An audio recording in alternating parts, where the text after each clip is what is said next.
Yo, everybody, 1 week to go. Good evening. 1 week left. What's happening? You guys ready to read some news? Let me just make sure everything's running. Yeah, we're good. Audio's good. I got the game running in the background, but before we play, we're going to check out what's going on with the pre-patch hype week. I think this is the second post, actually. Streamer late. Just a little tiny bit late. Just a little bit. Have you read these already? Niche? There's another one, I think. Let me check.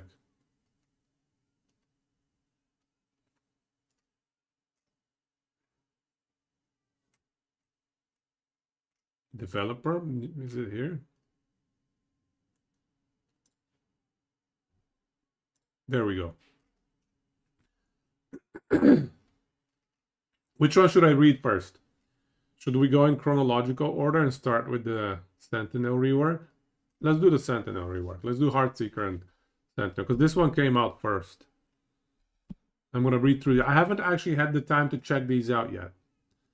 So I'm going to be reacting to the brand new here. I have not seen them before. I mean, I'm looking at the skill. It kind of looks cool, yeah?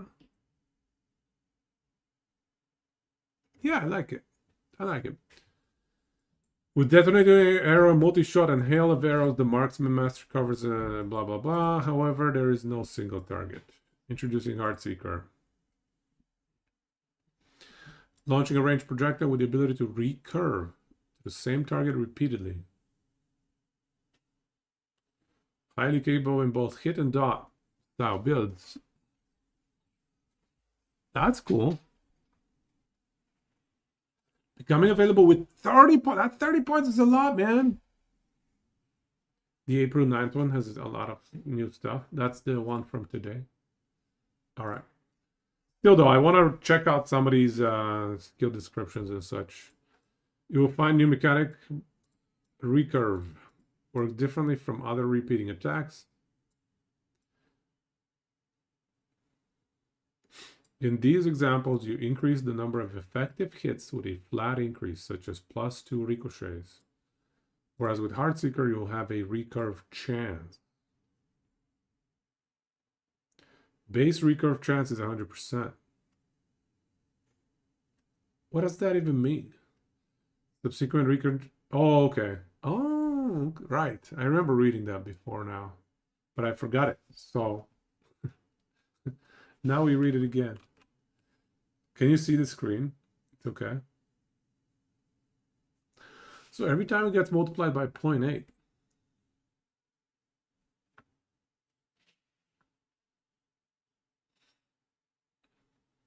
Very interesting. So what's the expected value there?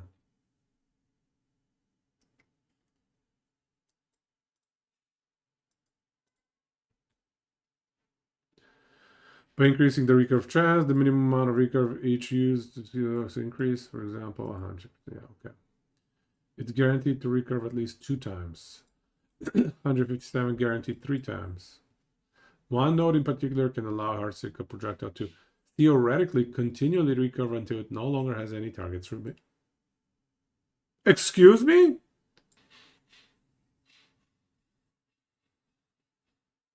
That's so cool, man. Infinite damage. Anytime I could get infinite damage, okay? That makes me happy. Heartseeker comes with a full skill tree. Trigger puncture. Okay. Shadow Weaver's Grasp. Heartseeker now has a minimum chance. So that 0.8 multiplier can never bring it down below 66%.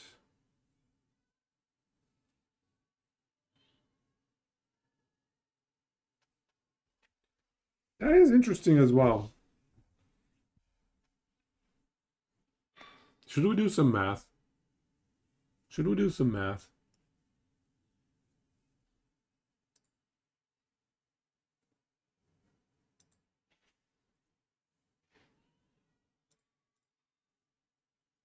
Infinite scaling.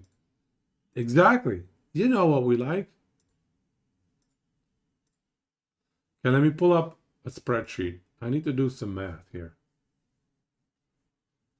I'm curious what the expected value of recurves is without any of the fancy nodes. Let me just pull up, because it's going to be the same formula as we used for like red ring drop chance.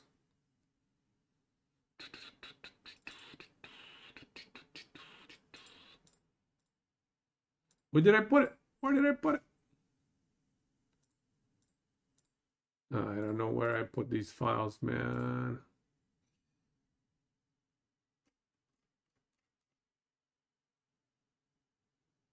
Is this it? Yeah, it's a binomial distribution, right? Or is it? Because it's not the same probability every time.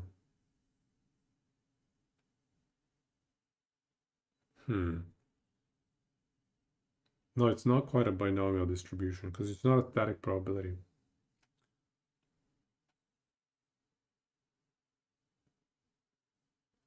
What's the formula going to be then? Oh, this dark view is wrecking this web page. Oh, let me think.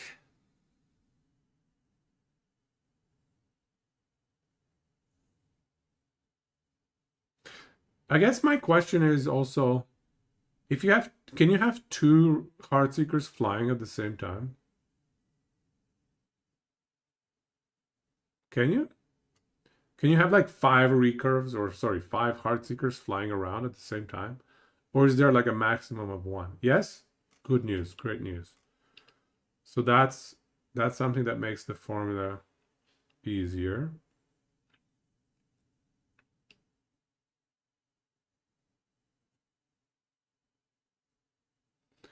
The Throne version has a limit of 1.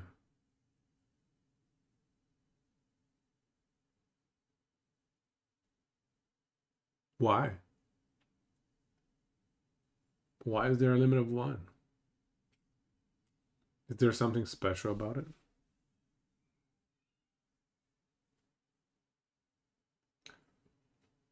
Huh. Okay. Well, I'll think about how to best math out the expected number of recurves, just so we can attach an expected value to the damage number, because I think that's valuable.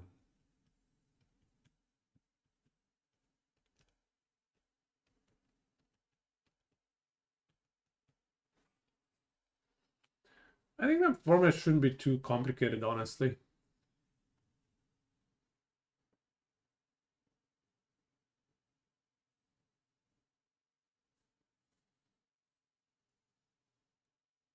Yeah.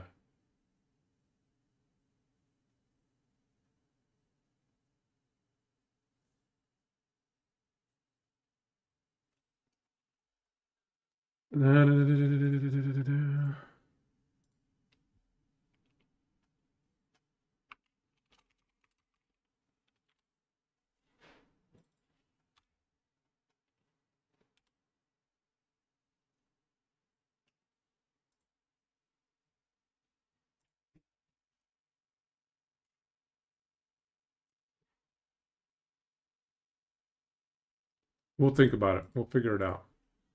Because I'm curious. Because effective damage, added damage applies at 100% effectiveness. So what do we multiply this 100% to get the true damage of this skill? At least the true single target damage.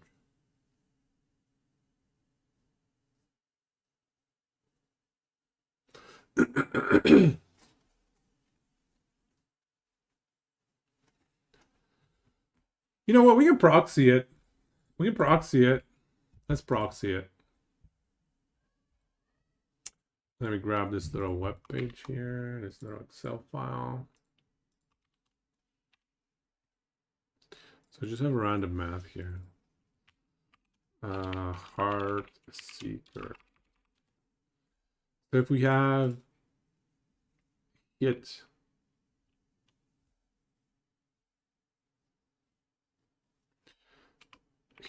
count.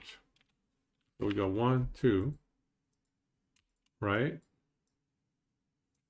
We go up to like 50, because beyond 50 it gets kind of stupid, right?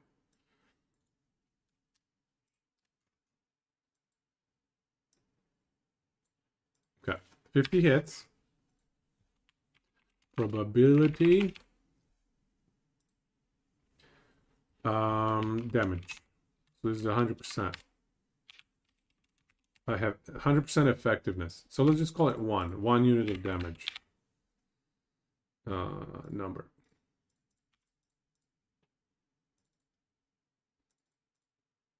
Yeah, 1 unit of damage. This is 100% probability. The first hit. The second hit is also 100% probability. New patch. Fair enough. Okay, fine. You're right. The new patch deserves its own file. We'll get a brand new file going. New Google Sheets.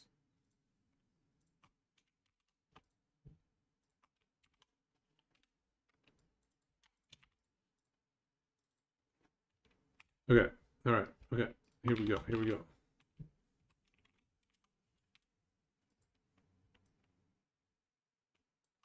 Bring it over. Oh, that's me. That was me. I was like, how is somebody in my file? I just made it and I haven't shared it with anybody. Okay, we good.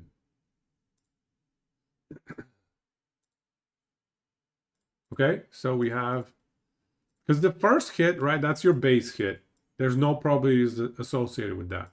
The second hit has, there's 100% recurve chance. Therefore, there's 100% chance that you'll get a second hit. After that,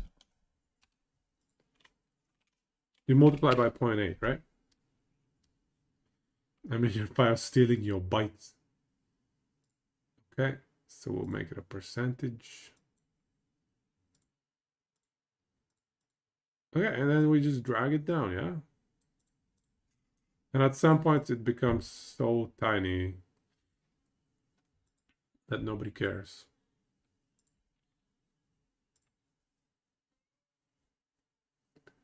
You know what? I don't even need the damage column. Because the damage is just the summation of these. Oh, wow. Okay, exactly 600%. There's a formula there. Is it 1 divided by 0.8?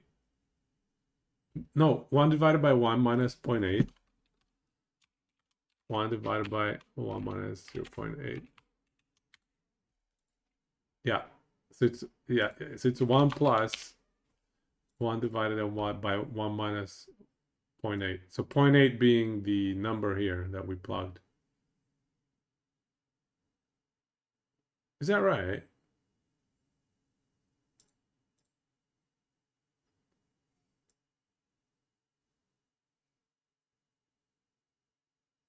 What if it's a 1 here? Then it becomes infinite damage. What if it's a 10% chance? Then yeah, the numbers become smaller. Okay, that seems to add up. So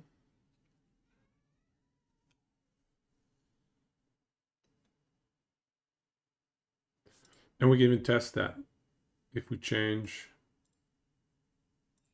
So let's say 0.8 is here. So we replace that with that.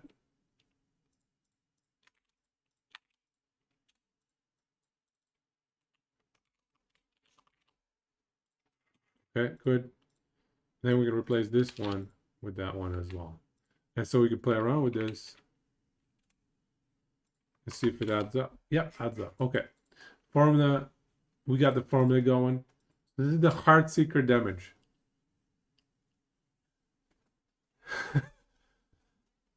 Last book is not crazy numbers like PoE, where it makes unfun to play. Right? I heard that the PoE devs are bending to the will of the people. They're surrendering. All right. So we bring it back to 0.8. So basically, we're saying that without any added points, without any specialization in Heartseeker, no specialization into this Shadow Weaver Grasp, without any of that, the base damage of this is 600%. The damage effectiveness of a single Heartseeker attack is 600%. Without any skill points. That's pretty good. That's a pretty good start. To start with 600 effectiveness. For 3 mana cost, by the way. 3 mana cost. That's pretty lovely. Now we're going to check out some of those other...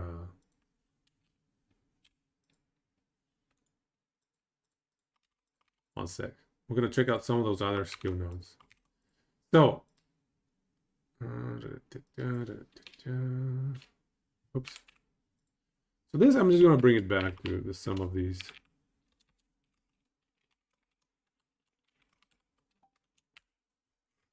%600 effective damage. Good. So now, let's say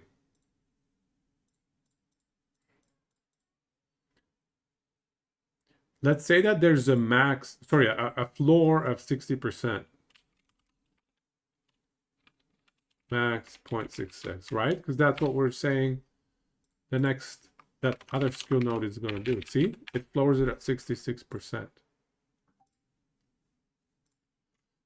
So this one right here, minimum recurve chance, 66%. That is essentially, that is 5.5 times the damage, okay? Just to give you some perspective. You can just imagine that this says, deal 500% more damage. Okay? Minimum recurve chance plus 66%. That's what that means. It means 500% more damage, aka, yeah, 450% more damage. Isn't that nice? There may be something. Oh, okay, so they force you to take something disgusting. So yeah, it's 464% more damage. Okay, let's keep reading. Oh, you don't know, you're just speculating. I see what you're saying, yeah. I mean, it's possible. It's also possible they just didn't do any math, you know? It's happened before where math wasn't done.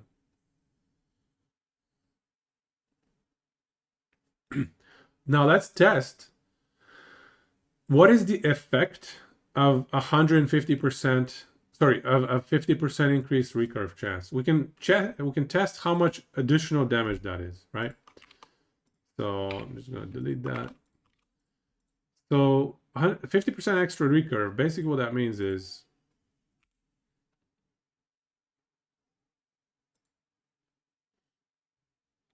this is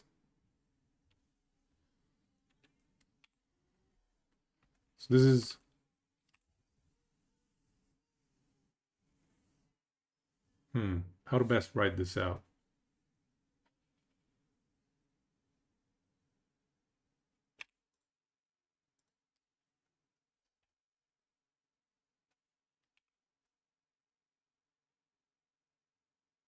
Can I write a formula in here?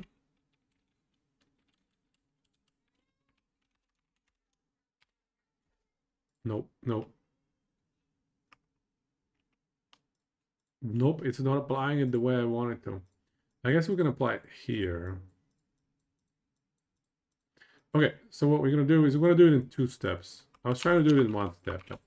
The easiest thing really is to just do it in 2 steps. So here we'll have 150 and then everything flows.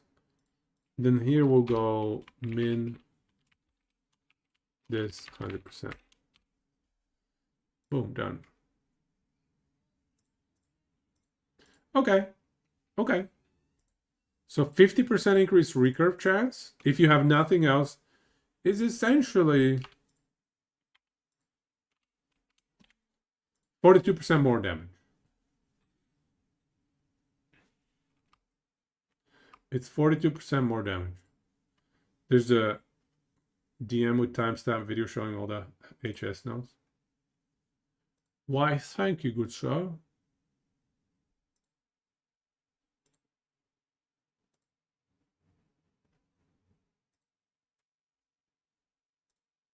Oops. All right. All right, we'll have to take a look. But I'm just mostly curious about how does the math of recurve work? And this is giving me a pretty good idea. 50% increased recurve chance is for 42% more damage against single target. We dev need to start bending because we are not here to spend all our life on the game. You still have Excel nightmares 15 years after your office class in college? Don't worry. Don't worry. We're just using it as a tool to help us understand. Basically, what I'm saying is you can replace this line here with 42% more damage, which is multiplicative with this 50% more damage. So this is probably roughly double damage. This arrow of the Ravager is roughly double damage, but it gives you a 3-second cooldown. Is the 3-second cooldown before this one?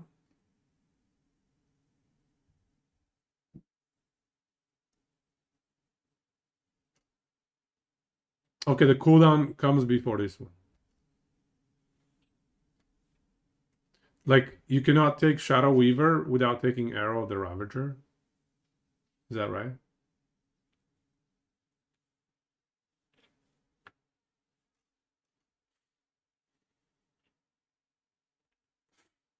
Nimble Threads. This is really good because at 100 dexterity, this is 42% more damage. Right, we did the math here. 100 dex is 42% more damage.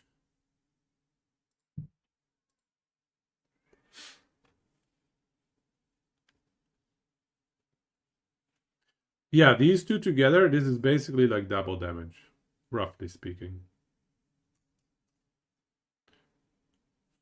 Yo, Sovs! So many news have come out, Sovs. Join us. Welcome. Okay, dex scaling, very nice. I mean, I think this is going to be a very strong node. Heart Drain. When directly used, Heartseeker arrows have a chance to grant mana and health on hit. 25% chance per point.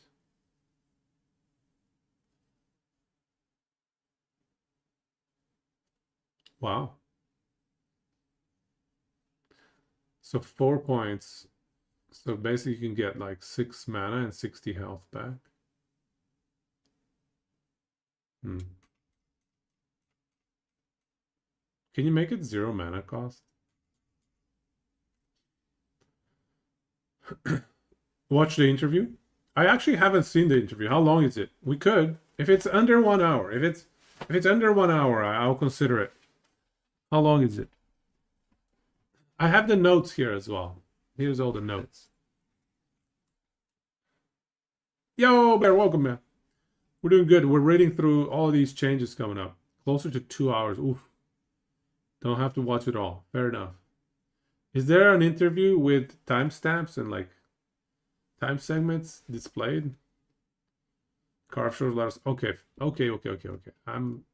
check it out. Yo, Kojak. Can you say something against DHG even though you're excited for last FC? Yeah, go ahead, man. This is a no filter zone. Hype wave. Just drop the notes. You don't like the dripple? The drip? You don't like the drip of news? Today we get Sentinel and Heartseeker. Today we get endgame balance itemization. Yo, kindness. We can deduce the positions of the nodes. The Heartseeker tree was shown in the previous interview without hovering on the nodes. But we see the amount of points you can invest in each. Fair enough. Yeah, we can maybe try and deduce it. We need this screenshot plus the tree, and then we can map the threes to the threes somewhat. Oh, so, wait. Okay. So what does this do? Exposed. Heartseeker hits have a chance to apply frailty and shred enemy armor. That is a lot of shred, dude. But it no longer seeks new targets when the first target dies.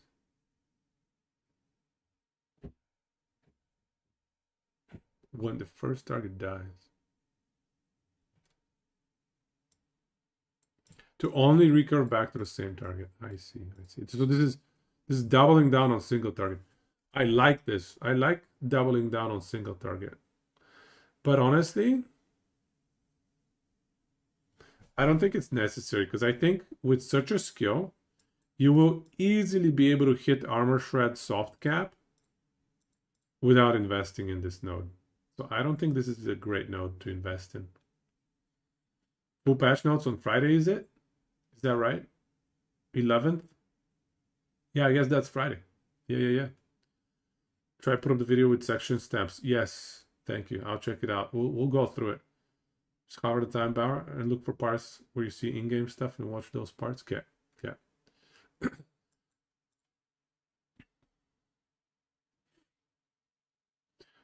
When Heartseeker target dies, you shoot puncture at a nearby enemy for each recurve it would have triggered.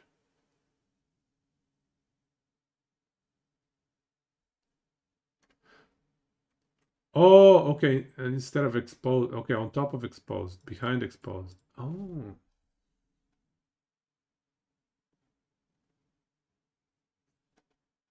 God damn. So there's no downside. There's no downside. You get to puncture everyone.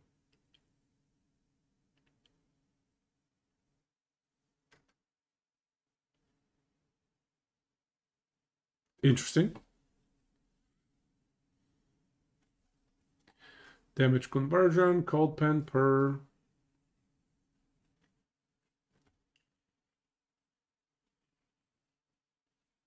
Cold penetration per 10% uncapped cold res. Is that a lot? 1% per 10, 2 points, so 2% per 10, so 1 in 5. If you get like, what were we getting with necrotic res when we were starting necrotic res? Oh, bold music, there we go. Our boy, strapping young lad. Gex, oh my god, it's Gexes. That song is so beautifully violent. So yeah, I think when we were stacking necrotic res, we used to get up to like 750 necrotic res. So I think that's realistic. Divide by 5. 150. 150 cold pen's not bad. I guess. Yeah, 150 cold pen's not bad. But it's a very heavy investment. So this is an interesting node. This is an interesting node. It has potential.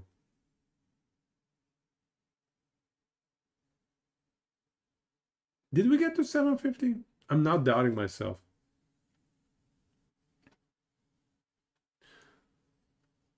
Yeah, I feel like it's doable to get like 500 cold res for sure. Oh, it's overcapped. Oh, overcapped. It's not uncapped. Overcapped. All right.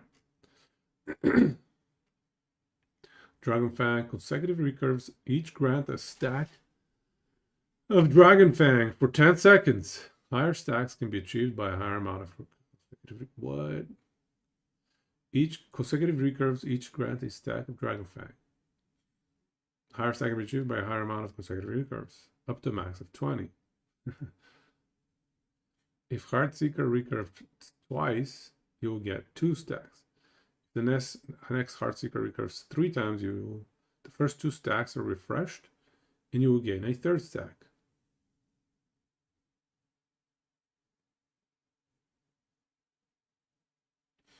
Can only be achieved by a higher amount of consecutive. Okay. Interesting. So Dragon Fang, bow fire damage per stack. 4. Notice that there's 4 points max. Spell fire damage per stack. Throwing fire damage per stack. Okay. Okay. Dragon Fang. Okay. Interesting. Getting 20 stacks though. That doesn't sound very easy, to be honest. Yeah, I would venture to guess that 20 stacks is going to be very hard.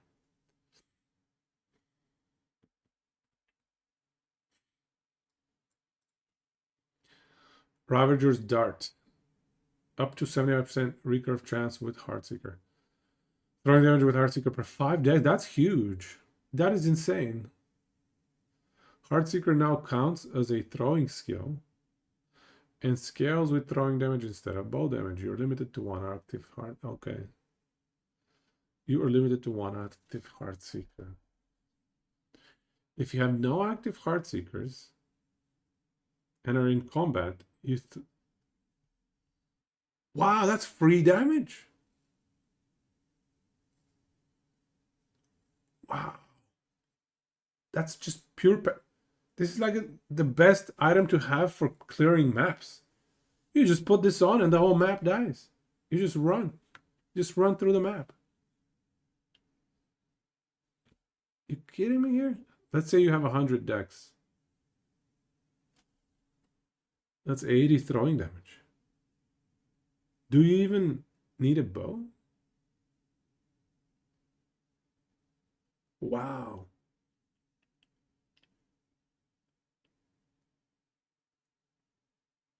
This is really powerful. And sure, you're limited to one. I just don't understand why they keep trying to make our poor marksman not a marksman, you know? If you're using this item, you're incentivized to just use dual wield daggers. Did I move some of my stuff? You sound different. I restarted my computer. Falcon is the new marksman. Yeah, no, seriously though, like this item pushes you to dual wield daggers. Why would you use this with a bow?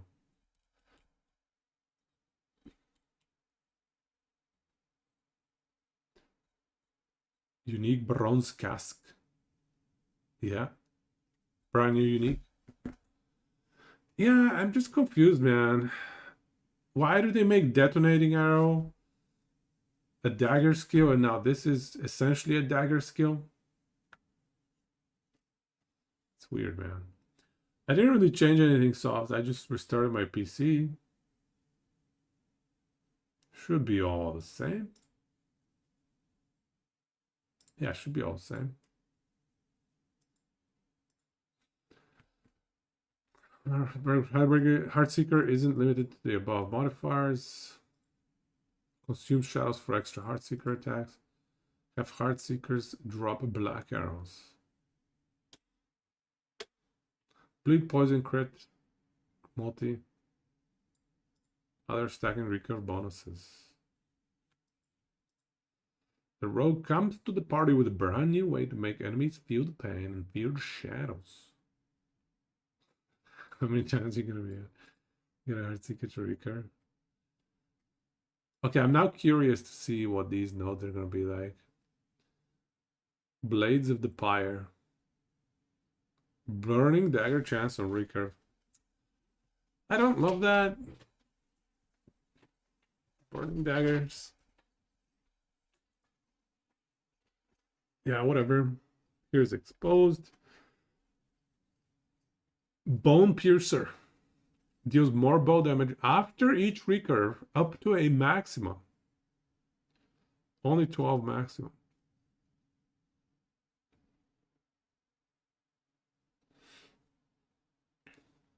Interesting.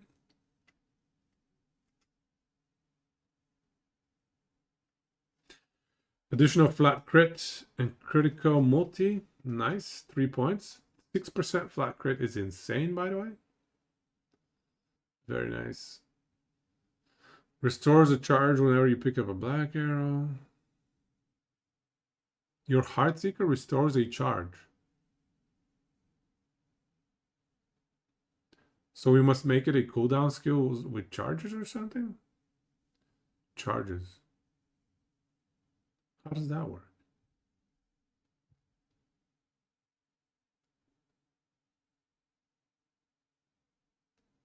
Requires bow, and that new unique, you wouldn't be able to use a dagger.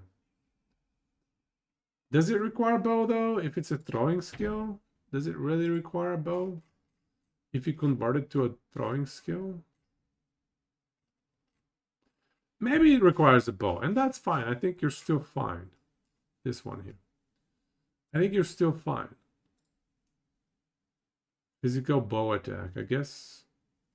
No, this will change to a throwing attack. Does it actually say that it requires? Yeah, it does say it requires a bow. Yeah. And that's fine. I think still that helmet is powerful. It deals more helmet damage after each recurve up to a maximum 5% times 8. Only 8 stacks? Come on, man. Heartseeker's hits.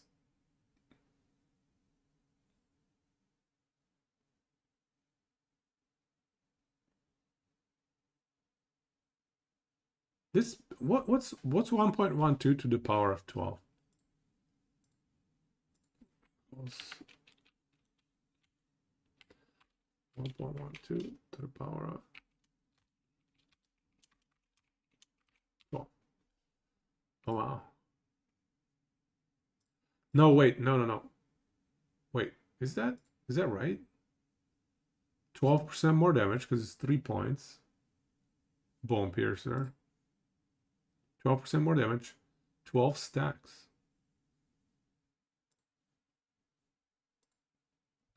Wow. Okay, let's do the math. Okay, let's do the math.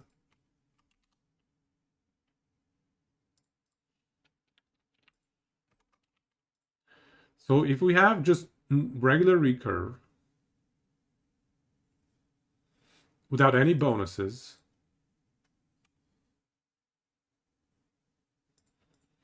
and we're saying 12% more damage per recurve. Let me just read it again. For after each recurve up to maximum. Okay, so this is going to be identical after each recurve. I think this should be times 1.12.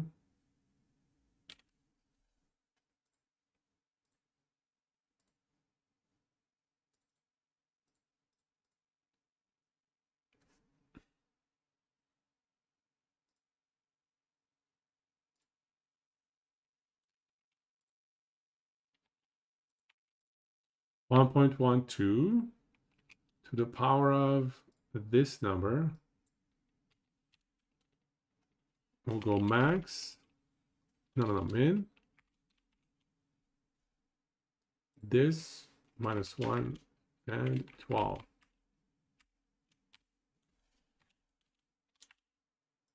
Okay, that should do it.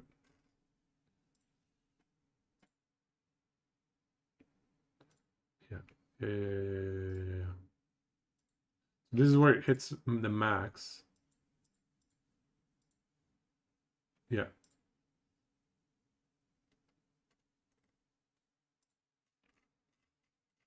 Okay. Okay, so it's not quite a double damage. Yeah. That's what we're going to check next is the minimum of 66%. So that's what we're going to check next. This is the 66% min. And if we apply the 12% bonus damage to the 66% min,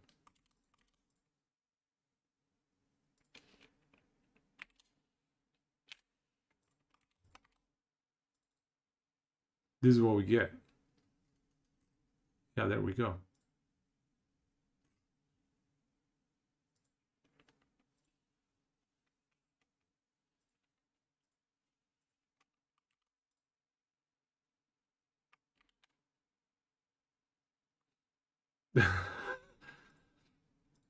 Yeah, I grew my hair. Yeah. Look at that. I got some French hair going on here. There we go. Perfect fit. Perfect fit. Okay, so wow. If you pick up the 66% minimum, where did it go? Where did it go? Okay, this thing. The Bone Piercer is actually, if you put 3 points in it, Bone Piercer, if I'm doing the math correctly here, Bone Piercer is Nearly 4 times the damage. It's 239% more damage if you have the 66% minimum. Okay. So Bone Piercer together with the 66% minimum is a crazy wombo combo. Time to pierce some bone indeed. Wow, that's a lot of damage. 1.12 to the power of 12. Deals more ball damage after each recurve up to a maximum. Yeah, I think we're doing the math right. It should be correct. It should be correct. Actually, no, wait. Maybe. No, that's not quite right. That's not quite right. Not quite right.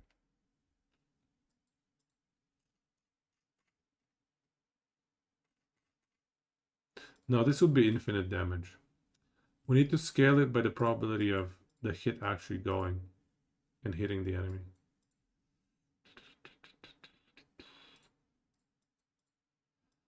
Okay.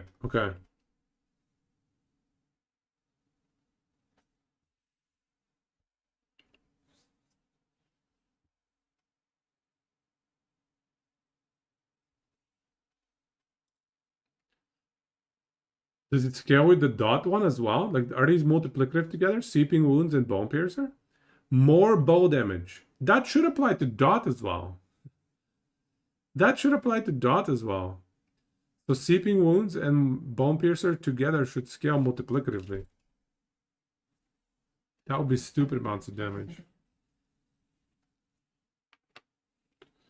I suppose. I'm assuming these scale multiplicatively with themselves. Like this is 1.12 to the power of 12, not 1.12. Kind of 1, 2 times 12.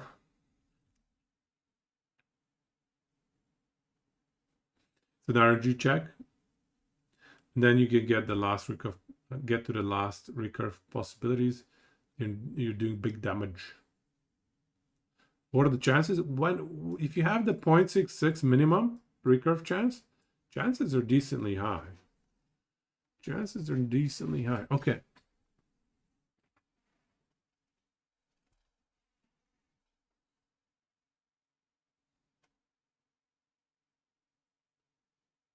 Let me think.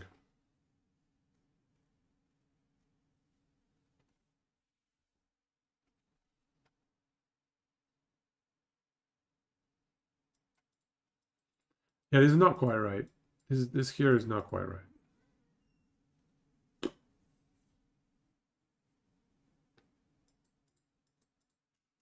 Because I can just keep scaling this down and it's going to be infinite damage. It's not right.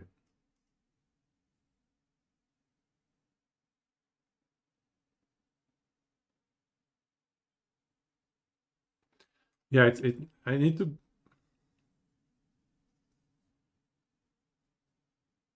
Yeah. It needs to scale with the one before it. All of this is not quite right. I need to fix this.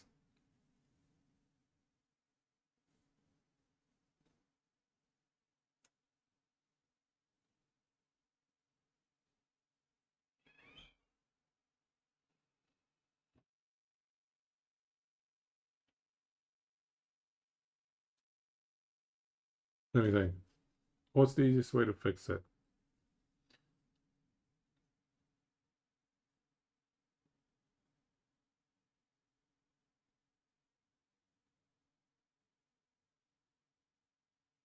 Well,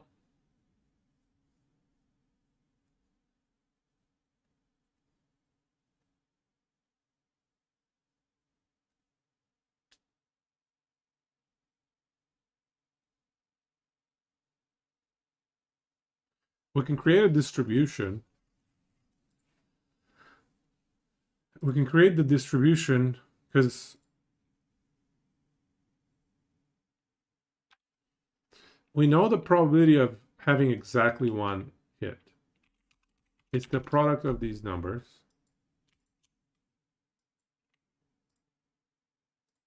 And we just fix one of them.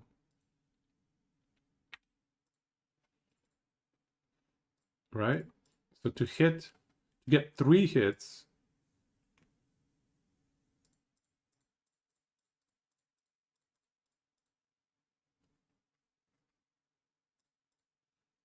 we're guaranteed to get 2 hits at least. To get a 3rd hit, there's only 80% chance. To get 3+ hits, that is. To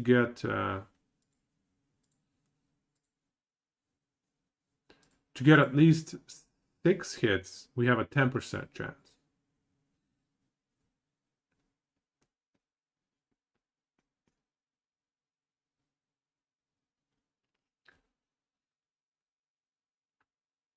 Isn't the expected damage just sum n times 0.66 to the power of n?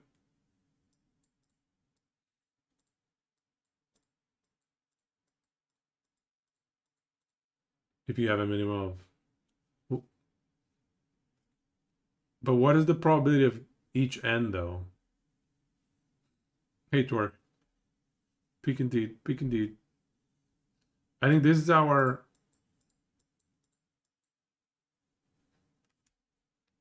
These are our probabilities of each event. It's not even the exact event itself.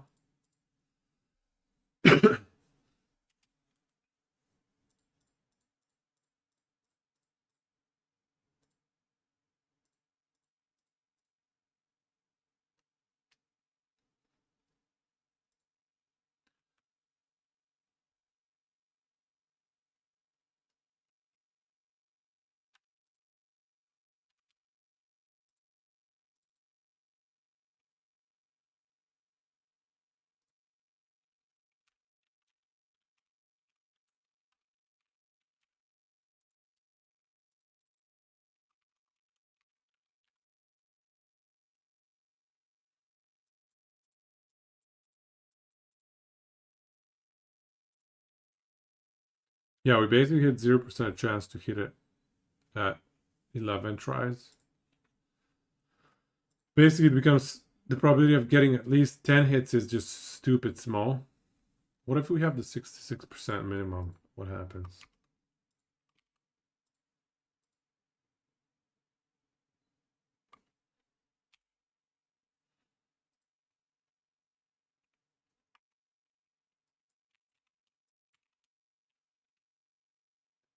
No, wait. Where's this? No, that's not the 66. We need H.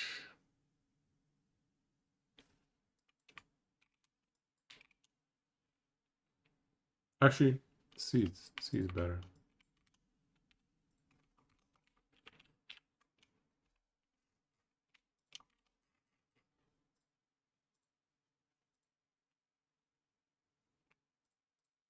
Interesting.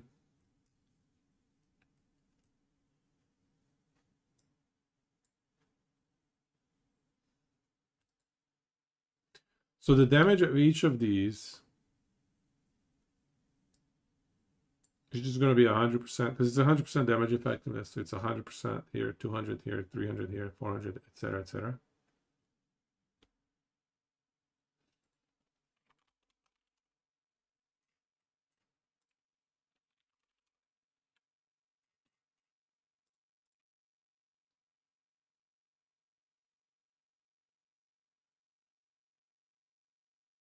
First hit. So first hit is guaranteed, right?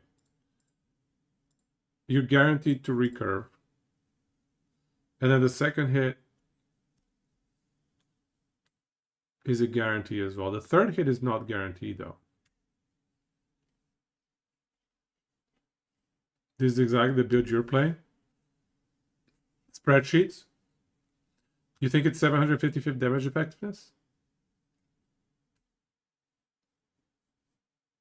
If you have the 0.66, though?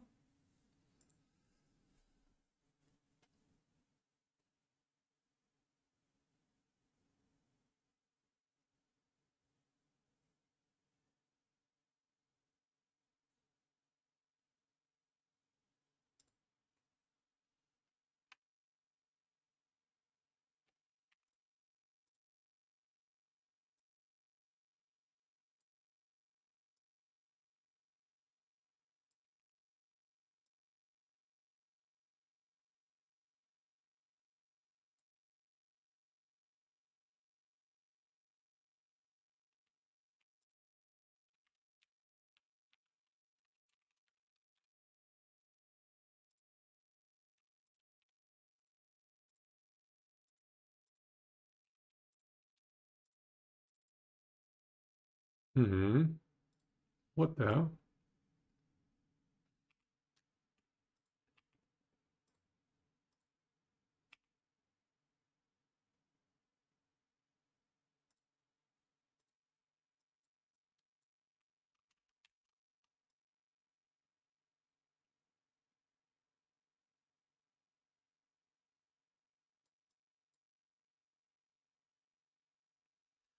The probability that I'm looking at.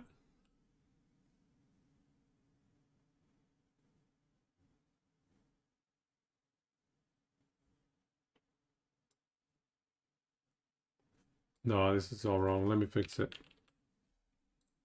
It's the probability of failure. That's what we should be calculating. The probability of failure at each event step.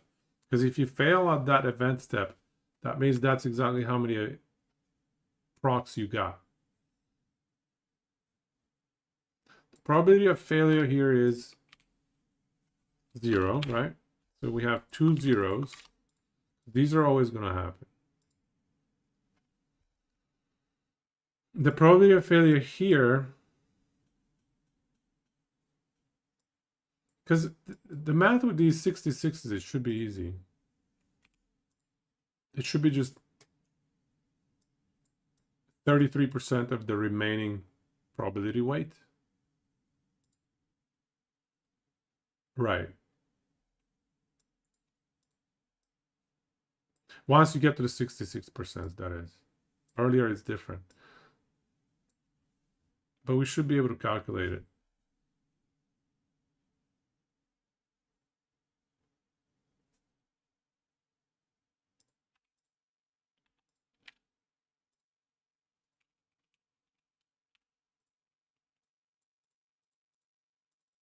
There we go. Okay. Okay. Okay. This is it.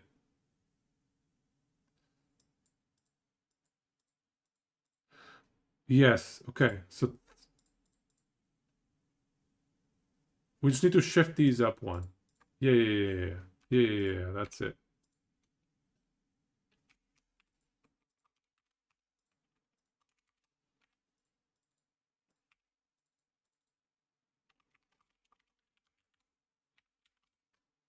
What happened here? No, we don't have an extra one. Okay.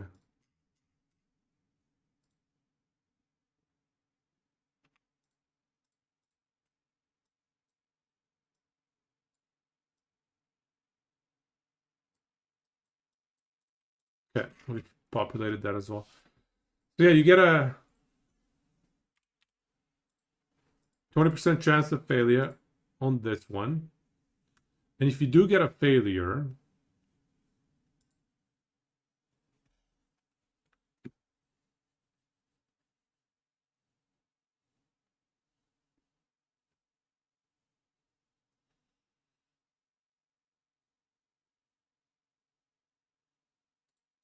are we doing this right?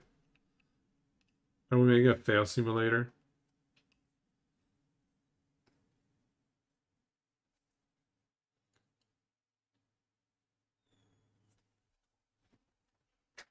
I want to get the exact distribution because the distribution is pretty tricky because you can put the minimum of 66%.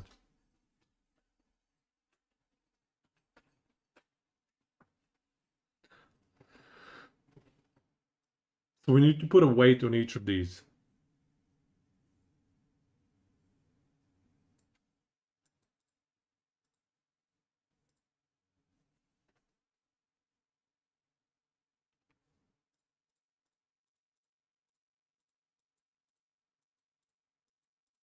I would like these to sum up to roughly 100%. Just under, because you got to go to infinity to get it to be 100%.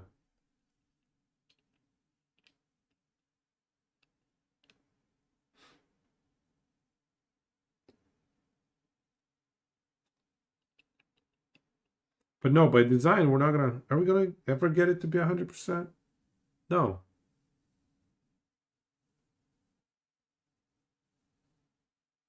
Well, if we drop this one, because this one's always there.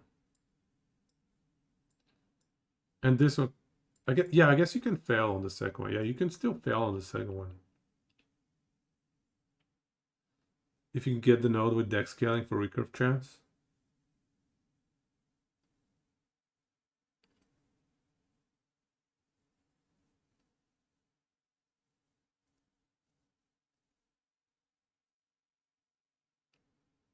Yeah. I know that was pretty good. That's a pretty good node.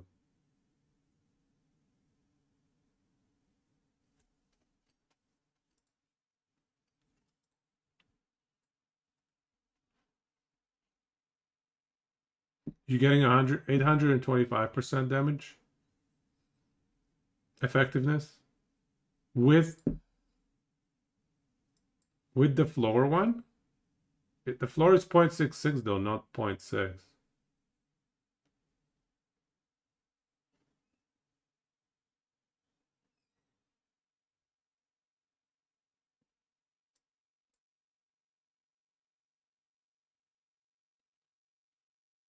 Nimble threads.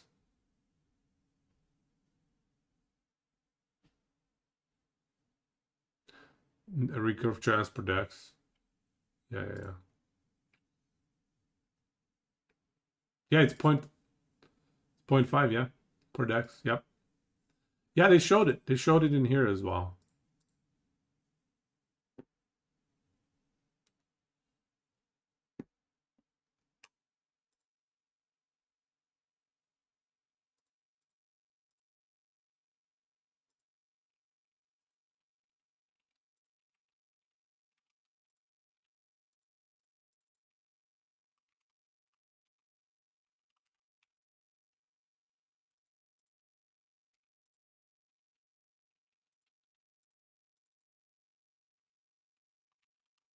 There we go. Okay, this is it.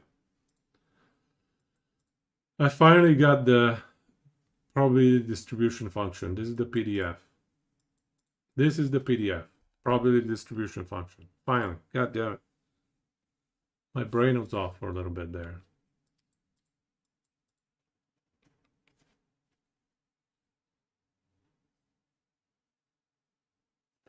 So we have a 20% chance of having 2 hits, 0% chance of having 1 hit,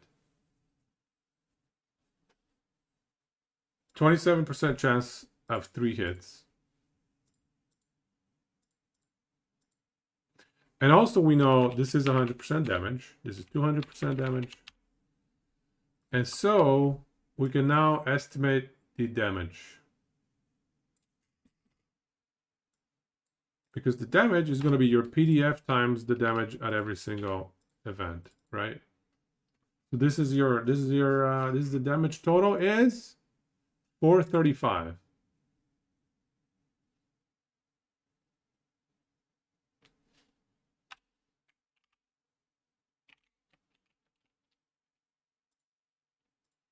So the damage with the 0.66 floor is 435.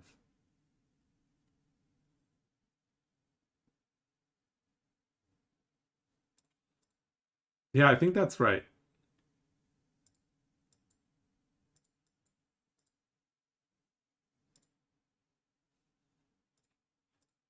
Yeah, I think that's right. Now, what happens if we use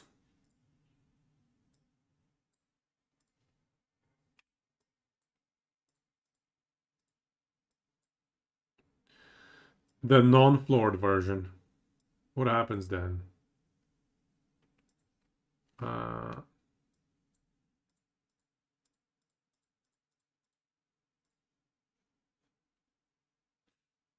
Is there an easy way to do all this math in fewer cells?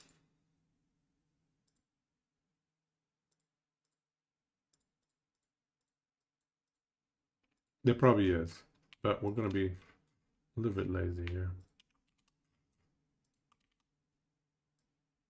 I'm going to do it the lazy way. Beat B.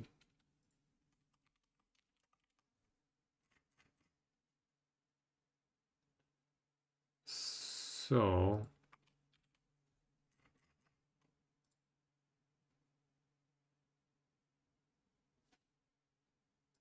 That doesn't seem right.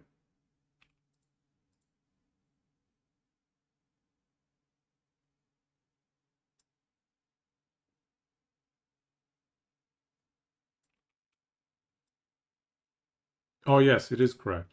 No, it is correct. Higher percent chance to stop at 3 hits. Correct. Higher percent chance to stop at 4 hits. Blind Guardian? Is that right? There we go. 2007 Blind Guardian. Okay, this is correct. This is the PDF. This is the probability distribution function.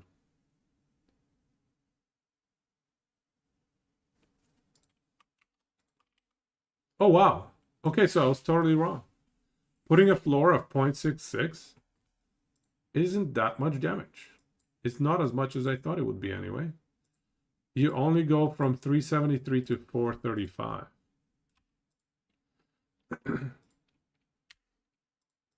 So it's only 17% more damage.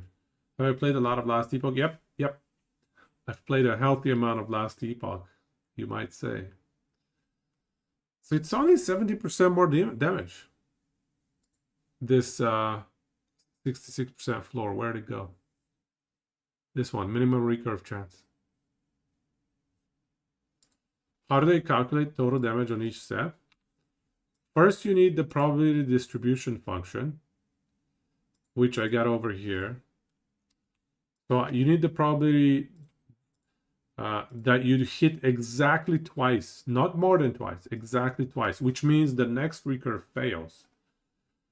So this is the probability distribution function. And then once you know that you've hit exactly twice, that's 200% damage effectiveness.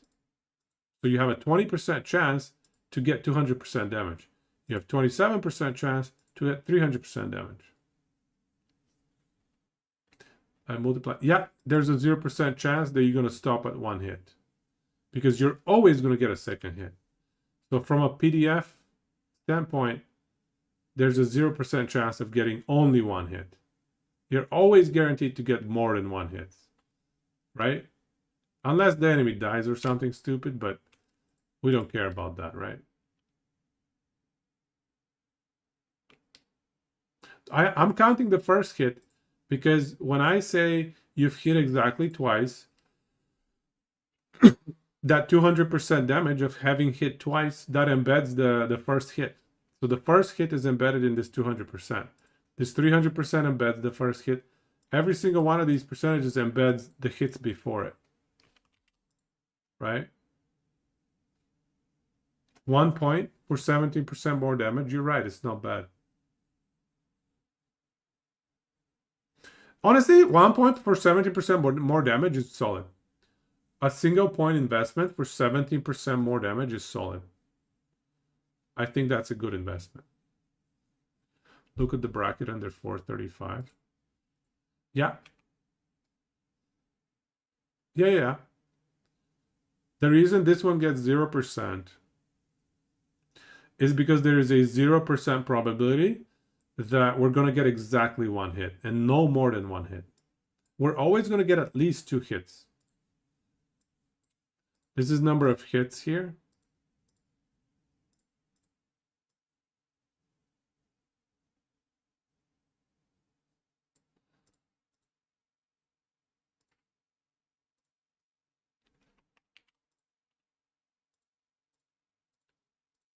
This is the probability that we're going to get exactly this many hits.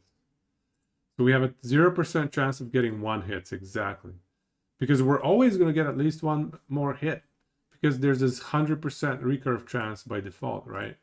If you look at the skill, base recurve chance is 100%, which means you're never going to end up in this state. Like this end outcome is never going to materialize. You're always looking at least 1 extra hit. Do you agree? I think that's how it should work, right? Like that's how I'm reading it. Anyway, I think this is right now. The only one I also want to calculate is the one with the 150s. So E, column E.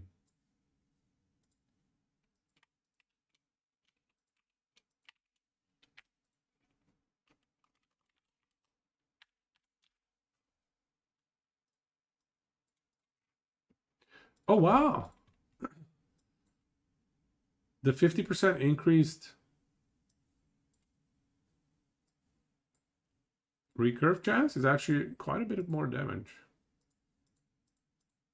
So this is the default. This is default Heartseeker.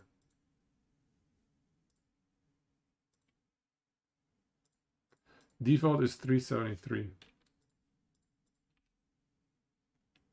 Oops.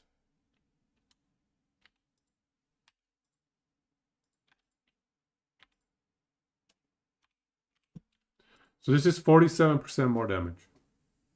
Okay, that's similar to our calculations before. Stack 200 decks, get plus 100% chance. Hey. Have I decided I'm going marksman this league?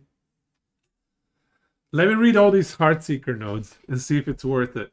Let's read all of these.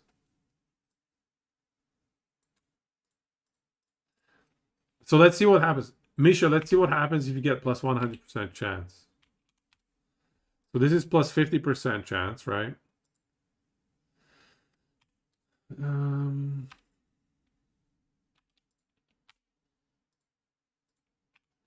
So what happens if we get it to 100?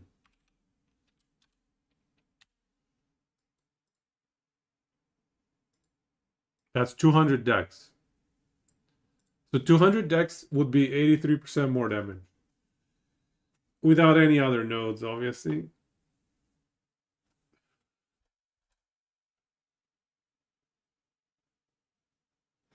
We got the Heartseeker tree right here. Sorry, no links in here. Can you drop the link on Discord? I'll check it out. I'll check it out. We're also dreaming too that these nodes line up to make it worth the point investment, much less able to get them in general. Why not? Why wouldn't we be able to get them?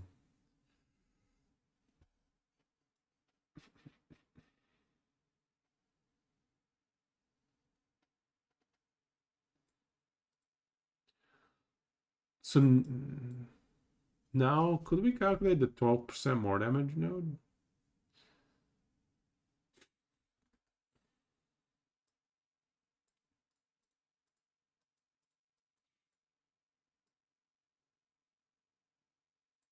Yeah, I did end up skipping PoE2 patch.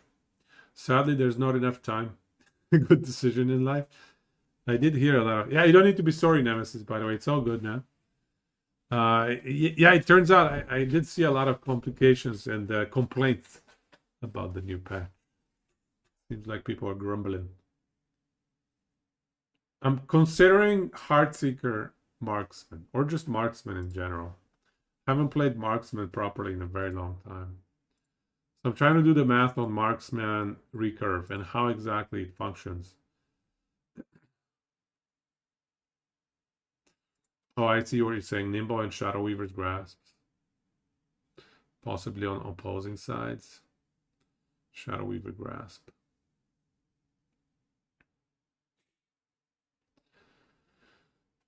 Bone Piercer. So is Bone Piercer worth...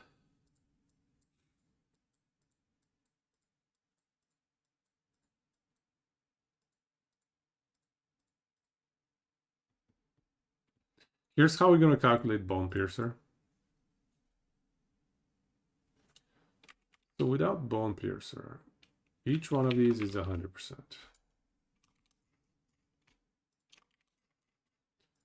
And then this is just some this to this.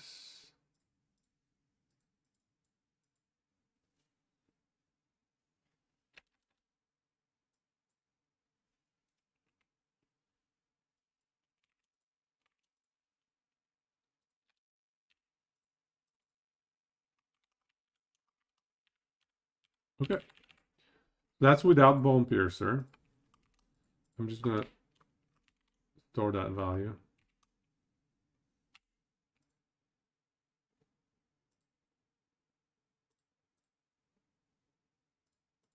Now with Bone Piercer, though,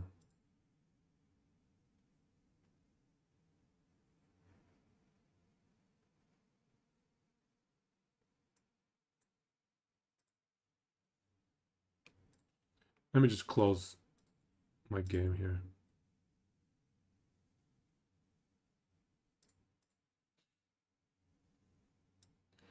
Bone piercer. Okay, here's our function.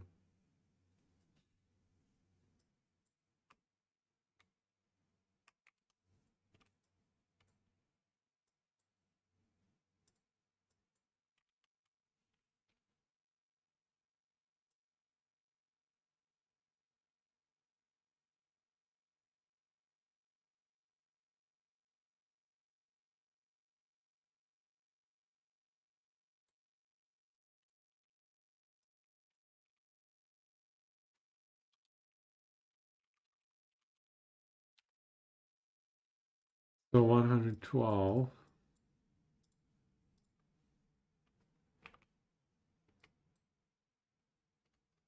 Okay, that's about right. Okay, so this is the effect of Bone Piercer. 3 points in Bone Piercer.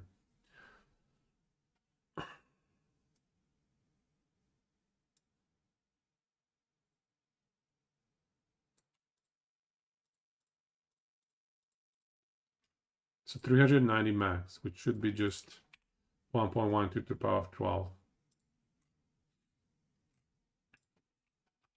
So let's just double check our work here. 1.1 to the power of 12. 3.90, yeah, perfect. So this is the cumulative damage. Yeah, and this is the probability of hitting that damage. Yes, good. This is correct. So if you're running just base Heartseeker without any incremental recurve chance, stuff like that, what you get out of the 12% multiplicative Bone Piercer is not too much. You just get 22% more damage for 3 points, by the way, for 3 points.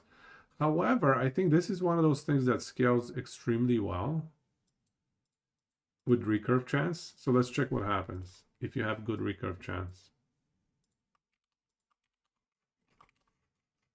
So this is with a minimum of 66% recurve chance.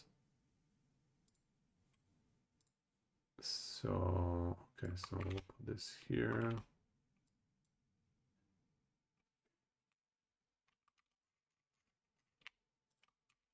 Oops. Okay.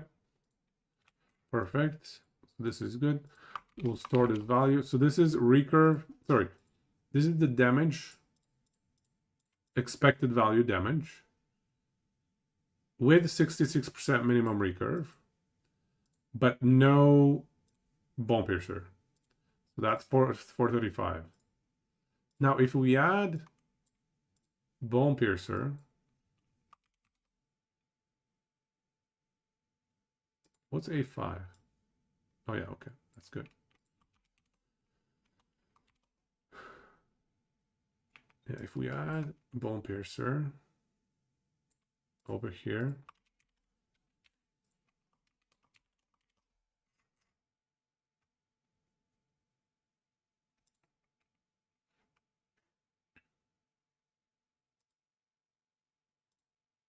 really didn't go up that much. I expected more. It's 36% more damage. So every point is 12% more damage, essentially. Really? Huh. Isn't that weird?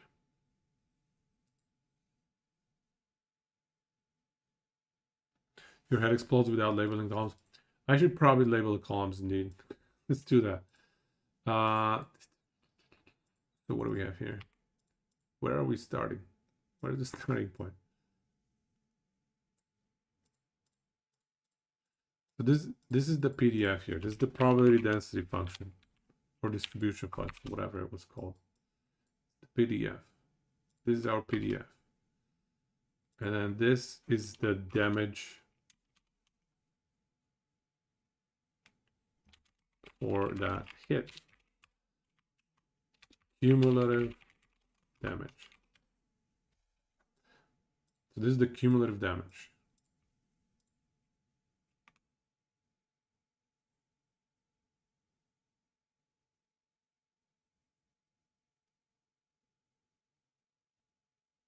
because we're getting the damage for all hits up until that hit. And then we're just multiplying that by the probability of getting this cumulative damage. So this is your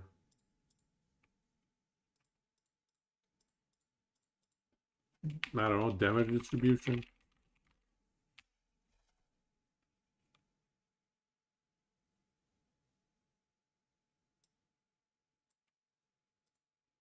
This is percent, it's chance to fail.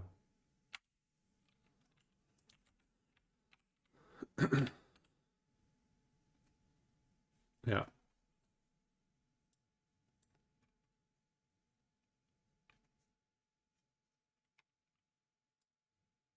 These should be transferable. Fine, what do we label this as? This is... Yeah, I don't even know what that one is. There's not a good label for that one. Chance to fail. Damage. What? Oh, okay, we're missing one column here. We're missing a column here. Let's try this one here.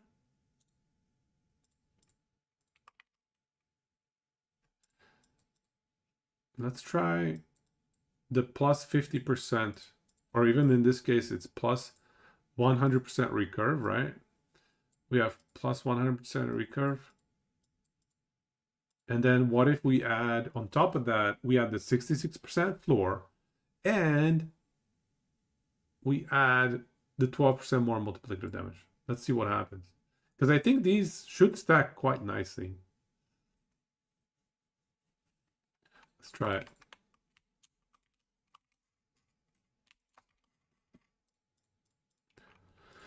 So the damage for each hit is 100%. We know that.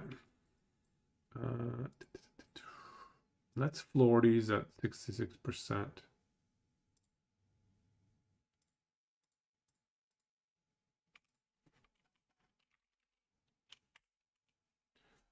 Max.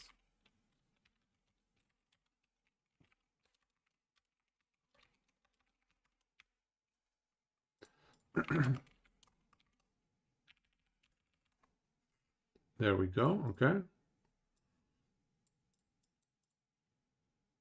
Okay, good. The PDF is much more interesting now. Yeah, I'll neutralize.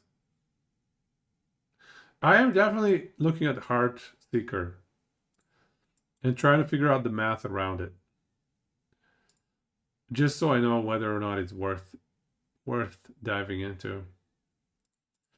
So if we have 100% recurve and 66% min recurve, the damage is 741, which is roughly double what default damage is.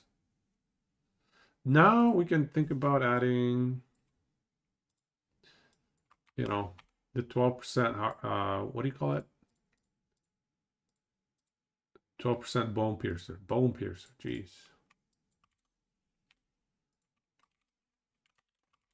Okay. Oh, wait.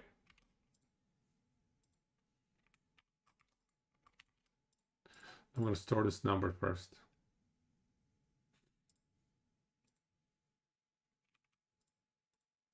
Oh, and I got to make this math work.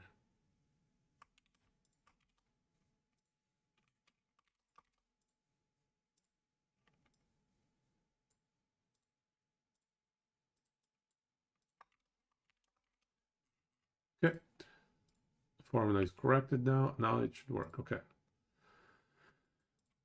So now if we fix the, yeah, this one here.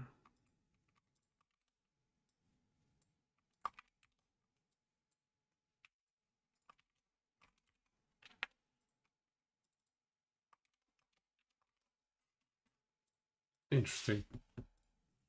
It didn't go up as much as I thought it would.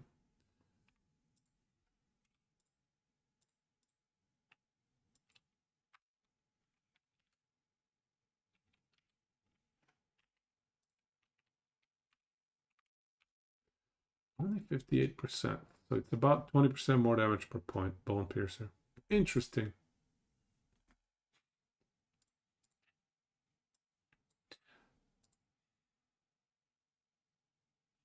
Okay, well, let's see what other nodes we have here. At least we now know that the math we have is correct.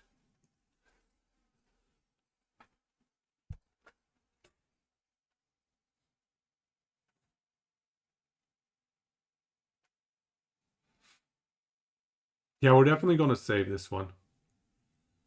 I think this math is correct here. Like this damage distribution should be right. Heart render. Chance to cause enemies to bleed and bleed it inflicts penetrate enemy phys res. Alright. Grant your Crimson Shroud on recurve. Woven Grasp. Twists around in a semicircle to recurve, and its hits have a chance to slow enemies. Twists and turns. Who cares? What? Looks good to you? Nice. Because we did have a mistake earlier. We did have it wrong initially, I think. What is this twist and turns, man? What does that mean? Twist and turns. Who cares? Now twists around in a semicircle to recurve. Does that mean it recurves faster? Is that what we're getting here? Sure. When Heartseeker's target dies, you shoot a puncture. Right. Hey, Dreno, we're just looking at Heartseeker right now, trying to learn and understand it. Not really theorizing too much yet. More just trying to figure out the math of Heartseeker. Trying to understand how do these recurves work, and what sort of expected value for DPS should we get? Should we aim for? For example, we figured out by the default version of Heartseeker has a 373% effective damage. The math is 5 indeed. So 373 is the effective damage of Heartseeker plus its recurves, given added damage applied at 100% effectiveness. That implies 373 effectiveness for one cast. More recurve chance per dex. Okay. Let me read. You're ahead of me. You're ahead of me. Slow down. Oh, I'm so slow. Heartseeker has increased attack speed and costs less mana. What? What do you mean cost less mana? The skill is... This guy's got 0 mana cost. What do you mean mana efficiency? Is there something that makes it cost more mana? Is this a joke? Are they memeing us? Mana cost is 0. Mana efficiency plus 10%. Okay. I'm assuming there's going to be something that gives it mana cost later. Okay. When you directly use Heartseeker and hit at least one enemy, it has a chance to consume one of your shadows to use Heartseeker at the same target. Interesting. Blades of the Pyre. That is consumed. That's different. That's totally different. If it says mana consumed, that's not a mana cost. That's always going to be 2. You cannot reduce that one. It's only things that say mana cost that can be affected or impacted by mana efficiency. I don't know about this shadow thing. It seems kind of weird.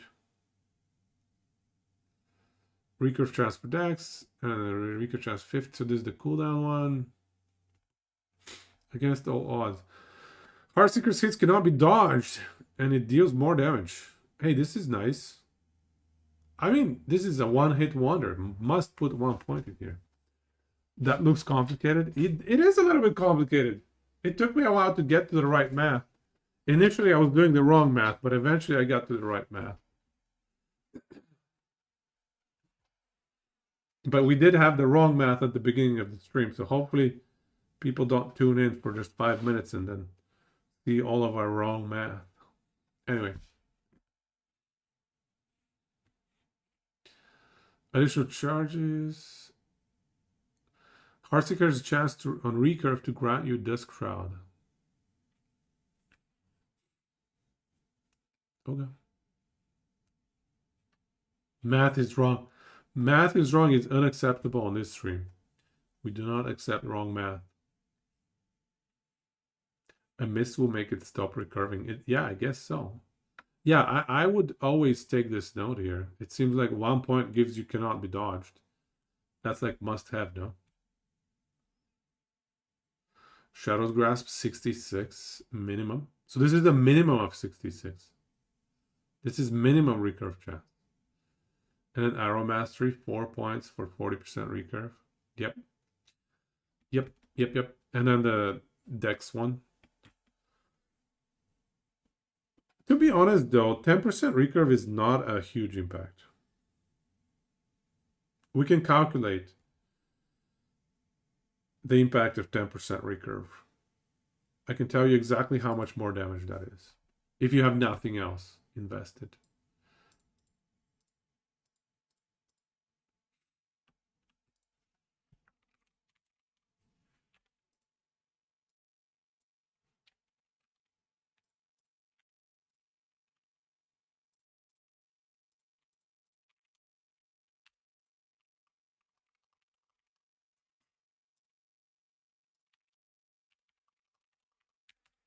Okay, so I just want to fix these here. So this is 0. Nice. Back to 373. So actually, wait a sec.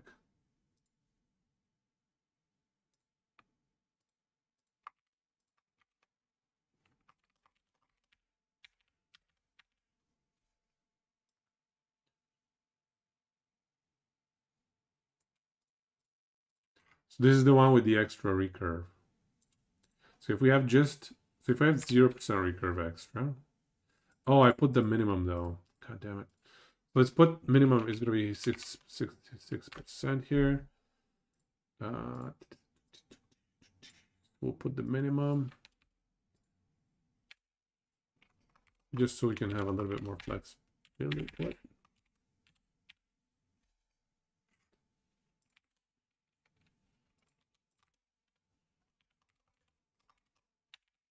Okay, if we put the minimum back to 0, okay, problem solved.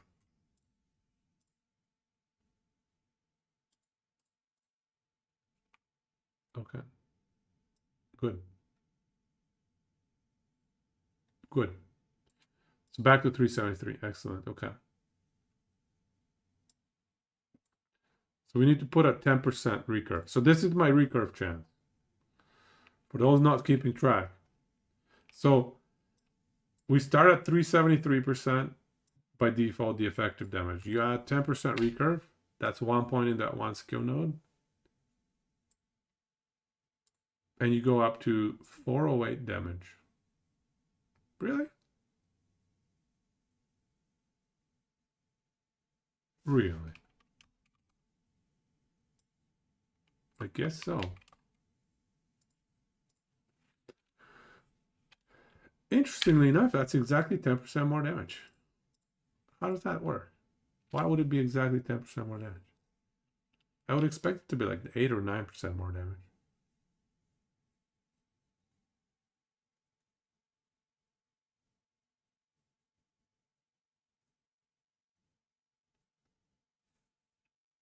If we have 200% recurve chance, will it go to 100?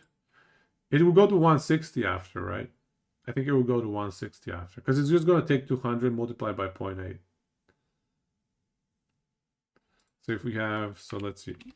So here's the 200, and then it should go to 160 after, and then 128 after, then 100 after. But that translates to just a guaranteed recurve until your 6th hit. That's the point where it might not be guaranteed. For the first 5 are going to be guaranteed. That's how, yeah, that's how they described it.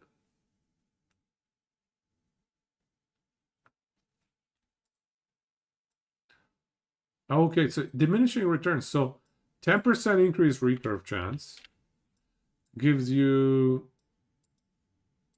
10% more damage right here. This 10% represents the incremental more multiplicative damage as a function of you know, increasing this value of recurve chance. This is my extra recurve chance.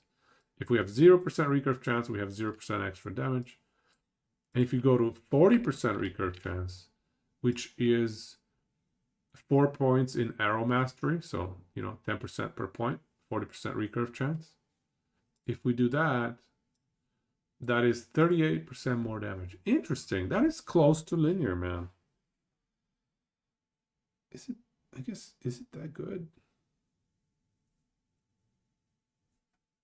I guess so. Should be accurate here. Yeah, the math should be correct. Yeah, I guess it makes sense.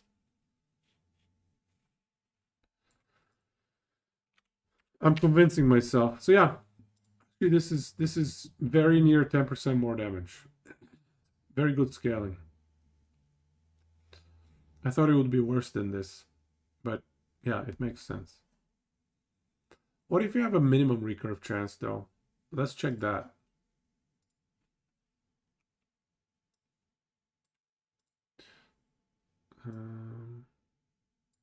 I think this is with my min recurve chance. 435. Right? So if we put 66, yeah, 435. If we add an extra 10 recurve chance, that would be this number right here. So it's 8% more damage. If you have a minimum 62% recurve, this is not as effective, it looks like.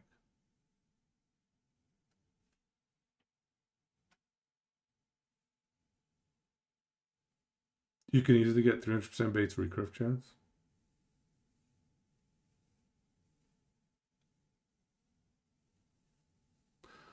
I don't know about easily. You could though. This dex is like 75, let's say. 150 dex is doable. So this could be 75. This is another 40. Maybe through items. Probably through items. It's probably like idle stuff, maybe. And then throw in that bone piercer. Let's try. So you want to see if you have 200% incremental recurve chance. So you're 300% base, right? This is what you're talking about, Misha. 300% base recurve chance. And a 66% floor. So this is like Giga Juiced recurve. And we're going to add the 12% bone piercer. If we put a 12% bone piercer, look at that juice damage. This is yeah,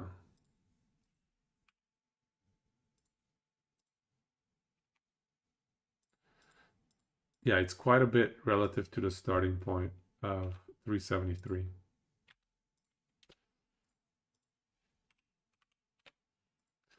You're basically looking at 1,627 damage effectiveness. It's a decent chunk. What does Bone Piercer do in this case? Okay, it's not. It's like 60% more damage, Bone Piercer. All right. 20 points without even knowing where the points are in the tree. Probably true. Probably true. So let's not go too crazy on the theory crafting yet. We gotta look at the tree. Gotta look at the patch notes. What else do we have? Armor Shred becomes poison chance. That can be neat. Except I don't see much more synergy with poison chance. With poisons. Bleed becomes frostbite. Cold conversion. Fire conversion. Bleed ignites. Health leech and recurve. Heart drain. Health and mana again. Okay. These ones we know about. Okay. And if you get like max crits as well, can you imagine?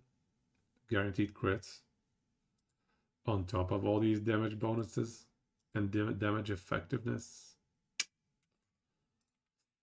All right, let's keep moving here. Let's keep moving. We got stuck for a while. Okay. Are we happy with Heartseeker? Did we overanalyze Heartseeker? We need the patch now. But we have a rough idea of what sort of damage effectiveness we're looking at from Heartseeker against single target. We have a pretty good idea. Heartseeker gonna be very good. I like it. I think so too. Click for 1 hour. No big deal. No big deal. Okay, let's check out Volatile Reversal. We're still on the first announcement, guys. Oh my god. We might not have time to stream actual gameplay today. Let's see. Volatile Reversal, combo ability, blah, blah, blah. Actually, let's read it. It's different now. I gotta read it. Hold on, I'm holding on. Is the math right? Please don't tell me the math is wrong, Torque. What happened? What happened? There better be a way to turn this into Flicker Strike. A combo ability that jumps forward in time to a target location and performs a melee attack on arrival. Jumps forward in time. How can you jump forward in time? Recasts within 3 seconds to jump backwards in time to your original location and perform a melee attack on arrival.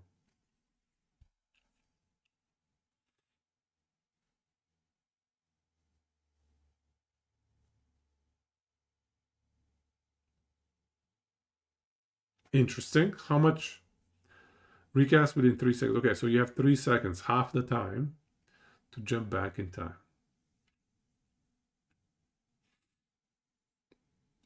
So when they say jump forward in time, what does that mean? Vitality scaling of spell void damage? But it's not a spell.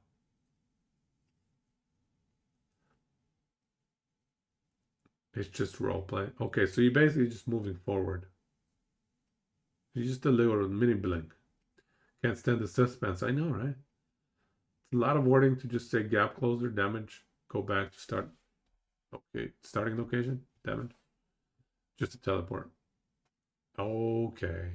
Read underneath.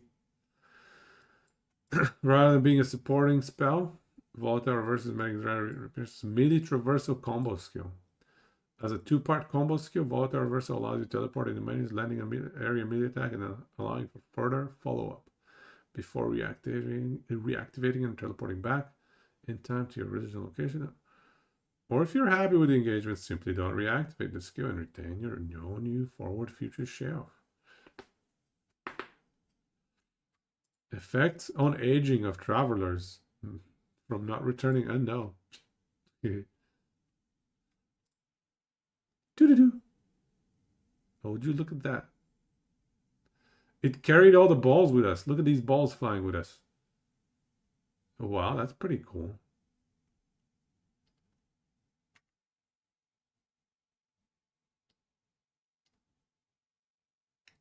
You want the Flicker Strike?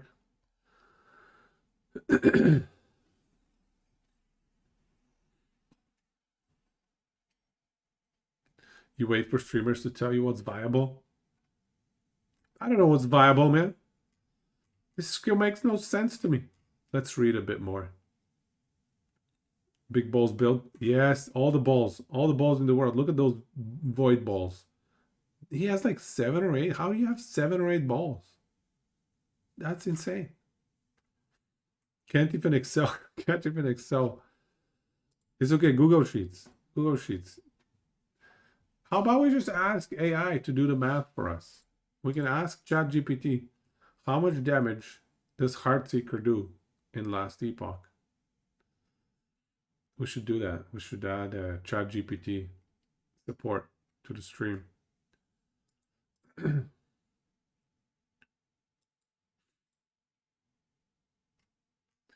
So specialization, let's read the further, the more interesting stuff. The nodes, devouring orbs pulled towards you. That's the ball movement here. See, all the balls moved with us.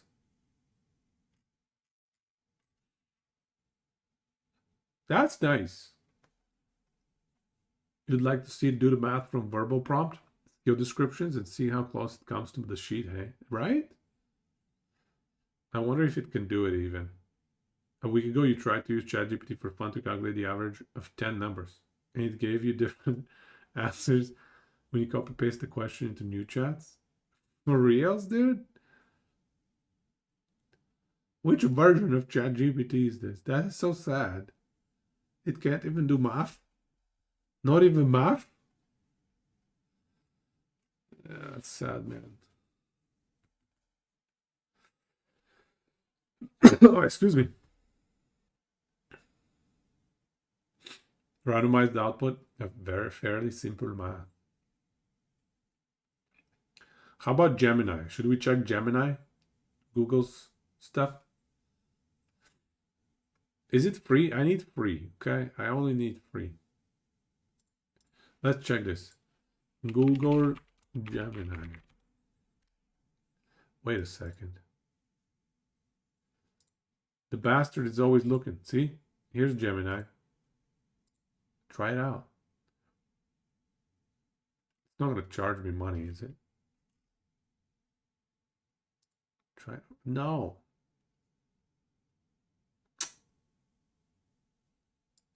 Zero for 1 month. He's gonna try and charge me.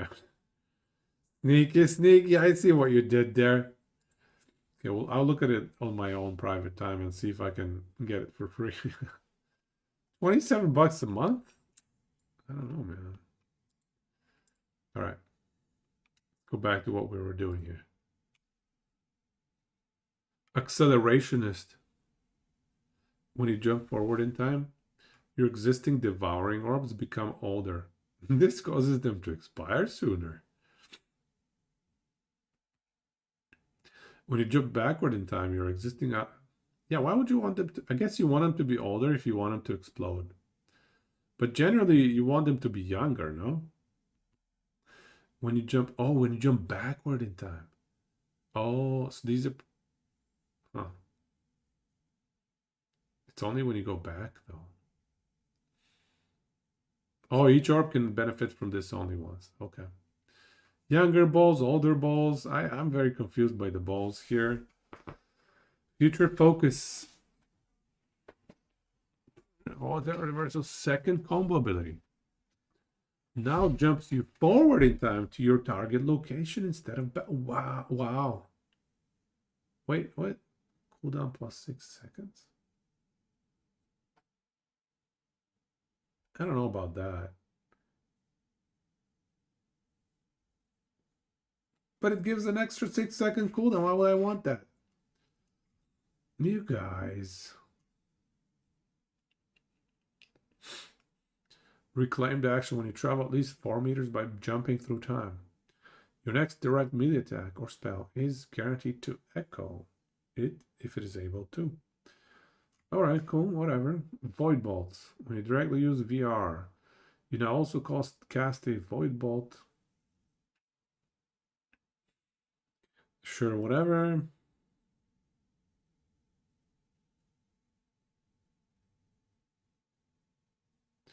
Near arrival, near starting.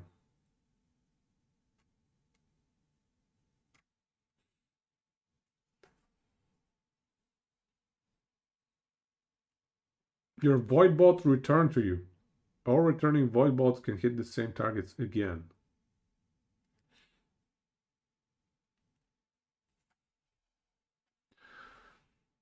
A single cast of the Void Bolt spell can hit a single enemy up to 4 times. 4 times? You mean a single cast of Volatile Reversal, right? That's what they mean here, right? Why would a single Void Bolt hit an enemy 4 times?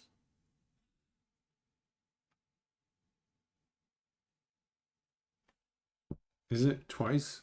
What am I missing here? I must be stupid here. What am I missing? Why 4 times?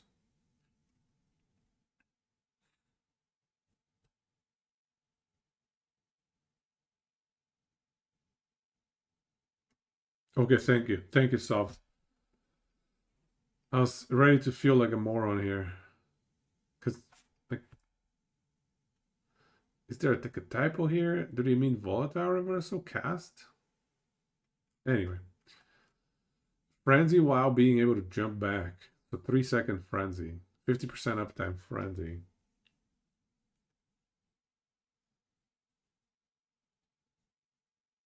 Phased reality. Armor mitigation applied to dot. What? Come on, this is garbage. Is it? Maybe. It kind of seems like garbage. You also thought WTF would move past it? Yeah, reduced max distance 70%.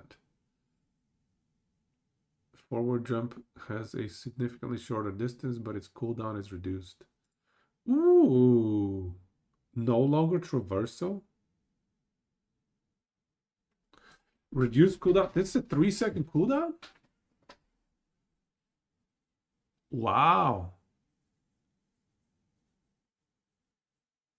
That is interesting.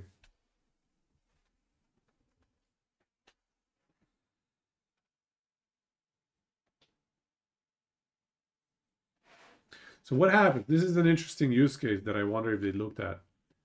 What happens when your cooldown of volatile reversal is lower than your 3 seconds, recast timer? Because the recast timer is not going to be impacted by cooldown reduction.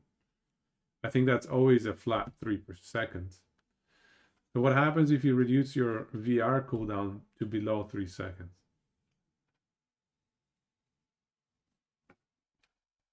Yeah, how does that work? What takes priority? No longer traversal.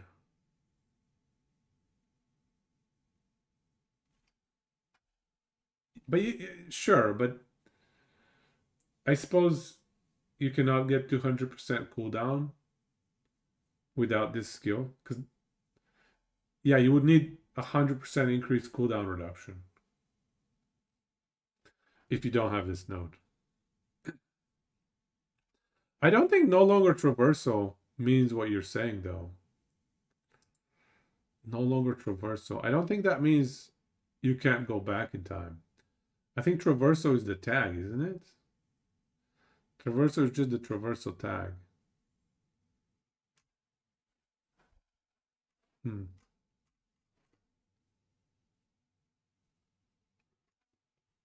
Okay, honestly, I'm not sure that I'm terribly excited about this passive tree or this skill tree so far.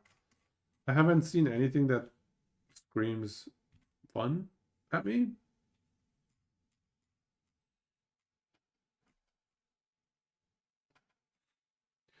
You'd rather have VR as more of an offensive ability with short cooldown.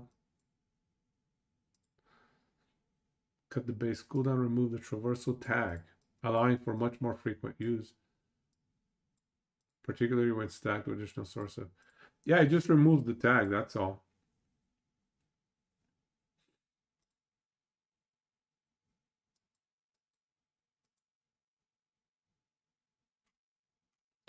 Sentinel changes.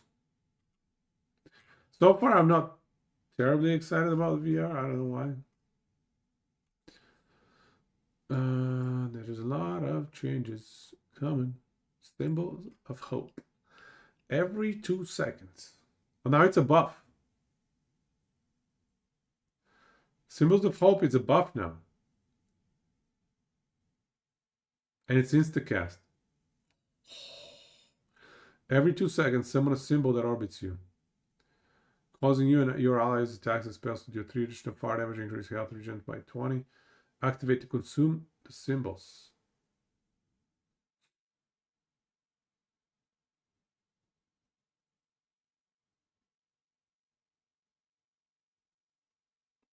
So the mana cost is just up front, right? Like it's a one-time mana cost. It's not a recurring mana cost, right?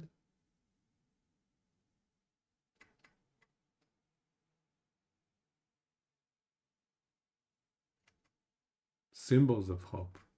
Sigils of hope. Mana is in when you activate only. Perfect.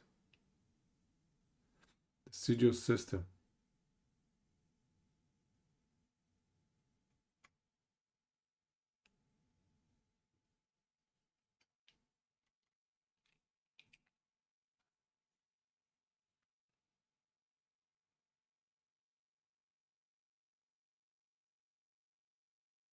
That's nice. Interruption to play is right. Without a fun effect or simply being autocast.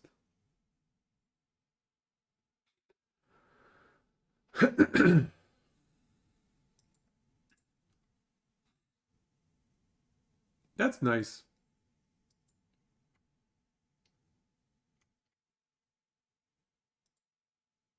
Orion Sunseal. Increase symbol gain rate. Why would you want symbol gain rate? I guess if you're using it to gain ward frequently, that could make sense.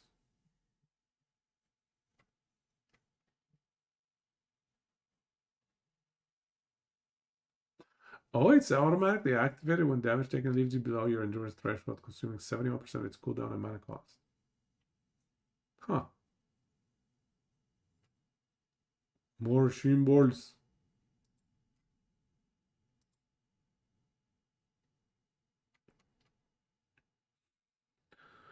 Time Rot.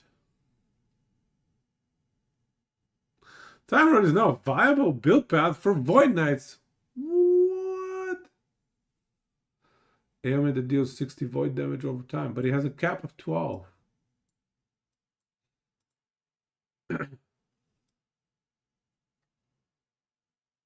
Most ailments depends on achieving as high of a stat count as possible. Don't let that dissuade you from using the new Time Rot. With many new sources being able to reliably apply Time Rot and newly available augmenting passives for Time Rot, such as the extremely powerful Void Knight Rot Grip passive. Time Rot offers other routes. Oh, okay. Your hits have a chance to inflict Time Rot. Additionally, Time Rot deals more damage per 1% global chance to slow with Void skills. More damage per 1% global Time Rot chance with Void skills. Oh. Ooh. 2%. That's a 2. That's a 2, you guys. For every 1% Time Rot chance, you get 2% more Time Rot damage. And 1% per attack and cast speed. Or cast speed. What does that mean, or cast speed? Is it cumulative?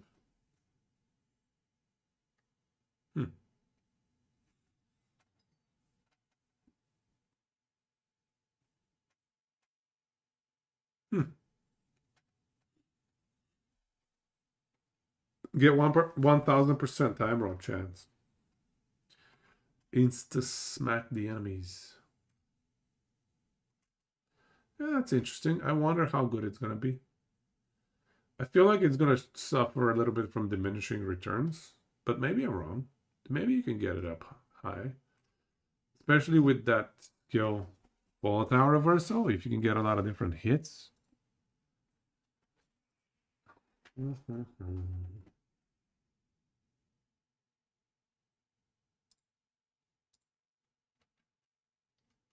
All right. Passive changes. 65 passives have been changed between all masteries. Please tell me Marksman got some love. That's a few too many to cover in a blog post. Patch notes on the 11th. Bigger, new, or changed nodes. Do they talk about Marksman at all? Well, almost all of these passive... No. Almost all of these passive changes are in Void Knight and Paladin, with Forge Guard recently getting attention. Forge Guard is still getting a very impactful new passive, and Forge Masters might. Equip Shield or two-handed axe, mace, sword, or spear. Shield and two-handed axe. Okay. Two-handed axe and mace with a shield. Less damage for you and your minions 20%. Less attack and cast speed for your minions 10%. Haste instead grants added block chance. Plus 10%. Oh. So you're slow, but very tanky, and you have this mighty two-hander. That's interesting. I like it. I can dig it. Requires 45 points in Forge Guard, so it's locked behind the wall. Sword of Raye. Melee Ignite chance. Whenever you activate Holy Aura, it causes all your Ignite stacks with enemies in the area to deal more damage. Okay. 5 points, pretty good. 50% more damage. Holy Precision. 3% flat crit, yo. Increase crit chance, crit multi. Yeah, this one that was limited to lightning there. That was so dumb. Okay, I'm glad they're changing it. I'm glad they're changing it.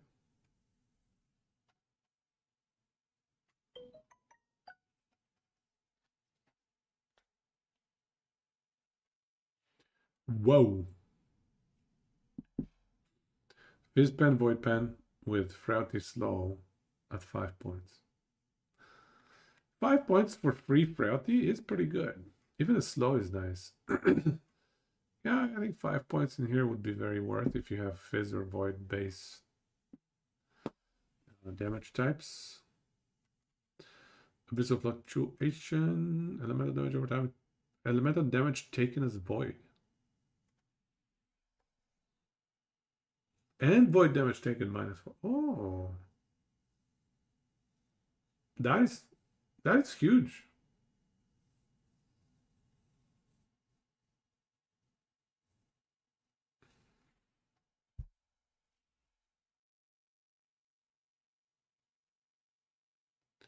Give me a sec here. Wait a second. Wait a second.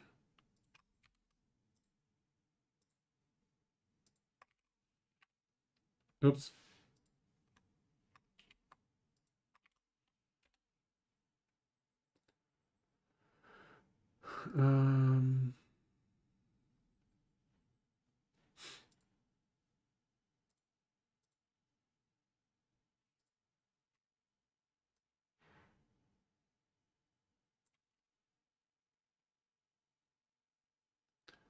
100% of void damage taken as fire. How does that work with this? Elemental damage taken as void. Void damage taken. But then yeah, which conversion is first? Huh. That would be weird. I guess.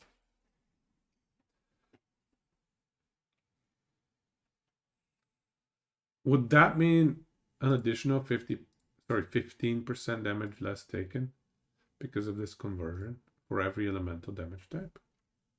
Huh. That would be an interesting wombo combo.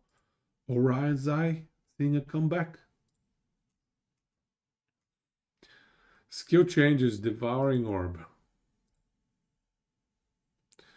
Now passively dealing void damage over time to enemies within its area of effect.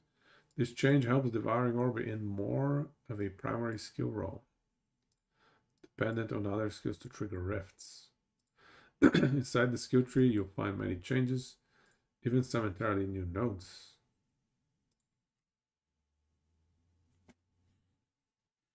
Okay, let's check it out. When you directly cast non-orbiting Devouring Orb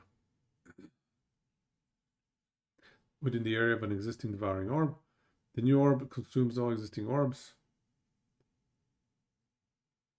to deal more damage in a larger area. However, the new orb also deals less ailment damage per orb consumed. Wow, 100% per orb. And 50, wow. That's pretty significant. Interesting. While you're moving, you automatically cast Devouring Orb if it is not on cooldown and you have enough mana. What? That's insane. That is so good. Passive damage. Javelin. Has had its added damage effectively increased to 250. Hey, nice. Biggest change for Javs can be found in the skill tree nodes. This includes Divine Fury no longer being incompatible with Siege Barrage. The EEG said something about the Numlock autocasting getting into the game itself. I haven't heard anything about the Numlock stuff. I don't know. I haven't heard anything about it. I think they're just kind of keeping it on the down low, not fighting it or not, and not advertising it.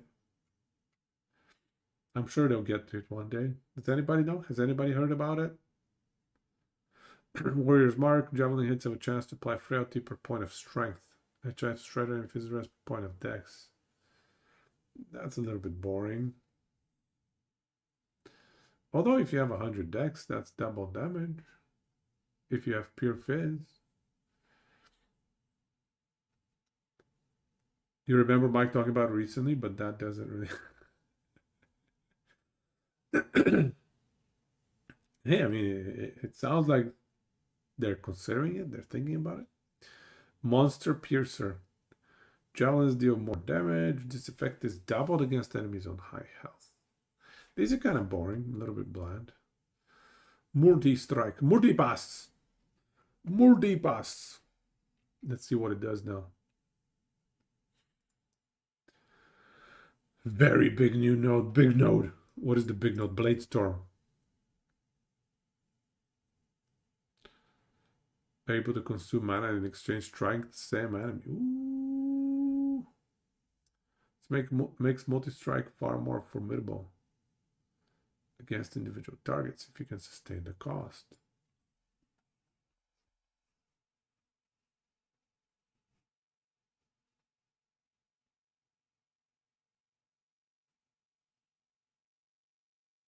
Okay. Multi-strike has also received a buff to its hitbox, making reliably landing those primary hits. 3 mana cost is probably something we can deal with. So maybe this can now be a primary DPS skill. Or, yeah, at least has some potential. Shield Throw.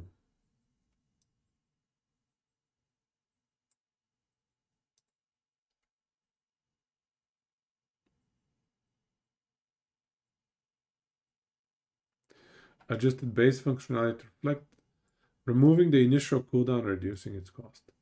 Good. So they basically gave us 5 points back for free.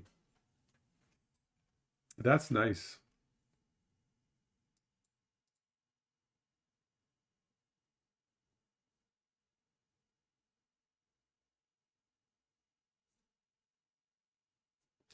Smelter's Wrath. Important mechanical change. Ooh, more damage. Found it. Tamaka, can the auto devouring orbs from the new node still proc echo? Or is the direct use from a player input?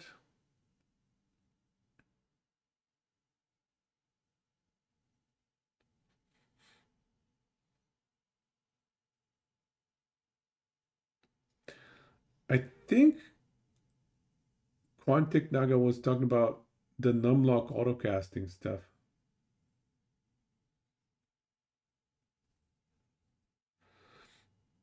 Is that the same thing as what they're talking about? Oh, it means numlock devouring orb. Would likely better than using the new auto node. Oh, maybe it keeps going. Maybe it keeps going. Let's see. Now that he brought up numlock. Numlock devouring orb might be better than autocasting. But we don't want to use numlock too much. Wrath is trash.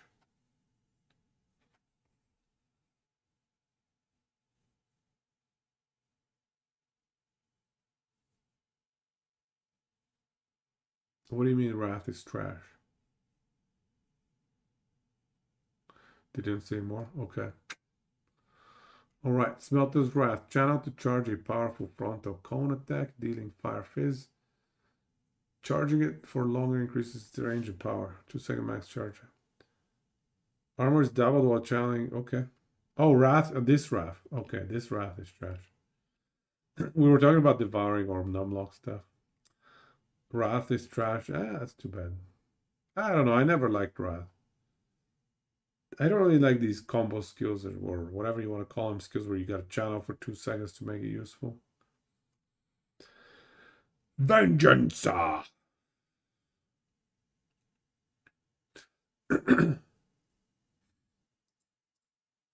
28 lines of patch notes just for Vengeance skill tree changes. Changes to Iron Blade, offering a way to get it to a 100% chance on both Vengeance and Riposte hits. Forge weapon generation. Will fire void conversion options while keeping its high defensive strengths. Like multi-strike, its base hitbox has been increased to help make striking the... Okay, that's nice. That is nice. Cool. We got through one, you guys. We did it. We got through one of these pages. Oops.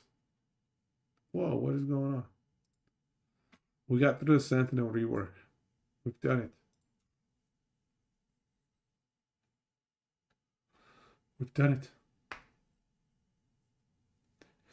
Okay, we're gonna look at the end game balance and itemization updates next. But give me 1 sec. I need a quick bio break. I'll be right back. Give me 3 minutes. I'm gonna get some water as well. BRB.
All right. So let's see here. Endgame balance and itemization updates. Okay, I'm most excited about balance. When they say balance, that's important to me. Endgame crafting additions. Set shattering. 6 new endgame crafting methods. Should we watch the video for this? Let's see. What's in the video?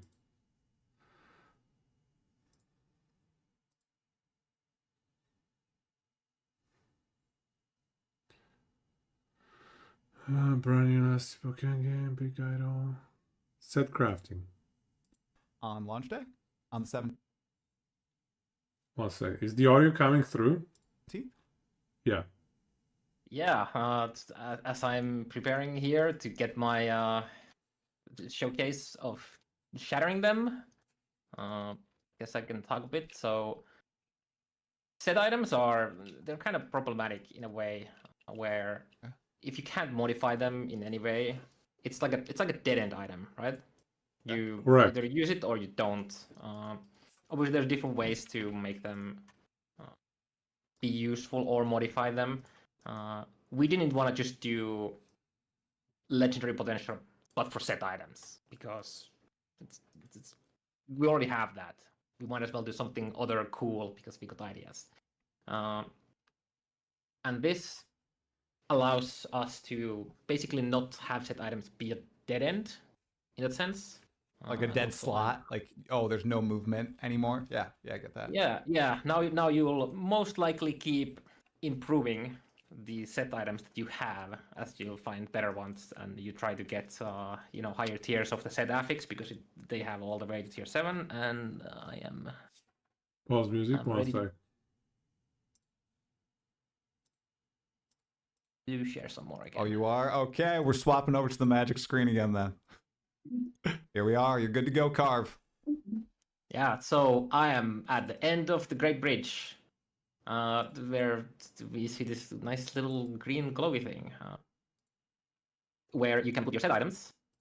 Obviously, I didn't have my set items with me, so I'm gonna speed it up a bit, alright? Button, and see where we go. There we go. Let's see a couple sets there. I remember what the key combinations here are. I'm just going to do it this way. I'm pretty sure you can do it manually, but there we go. Shift. That's the button. And then again, we see a couple uses, so you can just fill this up, and then you do that. We get the really cool stuff here, and we have a bunch of affixes on the ground. And each of these affixes, so they have their name. Like this is Corsair's Blood Call. So this is only going to work on helmets. And we can probably craft maybe some set items. Maybe I'll show you some. What would be cool? Vilatrias, maybe. Everybody likes Vilatrias, right? Yeah. So just like any other affix, you can just craft it there now. And now this is a Vilatrias Downfall Reforged. Each of the set item, we pick basically 2 modifiers. What? Yeah, this is now a tier 1. This would actually be a very good contender for just sealing off, because you get the shock duration for int, and then you just get the base conversion for meteor, and then you can just craft other stats there again. But some of them are really powerful at tier 7. But there are items that there are sets that would be way too good if the set affix would also be great, because Vilatrias has the spell damage per int, and if you can see it, we actually had to nerf it. It used to be 1 spell lightning damage per 1 int, but we had to turn it down because it was just so good when you were able to craft this on a very high-end base with other exalted affixes as well. Is there any specific set Chad would want to see? All right, chat. Come on, spam a set. Let's go. What do you want to see? Go. Okay, I see Shattered Lands. Yeah, I saw 2 instant. Oh, wow, a lot of Shattered Lands. So you get your added health regen, and you get some gold damage. And yes, we also had to cap the amount of increased damage you can get from Shattered Lands, because that buffs to health regen. So it is relatively easy for very specific masteries to get that. And I actually, if you hide very quickly, I can show you the tier 7 of this. All right, yeah, I'll hide. All right. Here you go. The screen's going to look funky, everybody. We're kind of hiding. Let me stop. I'm doing some magic here, quick. There you go. He's doing magic, everybody. Okay? Am I? Yeah, you're good. We can't see. Okay. Oh, wait. Actually. I don't actually know how to hide this. Let me, which one is it? I can just, you know what? I can just stop sharing quick. Oh, there you go. Yeah, that works too. Yeah. I was going to do some like hiding of all the different sources in Discord. So, or sorry. Yeah. Tier What's your matter? 7. Gotta leave some stuff to find out. Okay. Shattered Almost there. Lands. All right, we're good. All right, here we go. So that is your tier 7, and obviously all of the other affixes here are tier 7 as well, because 10 health regen flat. 28 melee cold damage. I mean, it's not bad. You can craft it up to 7? magic be magic. So it can grant you up to 30 added melee cold damage. Okay, so you gotta use also the rune. craft. Okay, that's what I thought as well. Added Because melee when you damage said as craft, normal I attack as thought well, you so can get straight up basically craft it twice. up high. But obviously the big thing here is the set bonus being just very good. Wow. Some of these are pretty good. Okay, Yeah, we're I really saw. excited about being able to add set items more now that we have this system in place. So if the community has any ideas for really awesome set items, do feel free to plug them in the forums and Reddit and our social accounts. We're really excited to start to add these again, because right now we have way more uniques than we have set items because it was a dead end item slot previously. How did this come up? Like, were you guys just workshopping super hard to try to come up with this new idea, and you didn't want to step on the toes of legendary potential, but you knew you didn't want set items to always be BIS for some builds out there, right? I wonder if this one is actually one of those ideas we just heard in the community, and we just kind of workshop from Ooh. there. Base idea. This might be one of those. I'm not sure. I don't remember. We've had this idea for quite a while. Yeah, It's a lot of effort to come to make the system, and this is a lot of new affixes with a lot of new numbers. It took a long time getting all the numbers in there for this. Okay. It took a long time. People are figuring asking, out which of the affixes we take from the sets as well. people are asking a crazy question. I'm not sure if this is allowed or not. They're asking, can we slap this on uniques? No, the with set LP. affixes. No, Yeah. no, the set affixes cannot be added into uniques. Okay, great. Also, people were asking for the last bear. That was the other one that I saw being asked a lot. Is that one we could look at? Which slot? There's a couple different slots. The Oh last gosh, which bear. slot? First slot wins. I don't know. Chess slot. Go for it. Chess slot is endurance with leech. Oh, this might be one of those sets that we actually buffed and we changed the bonus. I'm pretty sure the bonus is better now than it used to be. I might be. I'm not sure if this is one. I don't think we used to have Doesn't seem endurance very or good at strength, which all. it now has as a 3-piece. And obviously 3-piece The set previous being part very from your strength time is still step? fast. No. So this is one of those another of those Legendary affixes that potential you might change, end up that just one? crafting as tier 1 and then just sealing it away and crafting another tier 5. This on top. one, legendary potential changes? That's awesome. Ooh. Right. As you can see, some of these. So this is a suffix on the body armor. It's a prefix. So is it a suffix or prefix? Just depends on what the stats kind of make sense to, and in some cases, put it where it has to compete with other powerful affixes. And here we get health regen, increased health regen per strength, Health region per strength. which is pretty good, especially because this is just tier 1 right now. I think tier 7 goes all the way to 3%, Wow, 3%. if I remember correctly. Can be pretty juicy. Look for in-game picture.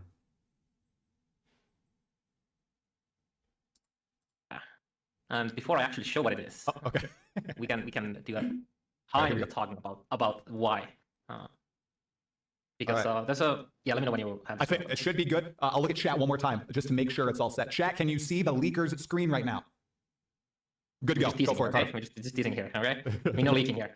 So you know how you have these very good items. Look That at you this get red your ring 1 LP here. on, and then you The probably dream.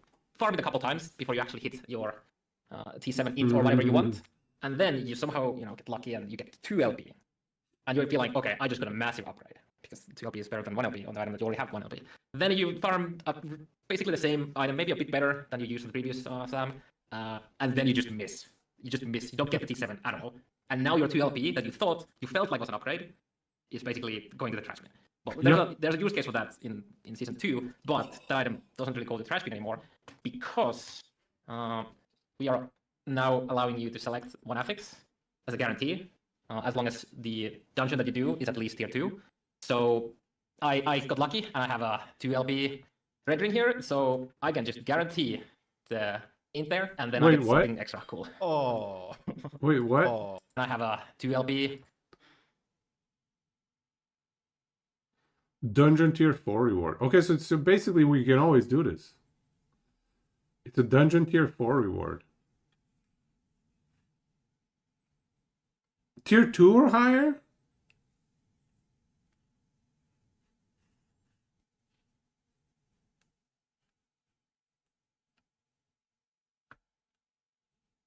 Wow, that's a major change. 1 affix. Wow.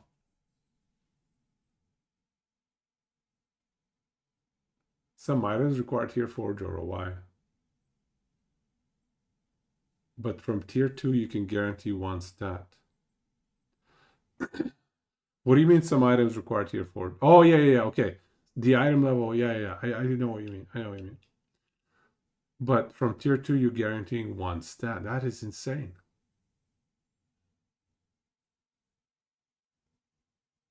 Yeah, does that work with a 1 LP item? Is there a guarantee for a 1 LP item?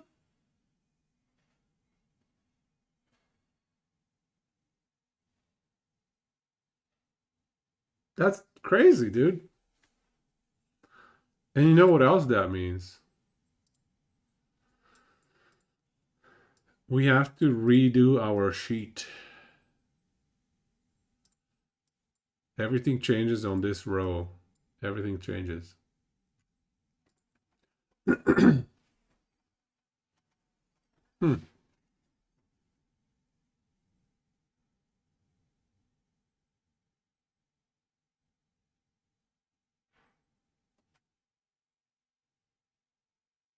Maybe it requires 2 OP for that to work. As a guarantee, as long as So let's the dungeon that you do is at least tier 2. So I got lucky and I have a 2 LP red ring here, so I can just guarantee the int there, and then I get something extra cool. Oh. And this does mean that it's also easier to get 1 affix on your legendaries as well. For example, you don't really need to farm on average 4 red rings anymore to get that. You just slam it there now with the first attempt.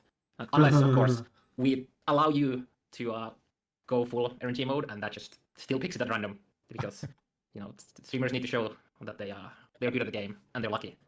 But yeah, for us peasants, we can just force on the 1 affix we want. The other affixes for like 2 LP, 3 LP are still gonna be random, of course. But yeah, That's it's awesome. gonna help a lot. People are freaking out. They're very, very excited for this change. That's awesome. You may have maybe deliberately missed out one potential thing that could happen here as well, Carv. I maybe left. Oh that yeah. So you know how you when you're crafting your normal items in the forge, and sometimes you get this nice sound, and instead of getting +1 tier, you get +2 tiers with the critical success. Now there is a very, very low chance when you're making legendaries to get critical success with Eternity Cache 2, which then just takes another affix from the item. So this could have been 3 LP, but as with just Ooh. getting legendary potential on uniques, the more powerful the item Create is, an the affix less on likely an you are to LP? get success. And it's very rare to Dude. begin with, but so don't expect it to be happening on your red rings anytime soon. But there's a chance though. There's a chance. Do we There's a have chance. some numbers on that chance? Like, are we talking, 1%, Gumbo. 0.5%? Low enough that you don't really think about it, and then if it happens, and you're happy. Oh, sweet. Well, that's pretty awesome. Should I take the magic away, Carve? Yeah, For now? we'll have to prepare another thing. All right, we're gonna take the magic away, everybody. Okay. Okay. All right. Interesting. Okay. So if I understand correctly, 1 LP is guaranteed.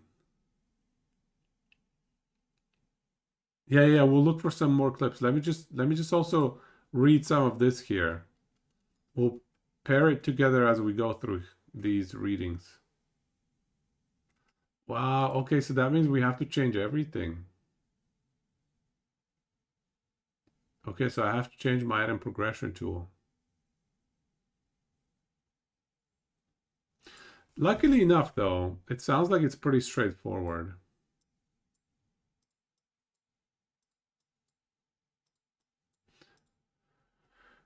Is there a way to reset your LP, though? Is there a way to reset your 2 LP?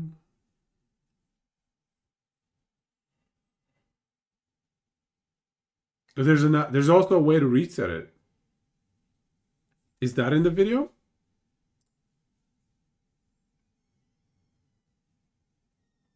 Churning items.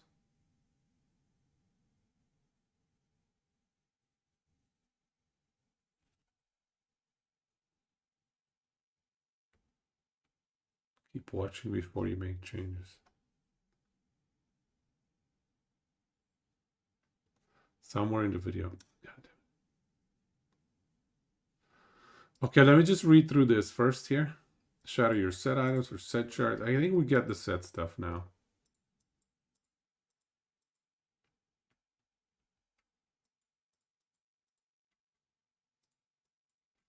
Ido enchanting. We'll watch the video on Ido enchanting as well. After defeating the boss in a tomb or cemetery, don't just leave. In the final room, you'll find a woven enchanter, which allows you to enchant class-specific idols, adorn grand, huge, large, and ornate with new affixes called enchanted affixes, and some Weaver's Touch. It can also be used to reroll the existing enchanted affixes in Weaver's Touch for Memory Amber. What you talking about? Weaver's Touch is consumed like Weaver's Will when slaying enemies to upgrade the idol further. This can upgrade the existing enchanted affixes or add a new enchanted affix. Another unique property of enchanted affixes is that that these will come from a new pool of affixes that cannot be found on idols elsewhere. Can reach tier 7. Whoa.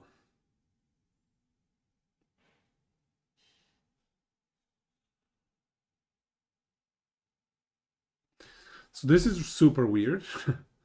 Trying to understand it. So you enchant it.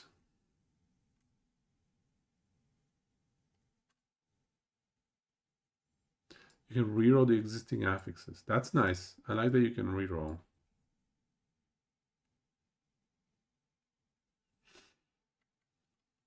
I'll check the video in one sec. Tombs will allow you to use the Woven Enchanter once, Cemeteries twice, and some Woven Echoes may allow you to use it up to 4 times.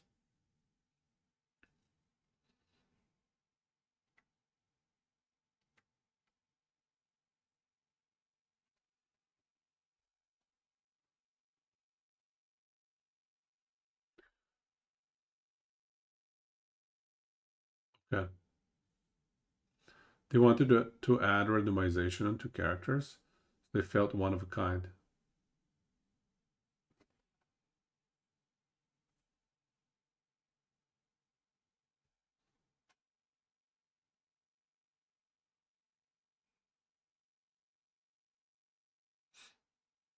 More kind of like legendary crafting. Except slamming Weaver's Wheel on an idol. It's neat, man. Interesting for sure. I wonder how many affixes there will be. They go up to tier 7, they said, I think. Yeah, tier 7. If an author has 3 uses, player may choose to place an unenchanted idol. Re-enchant set item for memory amber. This would count as 2 uses. The player could then place a different idol. Okay. All right.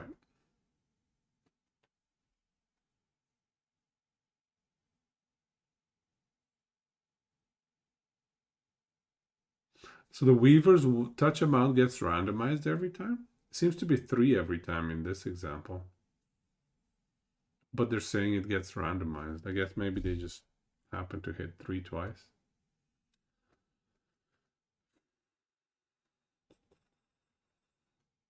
Attribute swapping.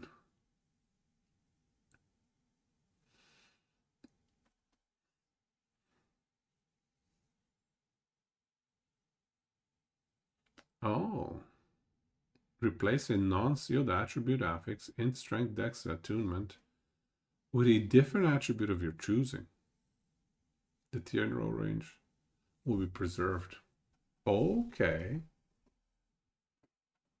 That can have a bunch of use cases. Especially some items are incredibly... Yeah, like a red ring. Can you imagine? You can actually use your red ring as with any character now. Oh my god, we no longer need to farm red rings. Not only do we get to guarantee slam the tier 7, but then we can swap the attribute to whatever we want. Some class items don't get some main stats. Oh, that's what you mean as well. Yeah, that's useful. Yeah. Yeah. Now you can get strength on which actually, by the way, is a huge invoker buff. Not invoker. What do we call it? It's invoker in Dota, okay? In here we call it Rune Master. Yeah, it's a huge Rune Master buff. Because Rune Master cannot spawn strength on their chess pieces. But they have that unique chess piece.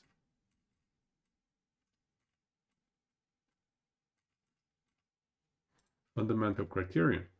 This is a chess piece that scales with strength and dex, but you don't really have a way of getting dex. I think it was dex actually. Oh no, sorry, no, yeah, it's strength. You can get dex to spawn, but you cannot get strength to spawn.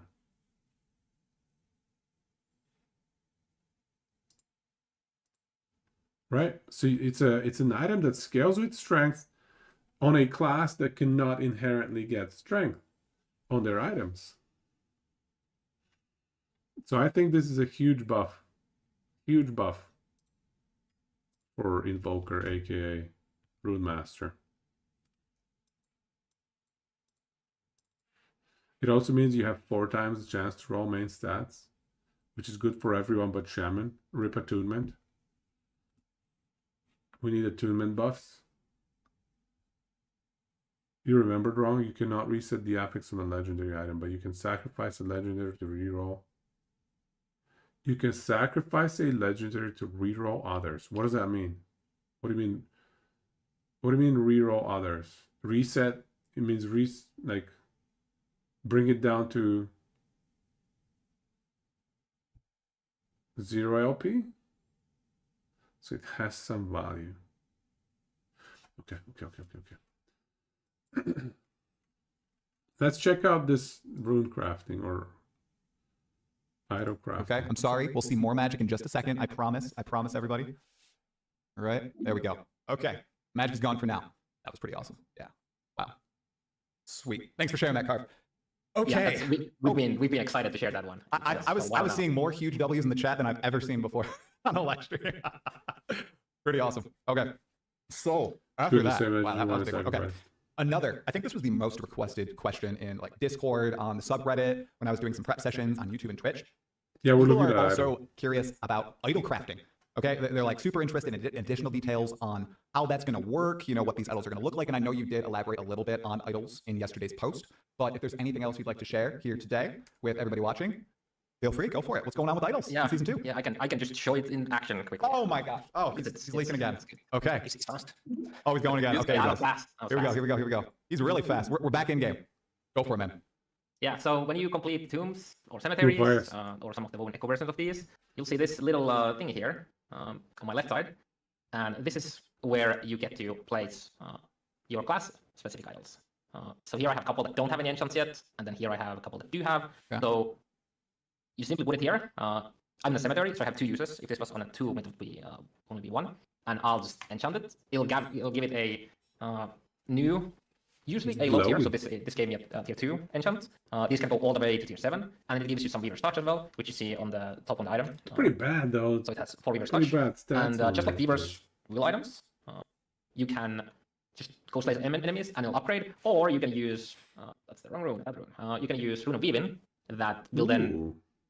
convert some of that. In our case, it put all of it and it just upgraded. So now I have a tier 6 of that.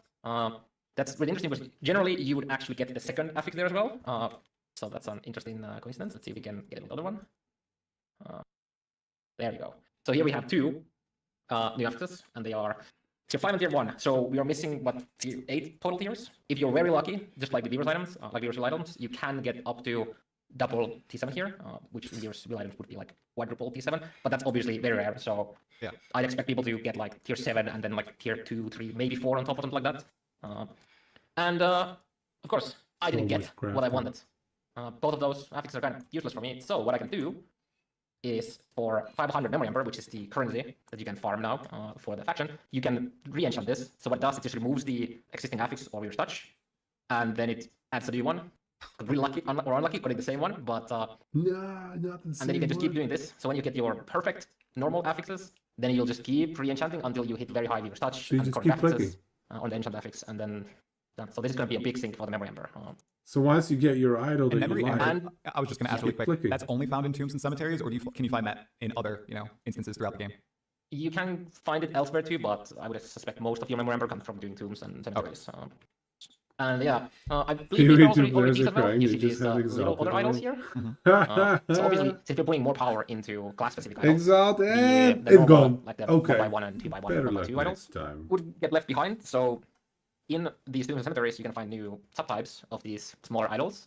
You can find minor, small. I think minor was small Lagonian previously, so we renamed that. And you see there's a different color affix on the top. So these idols have an exclusive better affixes compared to the non-Weaver version of these idols. And you will always be guaranteed to get at least one of these better affixes on these, and sometimes you get 2. Ooh. And most of these are hybrid affixes and better versions of the existing ones, but there's also some new affixes here that I don't think. Yeah, Firepen and Minion Firepen is a new one. And then the increased health here with health on kill is basically the upgraded version of the increased health on the stout idols that currently exists. I think it goes to 6. Yeah, 6%. So there's some pretty good Weaver idols too that you can find. You Yeah, don't looks need like it. crafting People are pointing mats out the if no uses gear on ever the Woven drops. Enchanter. Is that tied to anything, or is that a base amount for every time you clear one of these cemeteries? In tombs, you get 1. In cemeteries, where I am currently, you get 2. Horses And then farm some of the higher expedition. end The only thing that Woven would Echoes make that worse would be can if they grant up made to you 4. farm I think there's 3 and Sanctum. 4. Hey, I for like the higher ones. Sanctum. Whoa, look at those Woven Echoes. That's right the there. one Oh, thing I nice. Yeah, actually they're- farmed the they're most in pretty the cool. 1.0 Wow, I or wonder People if- put nice 0.1. icons on them. I really Funny, like the but, you icons. know, I mean, your cursor could slip like a few inches, maybe. Do it, yeah, Carve. things like that, yeah. This one isn't specific to itemization, unless we are thinking corruption as one for your mods. Ooh, But yeah, yeah. Defeated There's with some cool things in there. that was a good slip. I liked it. That was a good slip. I didn't even remember which is where, so that was actually just a random one. And yes, the plus icon on those Woven Echoes tells you that you can get a Weaver Tree point by completing that Woven Echo. Okay. The hammer implies that it has a crafting reward at the end, and the skull is a boss encounter at the end, and then the rest of them are more varied. We were actually in a cemetery of relieving right now, I believe, where one of these rewards is, not all of these Woven Echoes are going to be awesome for you. You might not like them, some of them. So what you can do is That is you a can nice just quality of life. post them here and exchange them and hope that you get better Whoa. ones. You can Like, exchange them all at once, and they'll come out with 3. Oh my goodness gracious! You don't have Oh to. do my 3 god, times. look at And you that. didn't waste that. Yeah, you can just fill this up and You it's just, actually like, exchange things Well, all that's at pretty once? nice, if I do say so myself. and it's pretty satisfying. And we're leaking some more here. Teasing more. Yeah, I love how it's just like looks. There's like a little rhythm there too. Yeah. Oh, there's a little sound effect that we can't. Oh, nice. Yeah, I'm currently muted here, so Yeah, that's there's good. no sound. Yeah. Very cool. Well, that was beautiful. Thank you for showing off those idols, Carve. People appreciate it. Oh wait, what, should I? What Anyway, was that? No, I'll just. Okay. So that's the idol crafting. Curves loves it. Loves the teasers, the leaks. That's pretty neat. Experimental crafting. Okay, let's see what they're doing with experimental stuff. Because experimental stuff, honestly, was kind of boring in the state that it was. Weaver's Web has taken you to the Rune Prison Complex. Blah, blah, blah. Here you may wield the arcane knowledge, blah, blah, blah, blah. Replace a prefix with an experimental affix. Any item you wish to craft must have at least 2 prefixes.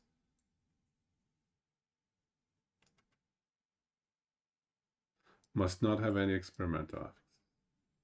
Okay. Okay, Carve is a game design enjoyer for sure. We made cool shit, now break it. Yes. I like that. We like to break things. Give us cool stuff to break. That's what we want. Quality does not go unnoticed either. If the prefixes are exalted, tier 6 or 7, then they contribute much more to the chance for a higher tier outcomes. Nice. This part is at 1 hour in the video, part of the Big Woven Echo, blah, blah, blah, blah, blah. Okay, we'll check it out. Rerolling uniques. Okay, we have to read the rerolling uniques part. Finally, the uniques you have always wanted drops, but fate has not been kind.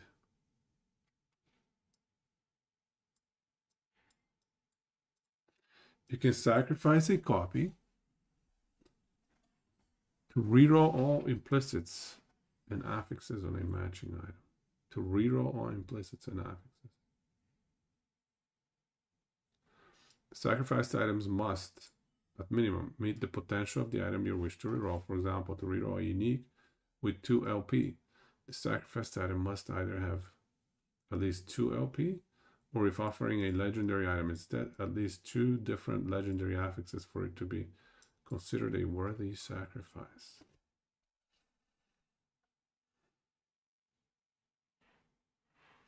The LP or Weaver will be preserved. All affix ranges, including unique, implicit, and legendary, will be rerolled. Won't change the tier of legendary affixes.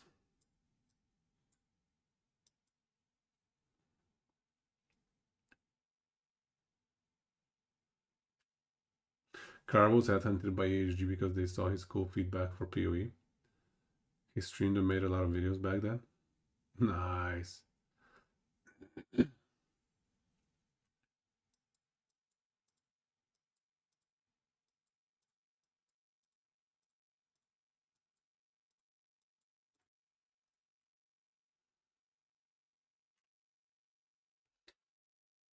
So if I understand correctly, this is not going to clean up your legendary potential. It's not going to reset it down to 2 open slots for your 2 LP. It's just going to re-roll, which has value.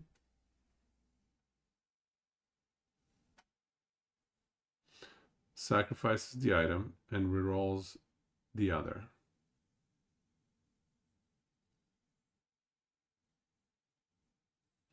So if you brick a 2 LP, whatever, really rare 2 LP, it still has value in that it can help you re-roll your next 2 LP. That is such a crazy combo, man. I don't know, man. Like, what if... That is an insane combo. Can you imagine re-rolling this stupid item, Unstable Core? Can you imagine trying to re-roll this? It would be a nightmare. It would be a nightmare trying to re-roll this. But still, I suppose, I mean, it's a free option. I shouldn't complain. I shouldn't complain. It is a free option. Okay, good. It's a net positive. Legendary crafting potential.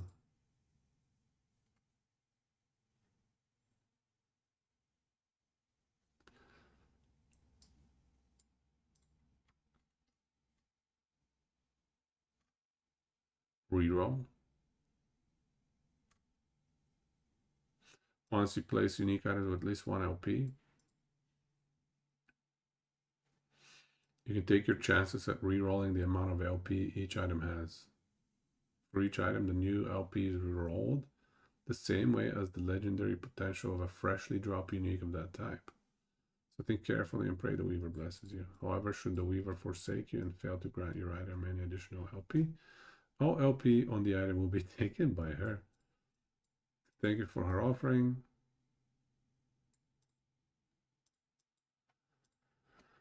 Give you a rare shard. So can you put like all red rings in here? Can you put like 30 red rings? Yup. So 36 red rings is the max, it looks like. 6 by 6. So we can put all carved does that. God damn it. Should have known. Should have known. Interesting. Okay. Well, god damn. Dude. That means that is yet another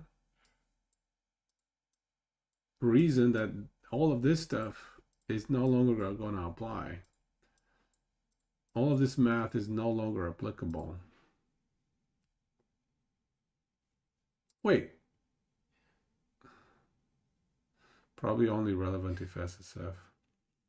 No, I don't know, man. If you have a bunch of red rings, you're going to want to check them out. Oh, Mr. Sleepy Cat is raiding us. Hey, Mr. Sleepy Cat. Let me give you a shout out. Thank you for the raid. How's it going? What's happening? Costume cats. Mr. Sleepy Cat. We're checking out all the changes that have been announced over the last couple of days. If you have a bunch of red rings, you're probably way ahead of the economy. But there's no economy. If you're playing COF, there's no economy. Hey, welcome everybody. Shout out to Mr. Sleepy Cat. No, Jork is right. So I'm trying to understand what are all the changes coming. There's a bunch of runes here, but let's check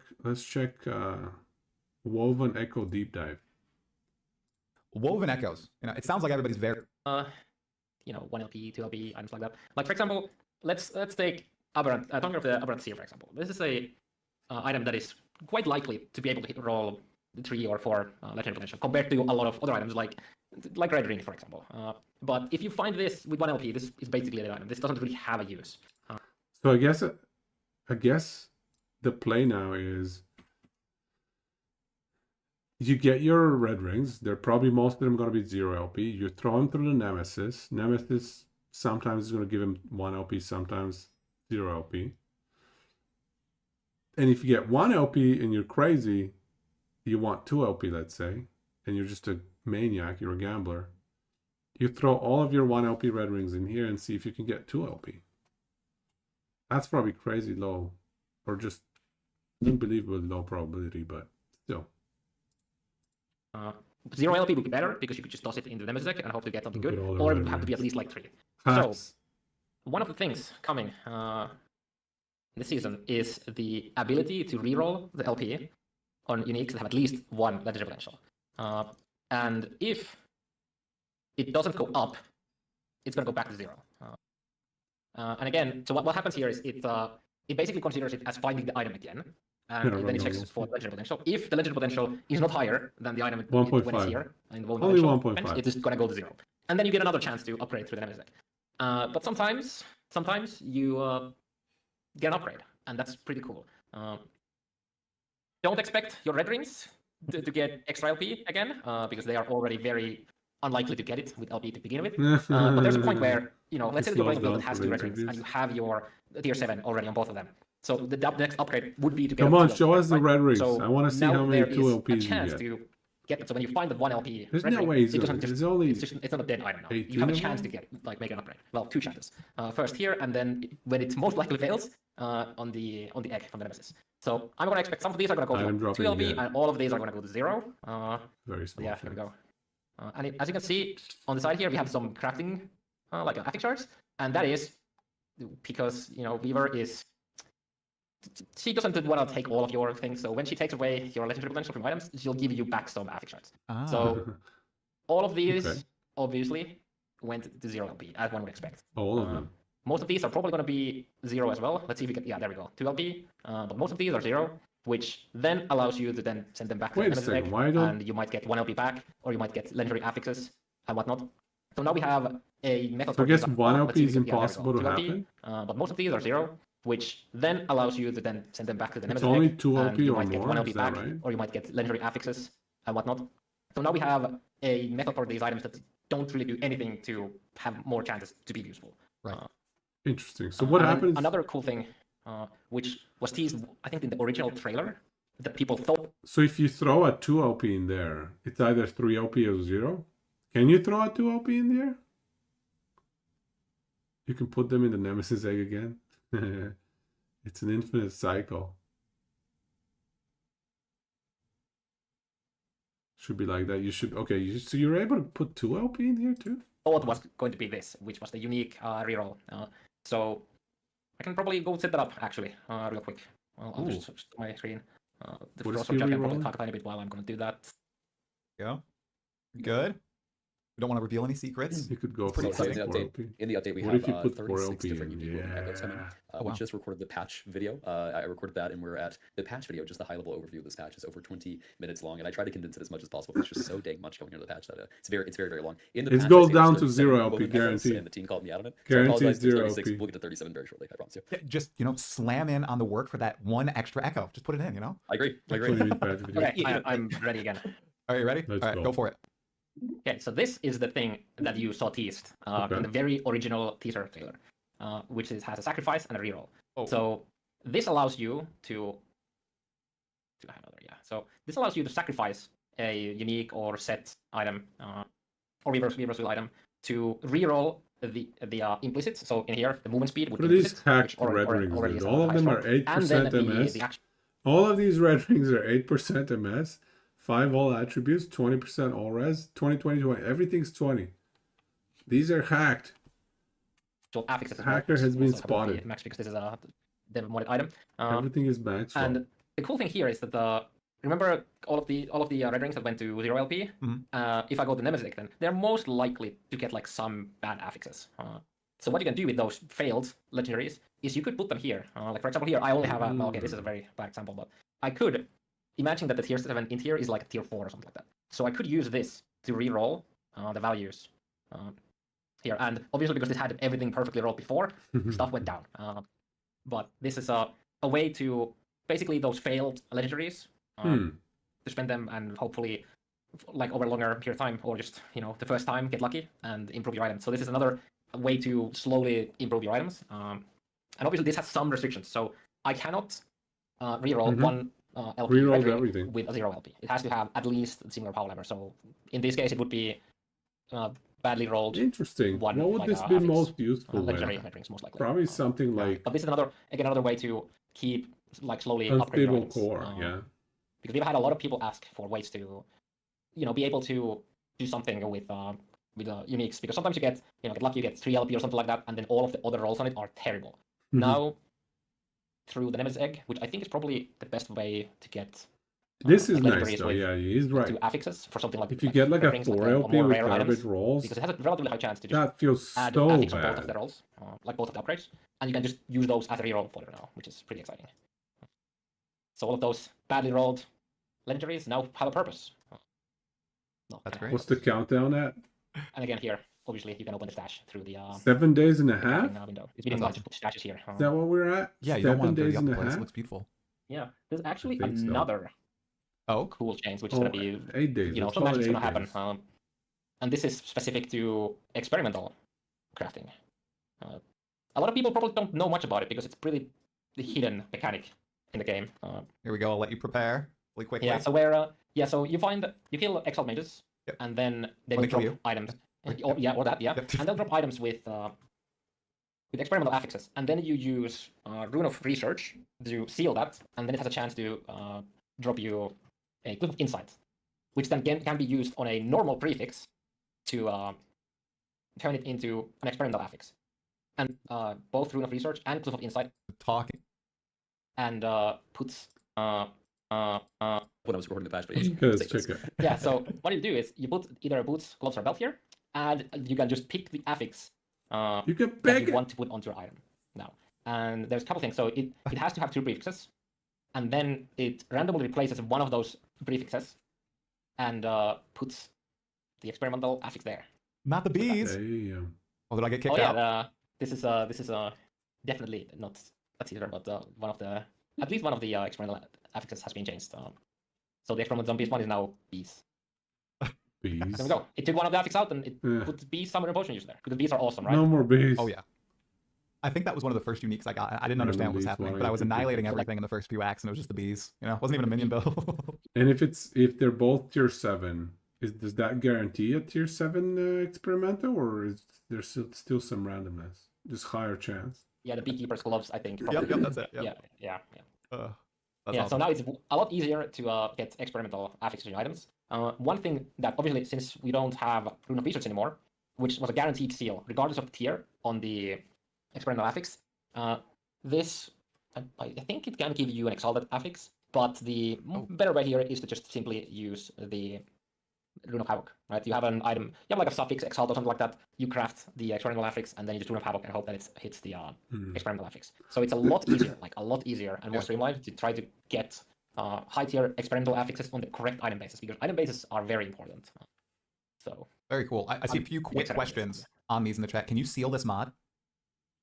yes, with Cliff of Despair, Yeah. you can still seal it, but obviously that means that you cannot seal higher than a tier 4 experimental affix anymore. But so the absolute top end amount of tiers of an experimental item has gone down, but it comes with a trade-off of being able to actually craft them on items that you want way more easily now. Very cool. You And might then actually be another was, using them now. can you put experimental items or experimental affixes on exalted items? I think you may have mentioned that you could. Is I wrong? Oh yes. Okay. That is how you're most likely going to be having exalted experimental affixes, because you just craft the lower tier. Like for example, this is Not tier bad. 4. So I could technically be able to Cliff of Despair this, but the odds are really low. But more likely you'll have an exalted belt here instead. What is this new affix here?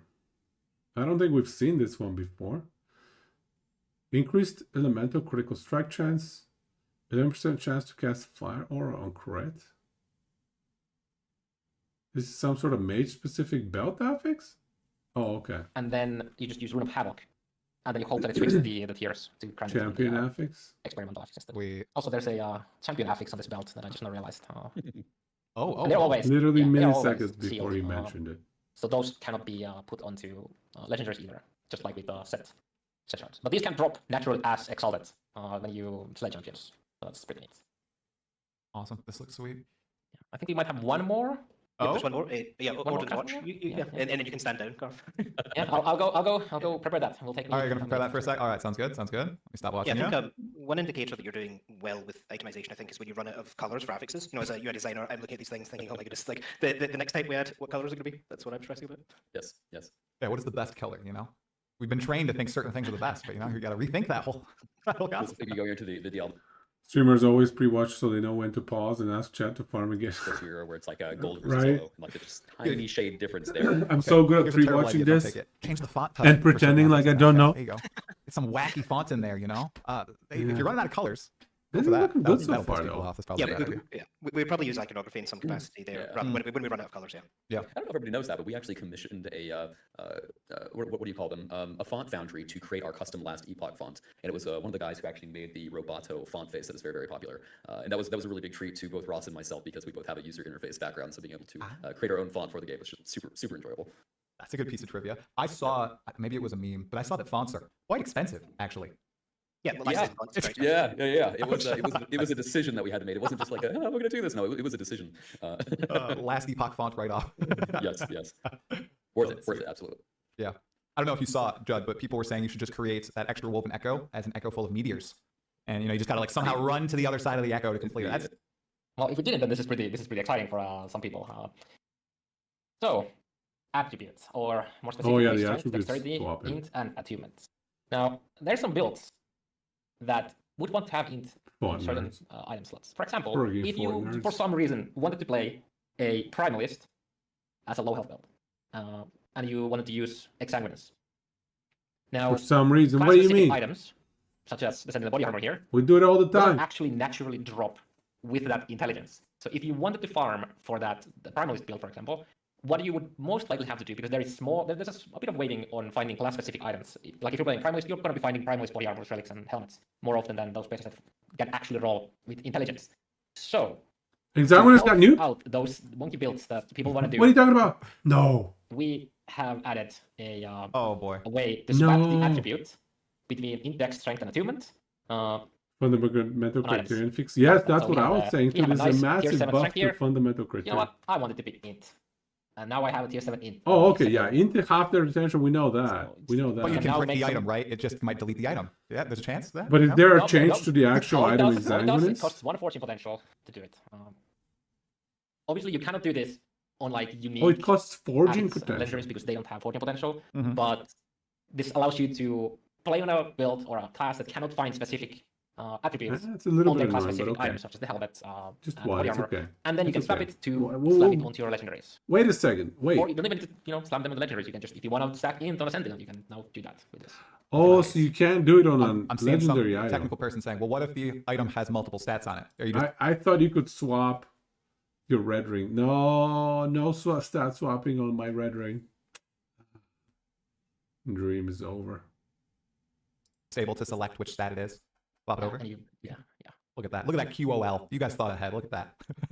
Just skip season That's 2 sweet. back to I'm PoE. pretty sure we had the case where we had the base and then we tried it and then somebody had Yeah. found an item with two attributes and they're like, wait, Hardcore SSF PoE 2, I have let's to go. Adjust. Starting up right You now. want I'm pretty sure this is one of those cases. Fired Yeah. up. Yeah. Oh, that's good. What are you I've guys heard starting? On It's a 17th. very You're getting nice a log in, season right? for hardcore SSF. Any favorite Heartseeker, class? 100%. I'm so torn between Heartseeker and either a Paladin or a White Knight. I can't decide. Not having to stop to cast Devouring Orb sounds really fun. I really want to do that, but I cannot do that over Heartseeker. Yeah, the D2 Bolazon is very deep on me as well. Yes, So, yes. Scale with it. Okay. All It right. would deadly to not be at risk cap. And then we Okay, also let me go have back to the idols post. that are pretty flexible at providing resistances. And the new Weaver. The affixes yeah, the also frozen provide concoction a is decent amount of garbage. resistance, you can see here. Would rip in minutes. No. No more hardcore SSF for us. So these are the new runes. Rune of Weaving.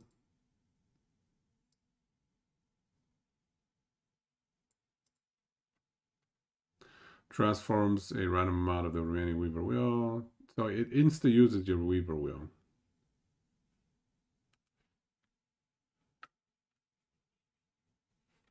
Okay. Rune of Havoc shuffles the tiers of non-sealed affixes. Yeah, so this is the shuffler. That's a good one. Rune of Redemption. Randomly changes the exalted affixes of an item into different affixes. This is interesting as well. It makes even some of the more garbage ones, like let's say you're aiming for some helmet class specific affix, those are pretty rare to drop. So this gives you an incremental chance to get them.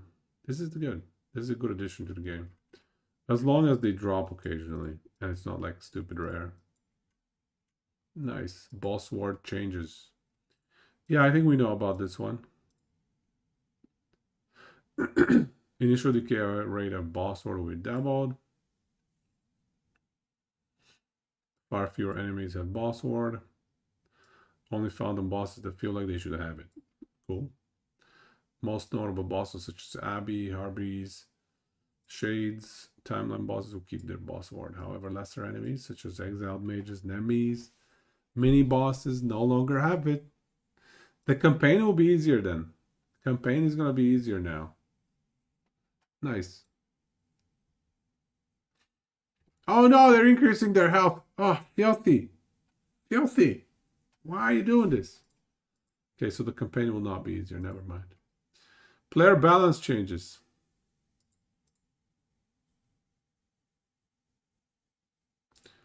So yeah, health and ward rebalancing. Ward has been a more dominant meta for a few reasons. The introduction of 2 new masteries, Rune Master and Warlock. Major buff to Zork. All had many good sources of skills and passives to invest in ward gen and as their primary defense. This combined with ward not being strongly tied to gear made it very easy to obtain high amounts of ward, while health required lots of itemization to compete. Season 2, we're making a few changes to tighten the gap between these two defensive options. And below are some details. Okay. You're actually looking forward to the last Depot campaign after doing the PoE 2 campaign on 3 different. Oh wow, you got through PoE 2 like 0.2, the most recent patch. You did 3 different characters. How'd you get through that? Wow, which 3? How was it? Rate it. Rate your experience with each of the 3. Ward retention changes.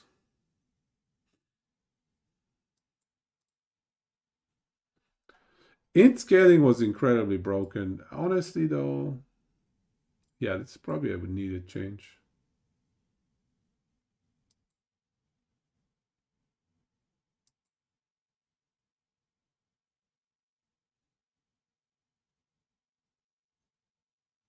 Lich was awful.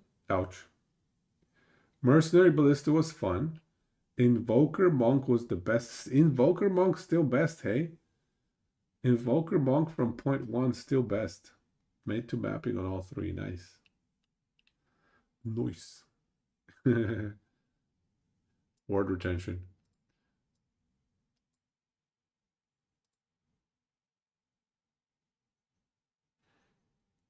Okay, we already know this.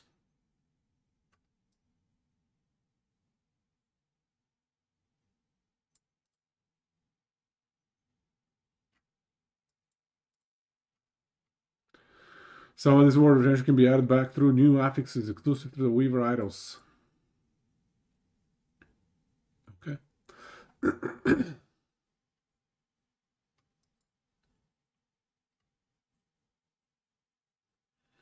Niche, you don't like that it was originally mostly defensive attributes, then they added all these offensive benefits to it, and now it's a problem. I kind of agree as well. However, yeah. Honestly, I do believe there are too many offensive random like itemization benefits. But 4% might still be too high. If you remove those stupid itemization benefits, maybe 3% might be the better equilibrium value.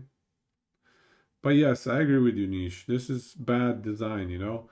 You add a bunch of stuff that makes it better in a different system, like in the itemization system, and now you have to nerf int itself.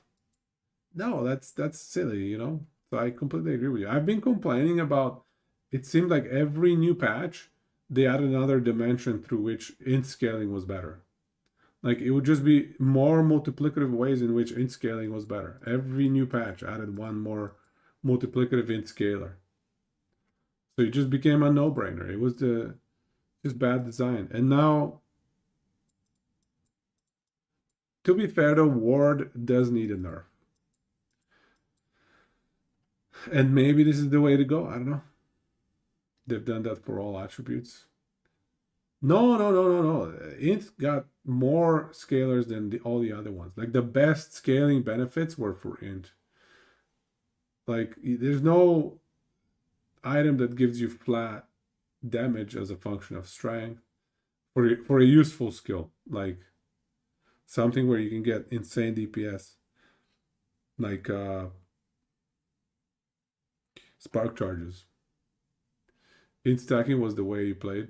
Yeah, int stacking has been a bit too crazy. Or you mean for Lich you were int stacking? But no, yeah, it's crazy, man. The int situation got a little bit out of control, so it's unfortunate. But this was necessary, I think. I think this was necessary. Vitality got anything as nice? Yeah, Vitality had a bunch of great benefits, but it was very much, yeah, local to one class. You've played 3 different Huntresses, Costume Cats. Bleed was the smoothest through the campaign by far. You actually played Huntress 3 times through the campaign? Because I thought when you said 3 different Huntresses, I thought you meant you just respect. The rest really struggled. Ouch. Lich wasn't that bad. Act 1-3 before the minion buffs was really rough. Lich is a minion class, or you played it as minion class? Okay. 3 times through the campaign. Wow. That's impressive. I have a hard time playing the same class through the campaigns, whether it's last epoch or PoE. Some of this water damage can be added back through new affixes exclusive to the Weaver Idols. Okay, we read that. War Decay threat. Yeah, we know this stuff. We know this stuff. Hybrid affix to give you ward per second, War Decay threshold on rings.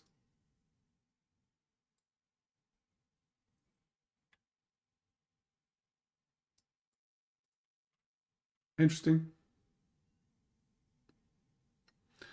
Ward per second alongside with new affixes, increasing the ward per second. Increasing ward per second on hand catalysts, off-hand catalysts, and on helmets and body armors for mages and acolytes. Interesting. 40% stronger across all tiers. A little more common. Okay. In addition, Season 2 comes with some substantial buffs to health regen as well. Mainly done by making added health regen less of a scarce stat, but also by slightly buffing the values of increased health regen affix around 15% across all tiers.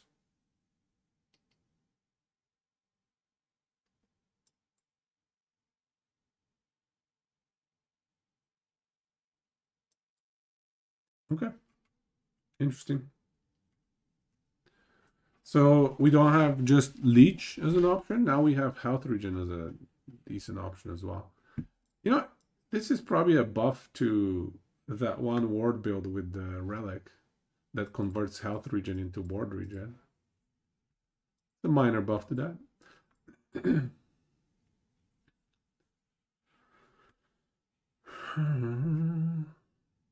The added health affix increased at tier 5, especially tier 7 a bit. Okay, just more health. We can get more health. Vessel is getting nerfed, is it? Hey, Hans TV, welcome, man. We're reviewing the changes that came out over the last 2 days. How do you know Vessel is getting nerfed? Where's that written? Yeah, we have 2 links here. I'll send you the links. They said it on dev stream. Oh, okay. Fair enough. How big of a nerf? How much does Ballistic get nerfed? Good question. Does anyone know? How much does Ballistic get nerfed? He didn't give details. Okay. Added health and added health regen hybrid affix. Interesting. That's great. You know why this is great? Because now you can have 2 suffixes that give you health. You can get the tier 7 180 health, but then you can slam a tier 5 hybrid health as well. So now you can have rings giving you something like 250 health, up from 160. That is a lot more health. That is, yeah, very significant. Relics can also get the hybrid health.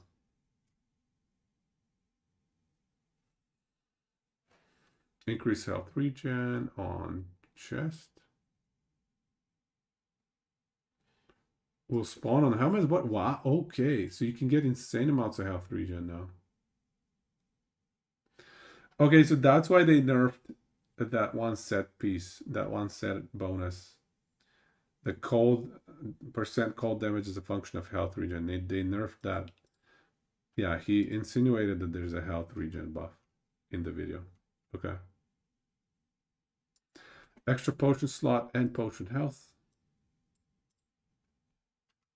Potions now heal a lot more. That's nice. This is very nice. We get to the problem. Endurance threshold.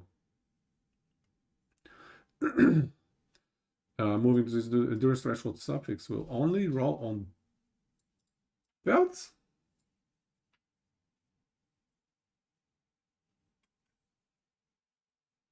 What? This will free up suffix slots that previously competed with the added health suffix, which will also increase your endurance threshold as it scales with your total health. This change was made as in most cases endurance threshold needlessly complicated build crafting and diluted the pool of available affixes without having a meaningful positive impact, especially for new players when increasing your health without health was the better option. Items from previous seasons with the endurance threshold will remain as they are. Only on belt. So they're basically just almost deleting endurance threshold as an affix. I kind of agree. I mean, it's a crap affix, but they're giving up on it. They're giving up on this affix. They're basically saying, yeah, don't bother. Don't bother with this affix. It's trash. So maybe it needs a major overhaul later on, but as is, this, I mean, it's a good thing for us because, yes, we don't want endurance threshold in our rings. But yeah, it looks like this affix is going to get deleted. They're probably going to be, they'll probably be giving up on endurance soon enough, right? It's not a very good affix. They're doubling down on ping pong health for life builds, which is really bad for the game. Maybe they can add some other damage reduction. I don't know. Hard to understand the mechanics so you could see them and removing it. Endurance is excellent. It was just numerically underpowered. Well, if you can make it so it covers your whole health pool, it becomes a 60% damage reduction, which is very nice. But yeah, the ping-ponging of your health is very scary. For health builds, I've encountered the same. It's very scary. Global dot.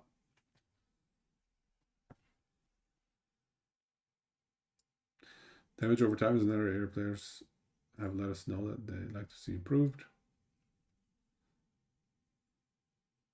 Reducing the damage over time players take by 15% globally. As well as having the current damage over time bonus benefits received from corruption. Very nice. Very, very nice.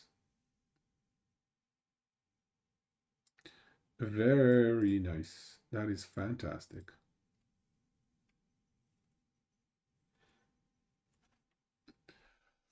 Endurance works to smooth out damage taken. The problem is we have way too high leech and now massive health regen buffs.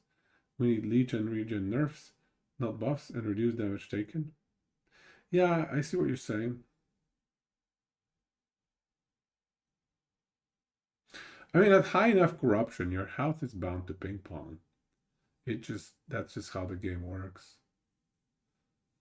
Void Knight getting full dot focus actually drastically reduces the ping pong Void Knight does. Because of the leeching. At high enough corruption though, a single hit can just chunk you so much. There's just so many chunky hits at high corruption. You watch by playing Sentinels with 5k line. He's constantly going 100 to 10% every time he's touched. Those chunkers, right? Yeah.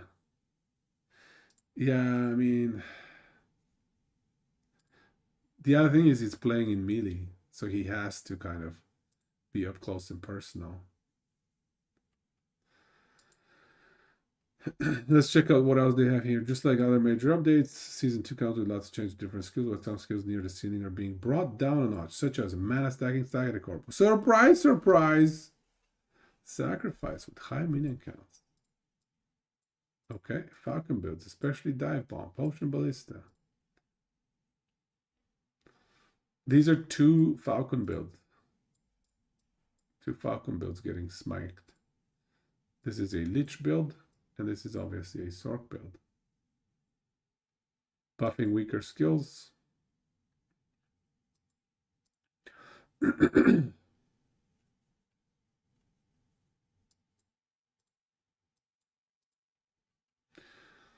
Here's some interesting changes, eh? Alright, let's see. Many abilities have received buffs to their damage and base functionalities, such as Black Hole's base damage and damage effectiveness are doubled. Time dilation provides 10% increased duration per point. Singularity grants 100% more damage, previously 50. Flurry's damage effectiveness has been increased. Oh, that's nice. Shuriken damage effectiveness increased. Acid Flash damage effectiveness increased. Alchemical proficiency, 8% more damage per point, previously 3. Acid Flask is nice. Is Acid Flask viable? I don't know, man. Shadow Daggers? Surely Shadow Daggers should have been in this list, no? Maybe not, I don't know. I feel like it should be. Frostclaw is also getting a cleanse and word gen nerf, apparently. Yeah, finally. The only skill in the game that gets a free cleanse. Every other class has cleanse on a cooldown. And there you get cleanse for free every millisecond, 5 times per second. Word gen nerf as well, according to a stream version of these notes. Steam version of this note.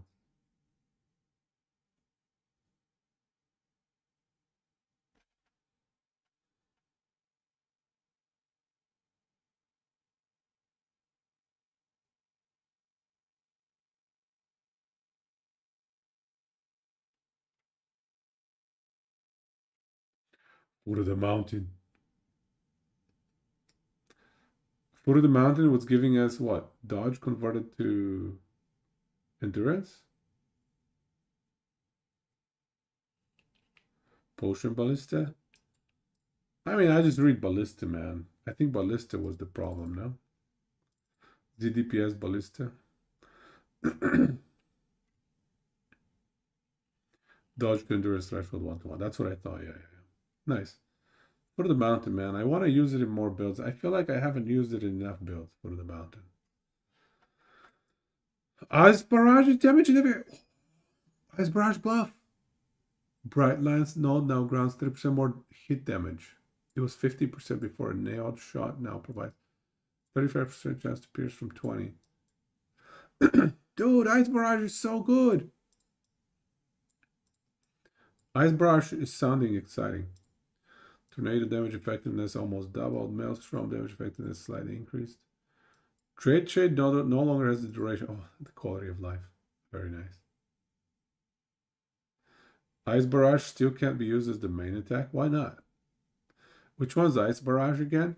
The one that you cast it once and it spawns this vortex in front of you, which shoots ice shards continuously, faster and faster and faster. Yeah.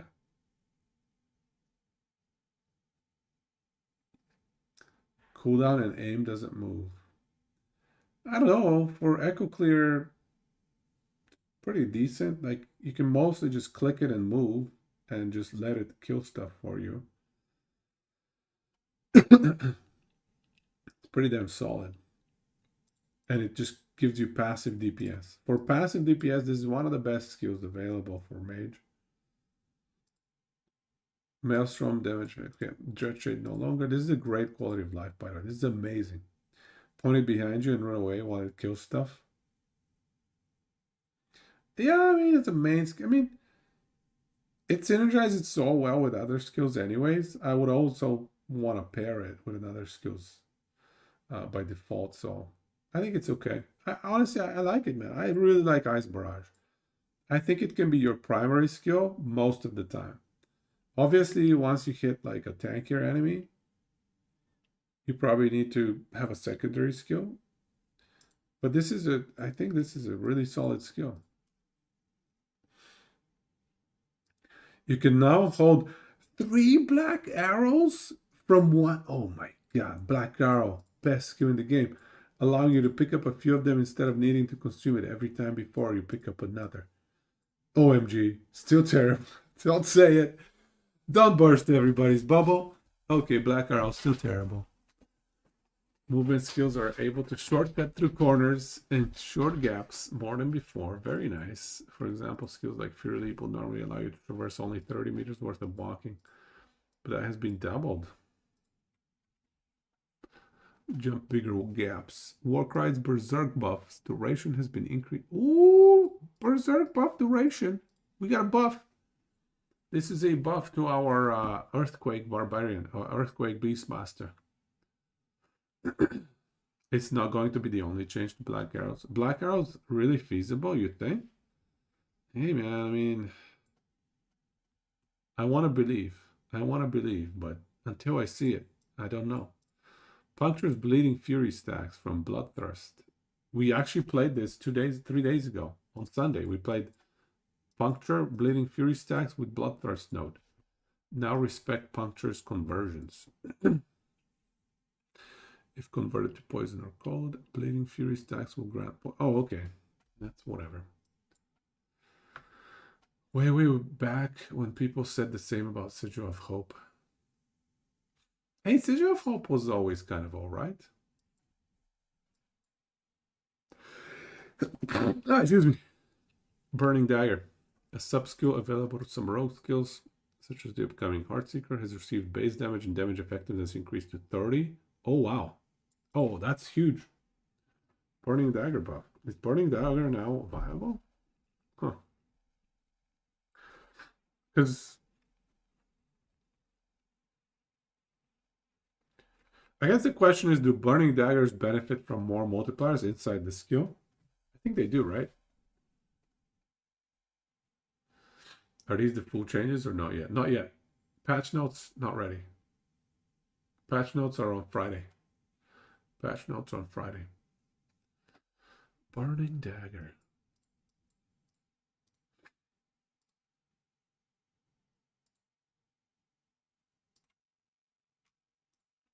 So Cinder Strike has a bunch of Burning Daggers, right? Wait, no?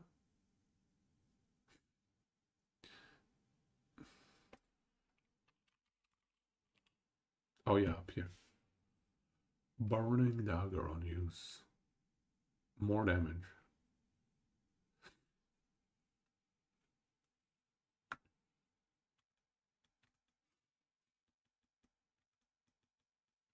Okay.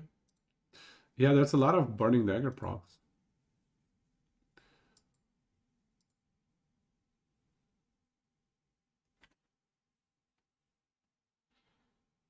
Even using the Burning Dagger relic is still bad.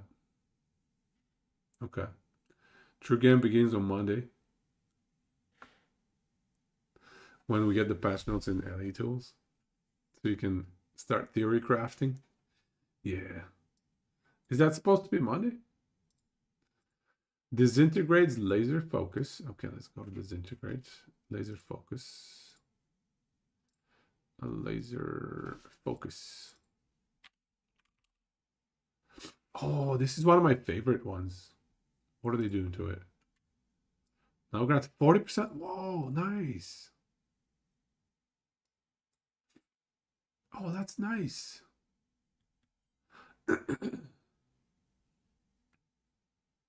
That's huge. 50% more damage is huge. Cycle 1, it was on LE2, it was like 2 days after patch notes. Well, to be fair, it's when they give him the access to the API, I think. Because I think he has to API. He's not plugging those changes manually. I think he's just feeding it in. Anyways, summon skeletons mana cost is reduced by 9. Previously 15. Oh yeah, that's a good quality of life. Bone Golem mana cost reduced. Scale Mages reduced mana cost. Manifest Armor and Wraith Lord are now much more responsive at high movement speed. Oh, I know what they're talking about. Manifest Armor used to skate. It used to skate. When you give it a command to move in the other direction, it would like skate for another 10 meters when it had crazy move speed. Reducing the instance of the minion struggling to move to its intended location. And oh yeah, they're skating instead. Oh yeah, they know it. They know it. Oh, that's good. That's good to hear. The skating is real bad. Summon Bear now gains 20 health per strength per level, previously 18, so that's not really anything different. And Forceful Swipes node now also grounds plus 1 melee physical damage per 3 strength. So you get 100 strength, that's 33 melee fizz. Is that a lot? I guess it is a lot, because getting flat fizz for your minions isn't the most trivial thing. The swipe from Forceful Swipes now has a cooldown of 2 seconds. Previously 5. Oh, nice. Nice, that's huge. Skeleton mana change is actually a nerf listed as a buff. Is it because you get your mana refunds and such? What was it? Skeletons. Profane Oblation Skeleton Mage build spam skeletons uses the passive node that gives ward per mana spent on minion skills.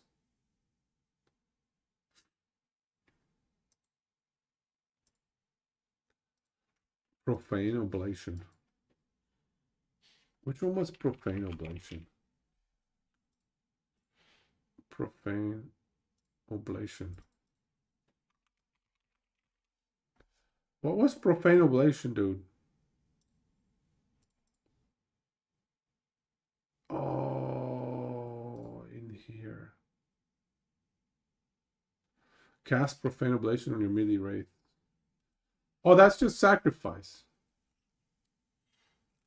That's just the Skeletal Mage sacrifice, right?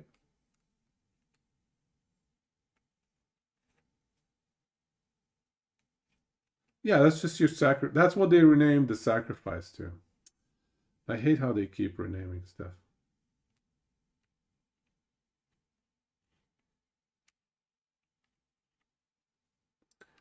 Yeah, and for skeletons, you had a lot of mana efficiency. Yeah, you gain mana per skeleton dead. Right, the passive.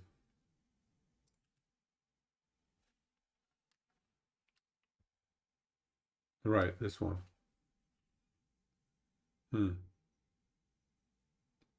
Well, interesting. 9 from 15. Well, I think these are interesting, most of them. Some of them could be build enabling. I'm not sure how much of a hindering this is going to be to the build, the Profane Oblation build. I tried running that. It never really felt as good as I would have liked it to feel. Let's check out the unique changes. Eye of Reen no longer requires you to crit with a direct melee attack in order to gain a stack of Reen's Ire. This means it can once again be used with Warpath and other skills which hit with indirect attacks. Chance to gain stack of Irene for 5 seconds when you crit. No longer requires you to crit. Oh, so it's about the direct thing? I thought they mean you can hit now. Pretty great for leveling, but runs out of steam around 2,300 corruption due to minion survivability. Fair enough. Okay, so it's about the direct. Okay. But otherwise everything is the same, yeah. Okay. Buldar's Wrath. I like this huge mace. Left their foes quaking in their boots. 100% chance to use Earthquake after using a non-channeled movement ability. Up to 2 times every 5 seconds. Yes, that's a nice buff.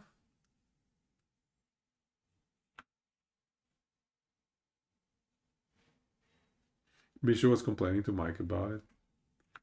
I want to spin and to win with Eye of Re. Why can't I? It's a fair complaint. Like, those are crits. They should count. This is a nice buff, because this used to be a really cool build, right? With the Boulder Wrath and the bear, and you're just running around and making earthquakes happen. 2 every 5 seconds. Is that enough? Is that enough? Yes, we'll see. Eye of Storms.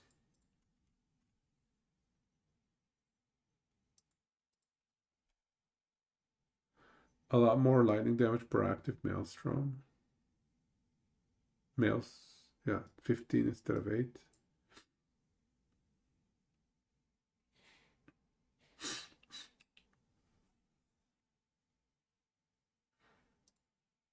Okay. Okay. I don't think this is insane.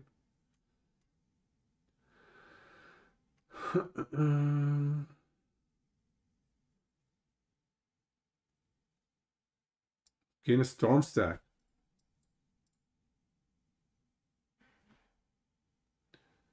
A lot of melee flat. Melee lightning flat.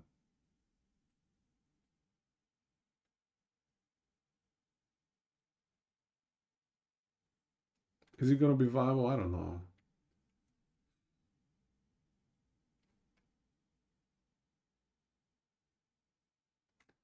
$15 stacks is easy to maintain. 200% increased lightning damage. How many lightning builds do we have, though? On a druid, or sorry, on a primalist. There's not too many lightning skills, honestly. This is a minion one. Earthquake is only 50%. Tornado.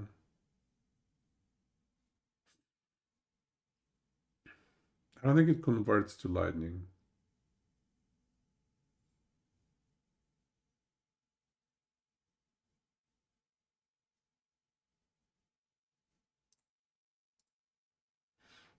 Even though it has the lightning tag. It has to be Gathering Storm. I agree. There's nothing else, really. Nothing else is a consistent, reliable lightning damage. Swipe is 50%. Right?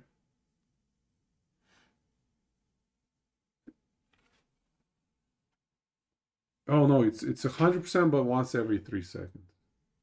Yeah, that's silly. Yeah, it has to be Gathering Storm.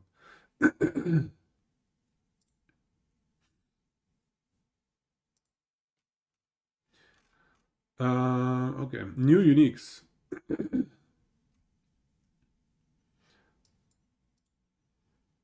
Offhand Catalyst gives an off.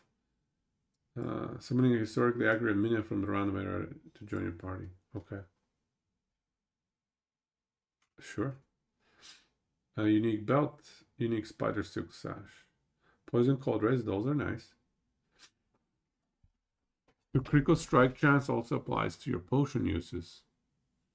When a potion uses crits, the health and ward you immediately gain from it multiplied by, okay. 25% of crit strike multiplies to potions. 155 health gained on potions. It's a bit of a gimmick. I don't know, man. Bit of a gimmick. Don't really care. Another belt. Unique coin mail belt. 5 to 7k ward. Is that where it caps? Only 25% of crit strike multi though.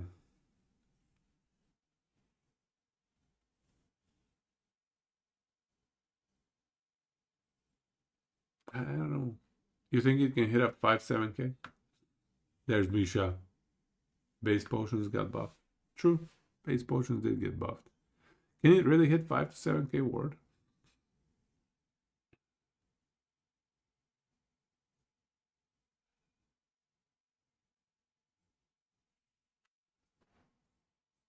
Tier 7 HP. Convert to potion. Convert to ward. Interesting.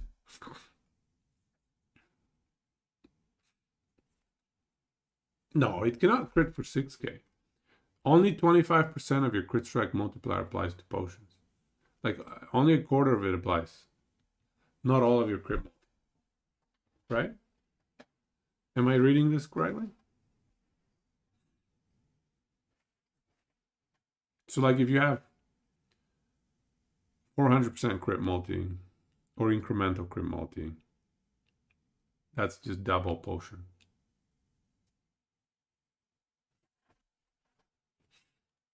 Still, okay, it still sounds interesting, but I don't know. It requires a lot of itemization to get it online, I feel like. And with all the new ward issues and ward decay stuff, could be interesting though. I don't know. Brewmaster's Buckle.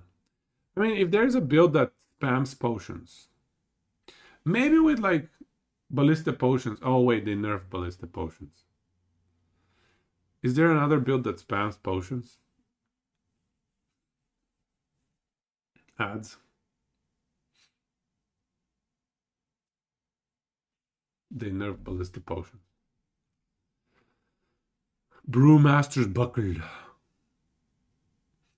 10% of max health gained is endurance threshold for 4 seconds when you use a potion. I mean, that's so reactive though. I want proactive defense.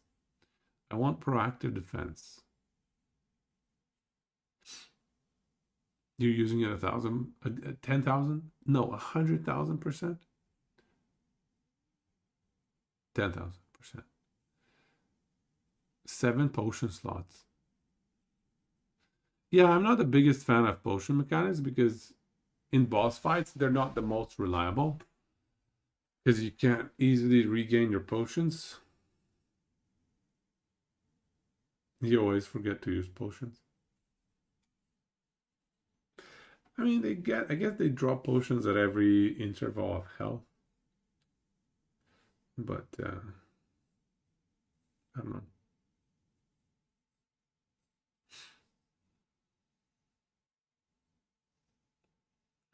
Health gained on potion use, fit, endurance. I don't know.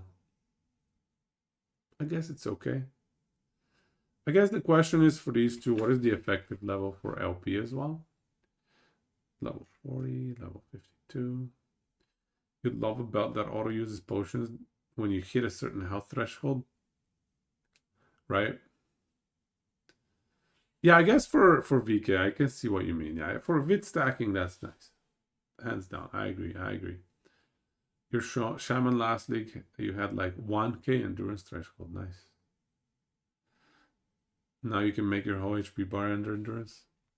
Well, yeah, if you combo this,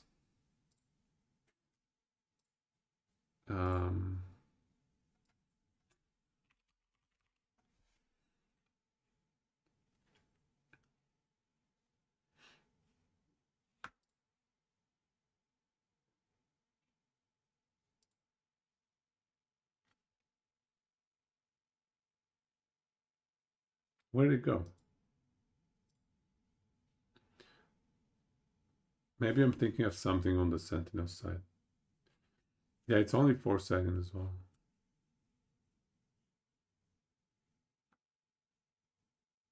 It's on Druid. Oh, it's... There it is. There, it's at the end. It's at the very end. So 10%. 10% here. 10% here. You're up to 40%. It's all right. There's another 10 on the helm. We can put a 10er on the helm.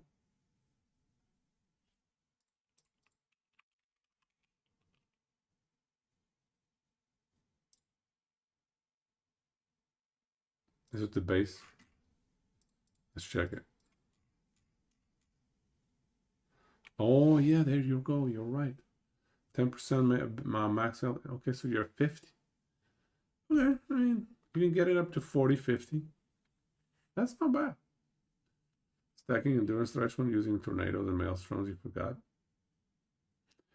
Well, you're not going to be able to stack as much endurance threshold because rings no longer spawn with it. King, you just need to target farm Omnividence at cycle start. Then the fun begins. Why Omnividence? Isn't that like a staff? I guess you're going VK caster. Omnividence. Is it getting buffed? Omnividence. There it is. Hey.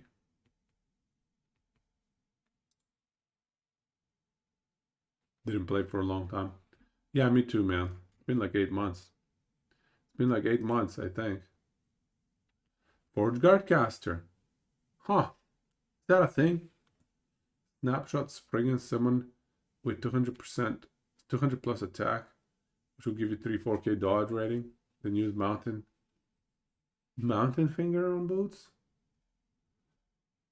Foot of the mountain, you mean? To convert the yeah, foot of the mountain. Yo, Grez, welcome man. Yeah, converting dodge to endurance rate. That's what Niche was talking about as well, converting dodge to endurance threshold. But you have to stand for 1 second to get that benefit.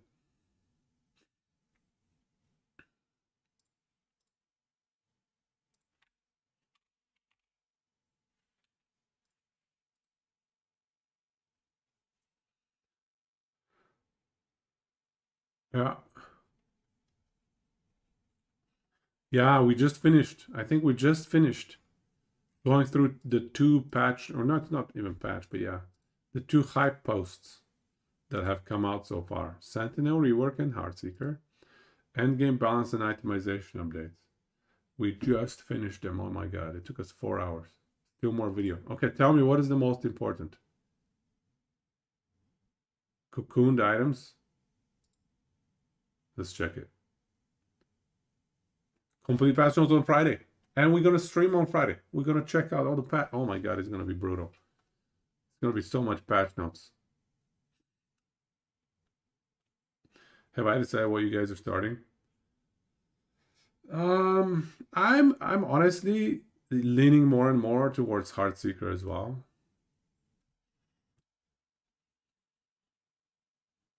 I'm not sure that I'm convinced on Sentinel. I feel like Heartseeker might be fun.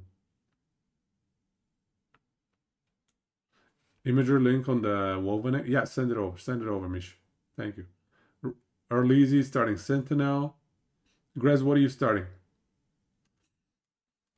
What's everybody starting? Cocoon items have higher LP chance and are Woven Echo rewards. Okay. Trying to ignore the PoE2 drama. I have successfully ignored it because I didn't start the season. We've just been kind of eating popcorn on the sidelines here. Good times, man. We dodged it. Dodged all the drama. No drama for us here. This honestly couldn't have been better for ESG. I know, right? They moved it 2 weeks back, and it's perfect. Now they're going to pick up everybody from the PoE2 train. Check Discord, okay. Void Knight thingy probably, Drano. Elden Ring God version of Sentinel looks amazing. What is that? Is an Elden Ring God version of Sentinel. Heartseeker 100% unless patch notes reveal something wild. 100% dodge roll.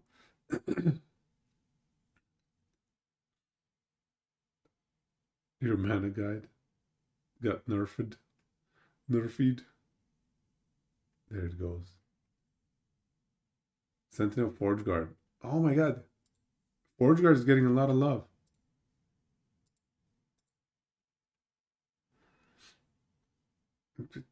Yeah, okay.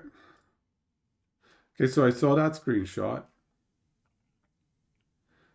So this is some sort of map thing.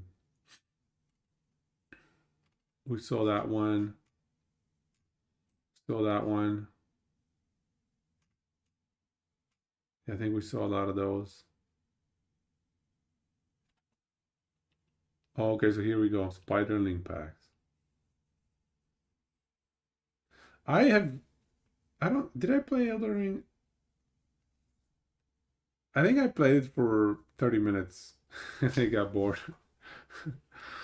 I'm so bad. I should never have revealed this secret. Everybody's gonna leave the channel now. Shame! Shame! I didn't enjoy Elden Ring for some reason. I don't know why. I played it a while ago. Maybe there was another game. That was probably in the depth of my Dota addiction, okay? I probably played it for 30 minutes and I was like, okay, get back to Dota. Let's get back to Dota. Sentinel rework is basically an Elden Ring build. Okay. Okay. Nice. Niche, zero interest in Soulstar. I never got caught into them either. They never caught my attention. I could never get into it. I blame my Dota. We have the old version in the the mega thread. So we have shown this already. I think this is actually the maximum growth you can get on the mana guide now. And this basically turns focus into. You could say it's like a warpath then, because now you're channeling and things happened around. This was very powerful in the original form. Like we had to nerf it multiple times because how Time Rod looking good finally. Yeah. Costume cats. That's it. Nice. And then other things. On the Caesar and somewhere else we might have shown cocooned items. Oh, here we go.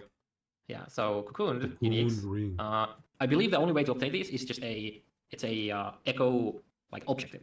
So normally one of your echo objectives slay a champion or exalt mage. Oh yeah, these are new ones.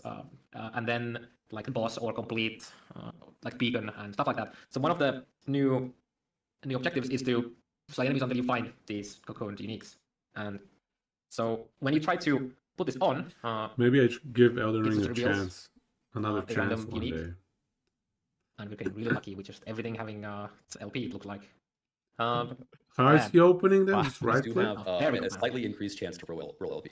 Oh, yeah, okay. Yeah. I don't remember exactly how much, but you are more likely to get LP on these. Yeah, I can't wait to see these. Reveal a full stash of cocooned items videos. I'm ready. Oh, there's some uniques here. I see. Oh, we got it. We got to look at them. Yeah. Right? I mean, if they're rolling, it's fake. This looks like a new unique. Am I going to be at that way good chat? Just stacking curses helps. And I don't even know how to not play that way at this point. Masteries than being a warlock. Especially if I'm playing marksman, I feel like that class is made for that way. Warlock to get them because some from skill trees or from the some skills. So if you are playing Acolyte but not a. Is it in a state where it's good enough? Minions, you can get some other cool curses for them. WASD is build dependent. Okay, dude, that item art. Oh my gosh, right? that's incredible. Oh yeah. Oh, there's a new unique. Show me the new unique. Pearls of the Swan. I think we saw this one already. Oh. Okay, dude, that item art. Oh my gosh, that's incredible. Oh yeah. There's a different. There's a couple different versions. I think there's 3 different versions of this. Oh.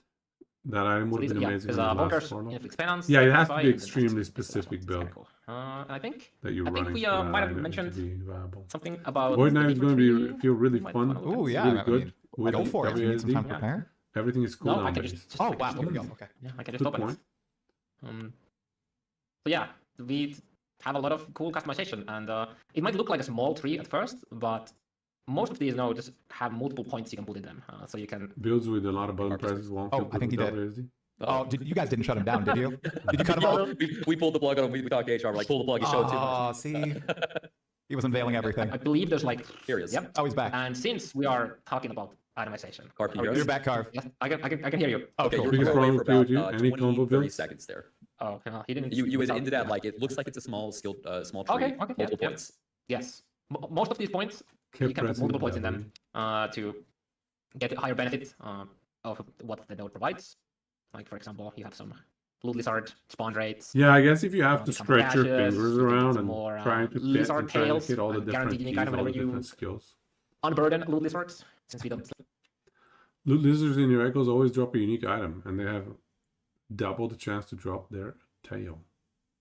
To drop their tail? What's a tail? What's a lizard tail do? Play them, have you helped them? And since we are in an itemization discussion, we might want to take a look or discuss some of these a bit. So we have these cool nodes in the tree that allow you to imprint an item in there. So for example, do I happen to have some let's say that for there. So you can imprint these items into the Weaver tree, and then when you do specific things, for example in this one, when you get echo rewards, you have a chance to get similar items to what you have imprinted here. So for example, it could provide bone amulets because that's the base. It could provide uniques because it's a unique. In the cases of exalted items, etc., or like legendaries, affixes that are there, or a combination of them. There's some limitations. Like for example, you can't get boss-specific uniques. Like if you put the allies here, or like on any of the Uber uniques here, they will not drop randomly. I'm not sure if we currently are excluding them from here, but it is explained Space for dash, here. rest of But the so 4 buttons these on allow you mouse. to greatly God bless last Pokemon enhance the ability to find That's not only true. PoE the 2 has base that. types, but also the item type, like the subtypes. So not only a ring, but like a iron ring or a silver ring, for example. They drop items. 'cause they And don't die I'd expect in a to certain see a way. lot of these imprints with some stuff like red rings and whatnot. So it helps with people getting those. The little And we have so this is armor and lizards. jewelry. Then we have one that is armor and weapon, and then we have weapon I and don't jewelry. know what the hell So these you can't loot caches just are, put man. They're red ring on confusing. all of them. We had a long discussions about how we want to do that or if you want to limit them. I think currently there isn't a node that would allow you to have an idol in here, but that might be something in the future. We'll see. And then this one on the top is You know what worries me about this tree? It's going to be a lot of reading to figure out what we want to skill in this tree. It's going to be a lot of reading when the patch... Is it going to be released with patch? Probably not. When we play the game next Thursday, we're going to... Instead of playing the game, we're going to be reading the skill tree. Instead of leveling. Going to be disabling all reward types except XP tome. Yeah, there you go. Can you do that? Can we say XP tomes only for next Thursday and Friday? Yes? Okay. is an interesting one because this is specific to serious? slaying champions. I And thought the you item that you have memeing me. here has a I chance thought to you would be able to increase, but drop not the- just the remove item everything. that comes out of it with one of the affixes as a sealed one. Ah. So It's unfortunate they there's nerfed cool potential XP stuff that you can tomes, do though. here, I so- don't know if they're going to be that useful Yeah, but worth anymore. noting that you're imprinting these items, so you're not losing the ability to equip them. So if you've got your Yes, red ring, you need to keep wearing it. You know, it's imprinting it. You're not losing it. Yeah, as you can see, okay. Let's take this as an example. For example, here at the Fang, when I put it here, it is still here, so you don't actually lose it. So yeah, it's just Nice. there, which is cool. And then you can, I think we revealed this already, but you can imprint 2 Woven Echoes. Random remaining. So if reward. there's some particular Woven Echoes that you really like, you can imprint them, and then they will just spawn on your Echo Web. Obviously, more rare and rewarding ones have a lower chance, but they are pretty cool. Like Uber Aberath, you can put on here. Yes. If Ah. you imprint 2 Uber Aberoth Bone Echoes here, you are able to just randomly get Uber Aberoths Hello. in your web. Yes. Excuse me, what? Excuse me? Well, that's pretty sweet. Can you imprint Ah. it? But they are pretty cool. Like Uber Aberath, you can put on here. Which is cool. And then you can I think we revealed this already, but you can imprint 2 Bone Echoes. So if there's some particular Bone Echoes that you really like, you can imprint. Place a woven echo to imprint in the slot for what? A woven echo? Uber Aberoth is a woven echo. And woven echoes are maps. And you can imprint them in the slot for a chance to spawn on your echo web with a new echo generated. Print them, Woo! and then they will just spawn on your Echo Web. Obviously, more rare and rewarding ones have a lower chance, but they're pretty cool. Like Uber Averath you can put on here? Yes. If you imprint 2 Uber Aberoth Bone Echoes here, you are able to just randomly get Uber Aberoths Hello. in your web. Yes. Well, that's pretty I'd sweet. like to talk about the customization. So Have I paid a lot of attention to any things of the why I PoE realize stuff? this is Yeah, you yeah, can yeah. do I've things paid like decent attention can- to it. I haven't really read all the patch notes, for example, but I'm seeing, I'm seeing all the complaining. There was an interview the other day with the devs, and I don't know. Yeah. With all the nerfs, I read those patch notes. Most of those patch notes I read. The big nerfs, the initial major patch notes. They've been making improvements. Is it now in a good enough state, or still kind of? you can convert Still some of the working through rewards. Like for example, this one, the glyph is no longer a reward. I think they have it's been not something pretty else. responsive to it all. You Yeah, have that's LBUs kind no of the longer impression getting I'm getting. Arena as well. Echoes, which is cool. They want to make a There's good game. A lot of Above interesting things. here. everything Eventually else, the tech they will be really there. want Okay, to we're make back. a Thank good you, game. chat. We just stalled talking about VR for a second. Sorry, Carve, the ads interrupted us. The Let's build go. you started with turned out really it's fine. strong. But yeah, so one of the reasons, many of the reasons I'm very excited about VR3 is being able to not only Imagine customize what colors you introducing big get, but nerfs in also the game that's what the early you access. get out of the, just your normal everyday echoes, because they still We are exist lucky there. to have two good So for developers. example, you can and entirely that's remove right, all yeah. the cliff rewards, and it just gives you something else instead. I And agree. then you can do Let's say, go. arena keys. The more You can good do the same for developers, the experience, you better. can say the runes, and suddenly Let's you add have a lot third less, one with. possible There's rewards one that more most third people good think are bad, developer that and we we all also have pray for, some new ones. and of course Ooh. it is. So if you want to Tactic like Quest. blast experience, you Come can on, just narrow Tactic everything Quest. down and like make experience one of the only rewards you can get. Disable tech. Yeah, I don't think you can quite remove everything, Everything. but you can increase the stuff okay. you get a decent amount. Experience, you could just narrow everything down and like make experience one of the only rewards you can get. Yeah, I don't think you can quite remove everything, Everything. but you can increase. Well, that's not an the action stuff you get RPG. a decent amount. And then memory amber, the sync on your idols, farming your perfect idols and all that. So you can now have a memory amber as a reward for completing echoes if you take this. And I think there's another one for bow and echoes as well. And then I believe there's one specific for dungeon keys. Yeah, here. So Okay. we have the one that provides just keys, which can be dungeon keys, but this one is specific to dungeon keys. Can we talk about portal charms? Yeah, I mean, yeah, this can also give you those. Yeah. We're implementing portal charms, and one of the ones that we think that Charms. enjoy is it's a charm that you insert into the dungeon that allow you to portal directly to the boss Nice. of the dungeon. And we're implementing a black market key trader in Upper Pachelka, and you can trade any 3 dungeon keys for a portal charm. So people that have a whole lot of excessive dungeon keys will be lucky to go in and trade those things and be able to portal directly to the bosses. Can I just say I love that we have a key tab? Can I just say this is so nice? This is so nice. It can stack infinitely too, right?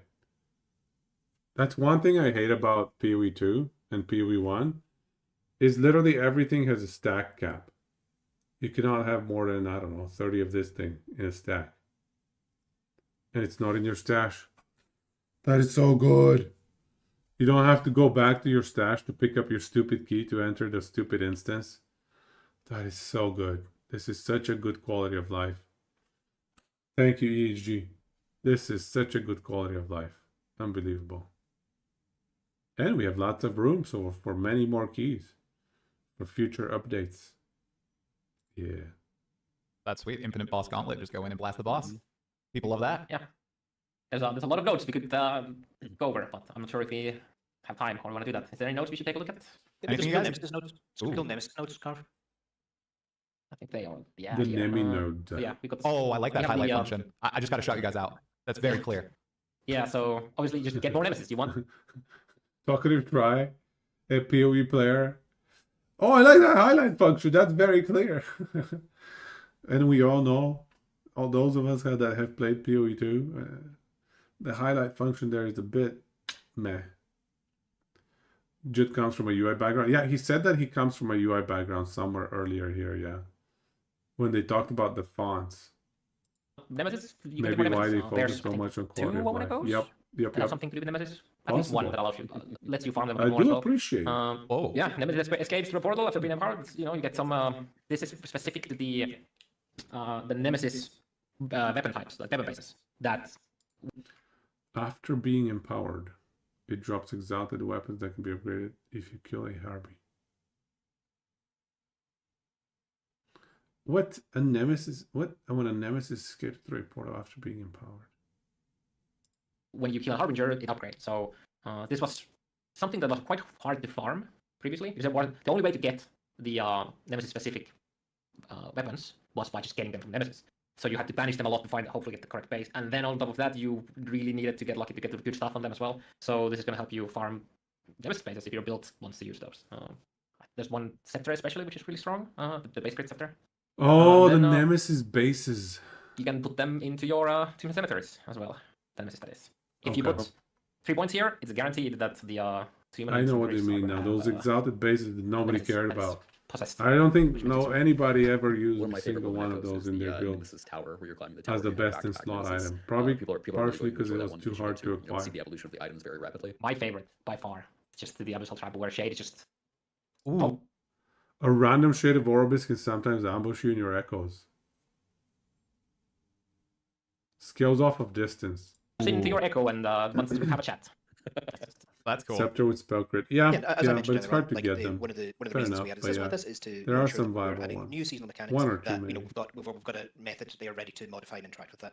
So that's going to help us in the long term as well. And do you think when you add a new seasonal mechanic, you might immediately add it to the Weaver tree, or will you wait to see if the community enjoys it and then add it post-season if it ends up staying in the game?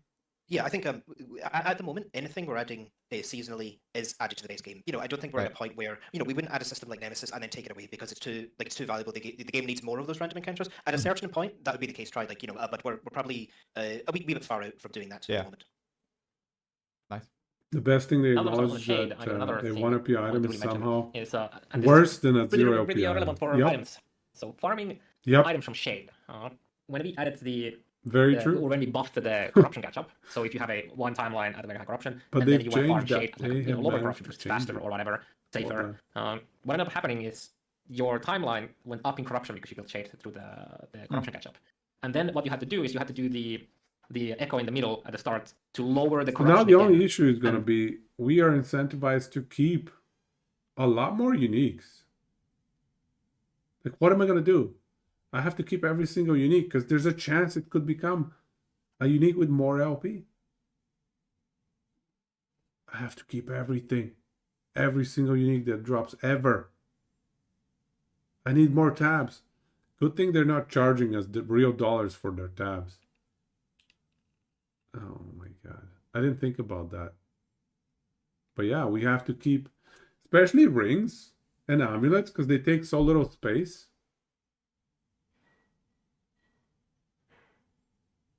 Yeah, you can easily pop them in that one little spot that increases the LP or decreases it. It's much more efficient that way. If it's like a two-handed weapon, maybe not. But rings and amulets, I will probably keep all of them, even if it's like 0, 1, 2, 3, any LP. Any LP for rings and amulets, I probably keep. Because they don't take up much tab space. You can just throw all of them inside that stupid thing. The only thing is, it's kind of a pain in the butt to give them to the Nemesis.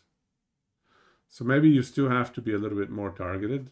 I'll think about it. I'll have to think. Then- You also need to know what kind of, how likely you are to get that, I don't know, what was, I don't even know what they called it.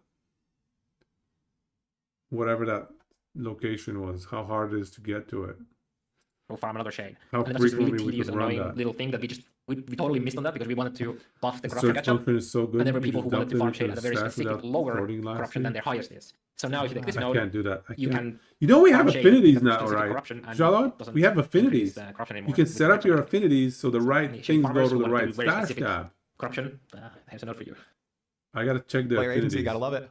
stuffs. Yep. I still gotta check them A out. lot of good stuff in here. Yeah, there is. It's something. Anyways. Yeah, man. Affinities, I think, are in the game today already. Like, we don't even need to wait for the patch. Still didn't try. I know, right? I'll take a look at affinities right now, and then we call it a night. Can you imagine 2 days later?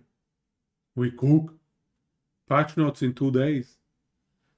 Yeah, we're streaming 2 days from now. We're streaming. We're reading patch notes. We're cooking. 96% pure last.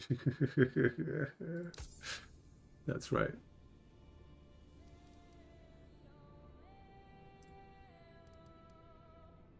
Hey, Yagan, welcome. Hey, Bidon Skill. We're just gonna check out the stash tab affinities. You took time off work this time as well? Yep. That's right. I took 3 days off this time. Taking 3 days off. Let's check out these affinities. How about you guys? Who's taking time off? Let's hear it. Last epoch vacation. Just 3, yeah, just 3 this time. I could theoretically expand it, but at the time I had plans for the summer. Now my plans have changed. So, but it's too late. It's too close. So I can't change it. 3 days is good enough. I also have 1 day that's like a holiday right around that weekend. Yeah. The Easter holidays. Yeah.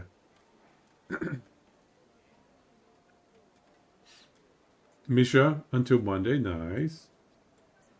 Off on the 17th. Just happened that way. Have to go on a school trip, field trip. No, cancel.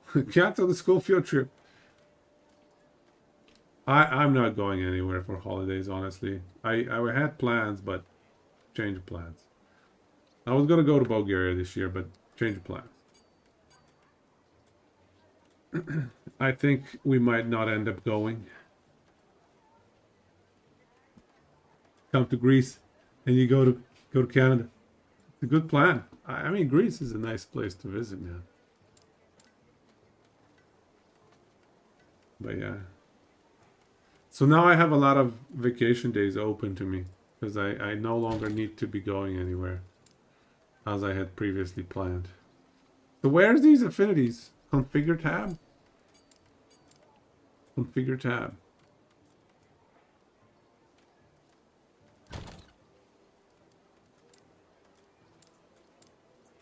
How do you do affinities, dude? Top pro, duh. Okay. Configure loot filter. So if I say I want all my idols to go in this tab. None. So none means all of them, right?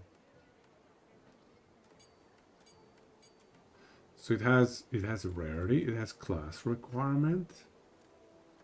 It has minimum level. Oh my god, dude! I had a faction. I don't care about that. That is so good. Which tab affinities provided more options? It would be nice if they had specific affixes in there. Let's test it out. So if we call this idols.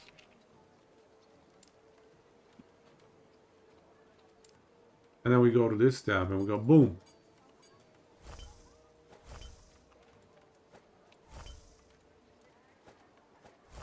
How do I send it? What? Oh, shift and right click. I keep doing the PoE clicks. I keep control clicking with like PoE. It's last epoch. It's shift and right click. God damn it. See? It went to the idols tab. That is so smooth.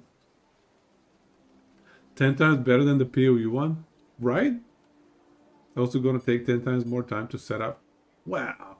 I don't know, man. It seems pretty smooth to me. Try to WSD after. Yeah. Same here. Every time I start a new character, I start WASD. I'm like, okay, let's get moving. WASD. You already told ESG in the feedback that they need to keybind. They need a keybind to dump into current tab. And surely we will get it. Yeah.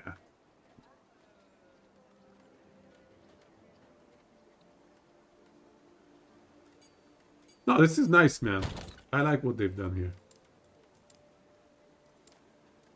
Top priority. I will have to think about how I want to set up my tabs then. Usually I like to have at least one tab per class. And so if there's a class requirement, I want to dump it there.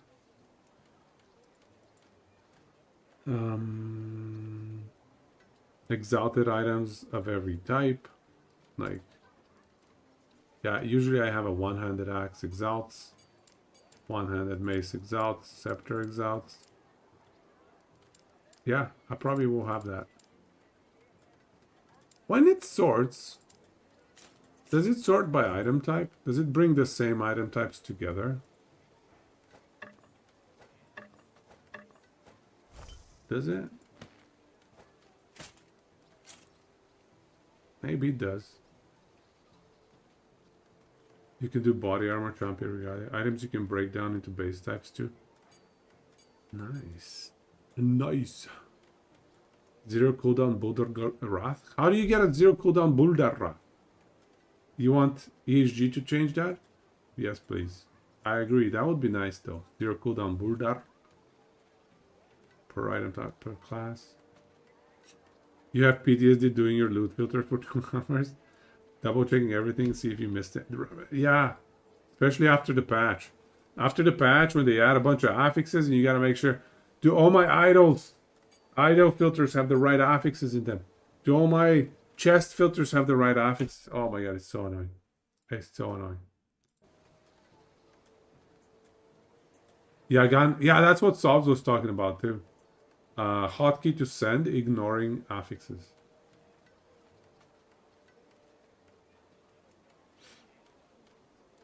Does Dream Feather set affixes work on one-handed items or one-handed swords only? Dream Feather. Which one's Dream Feather?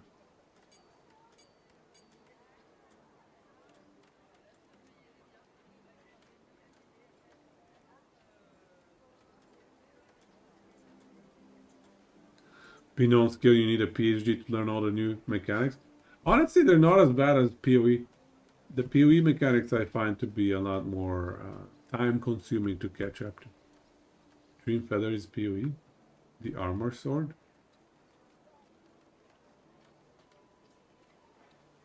I don't even know. I don't even know. It doesn't ring a bell.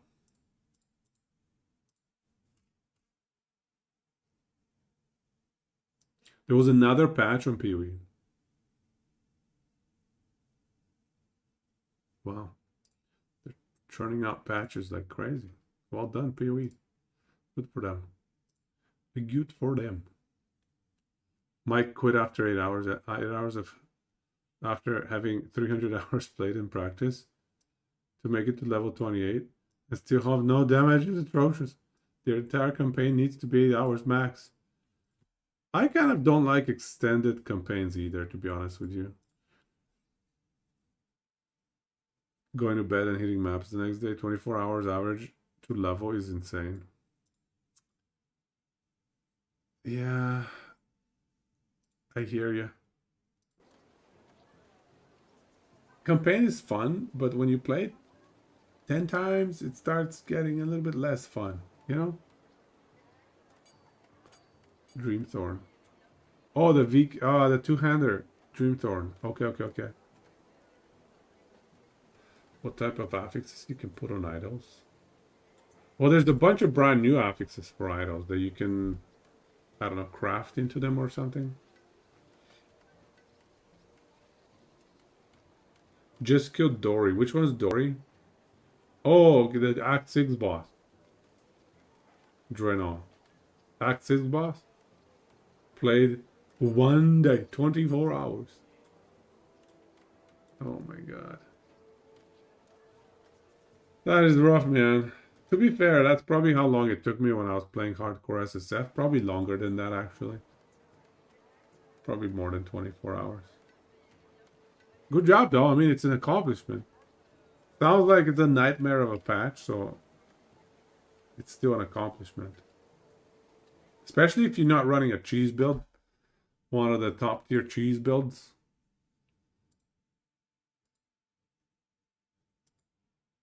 All right.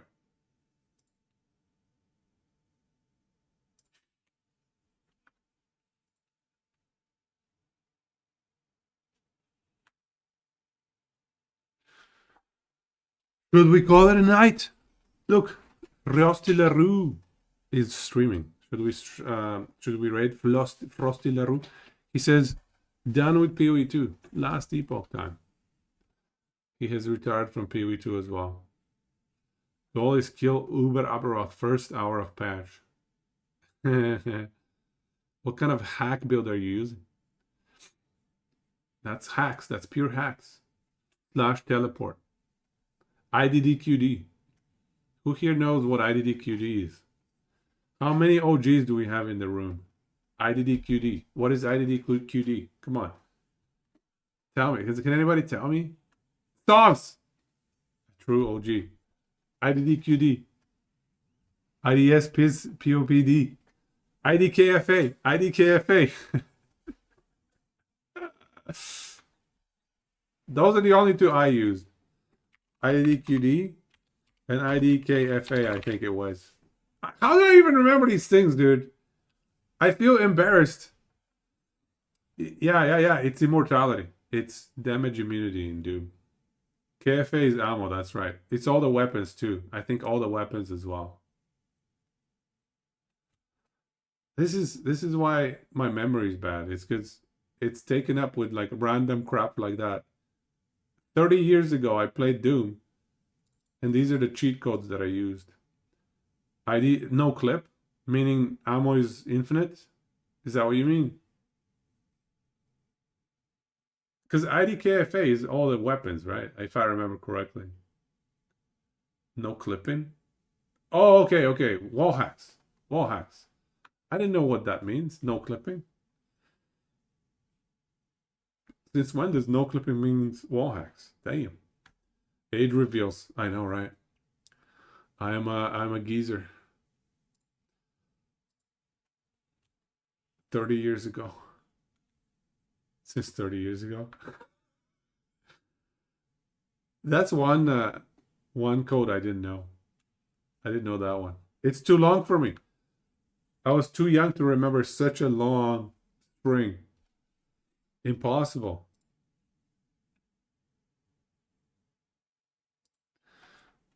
All right.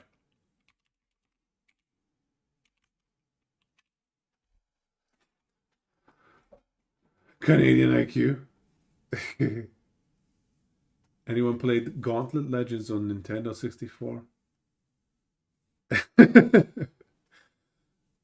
Bulgarian / Canadian. The hybrid IQ. Come on. I did not play Gauntlet Legends. What was that like? Good times?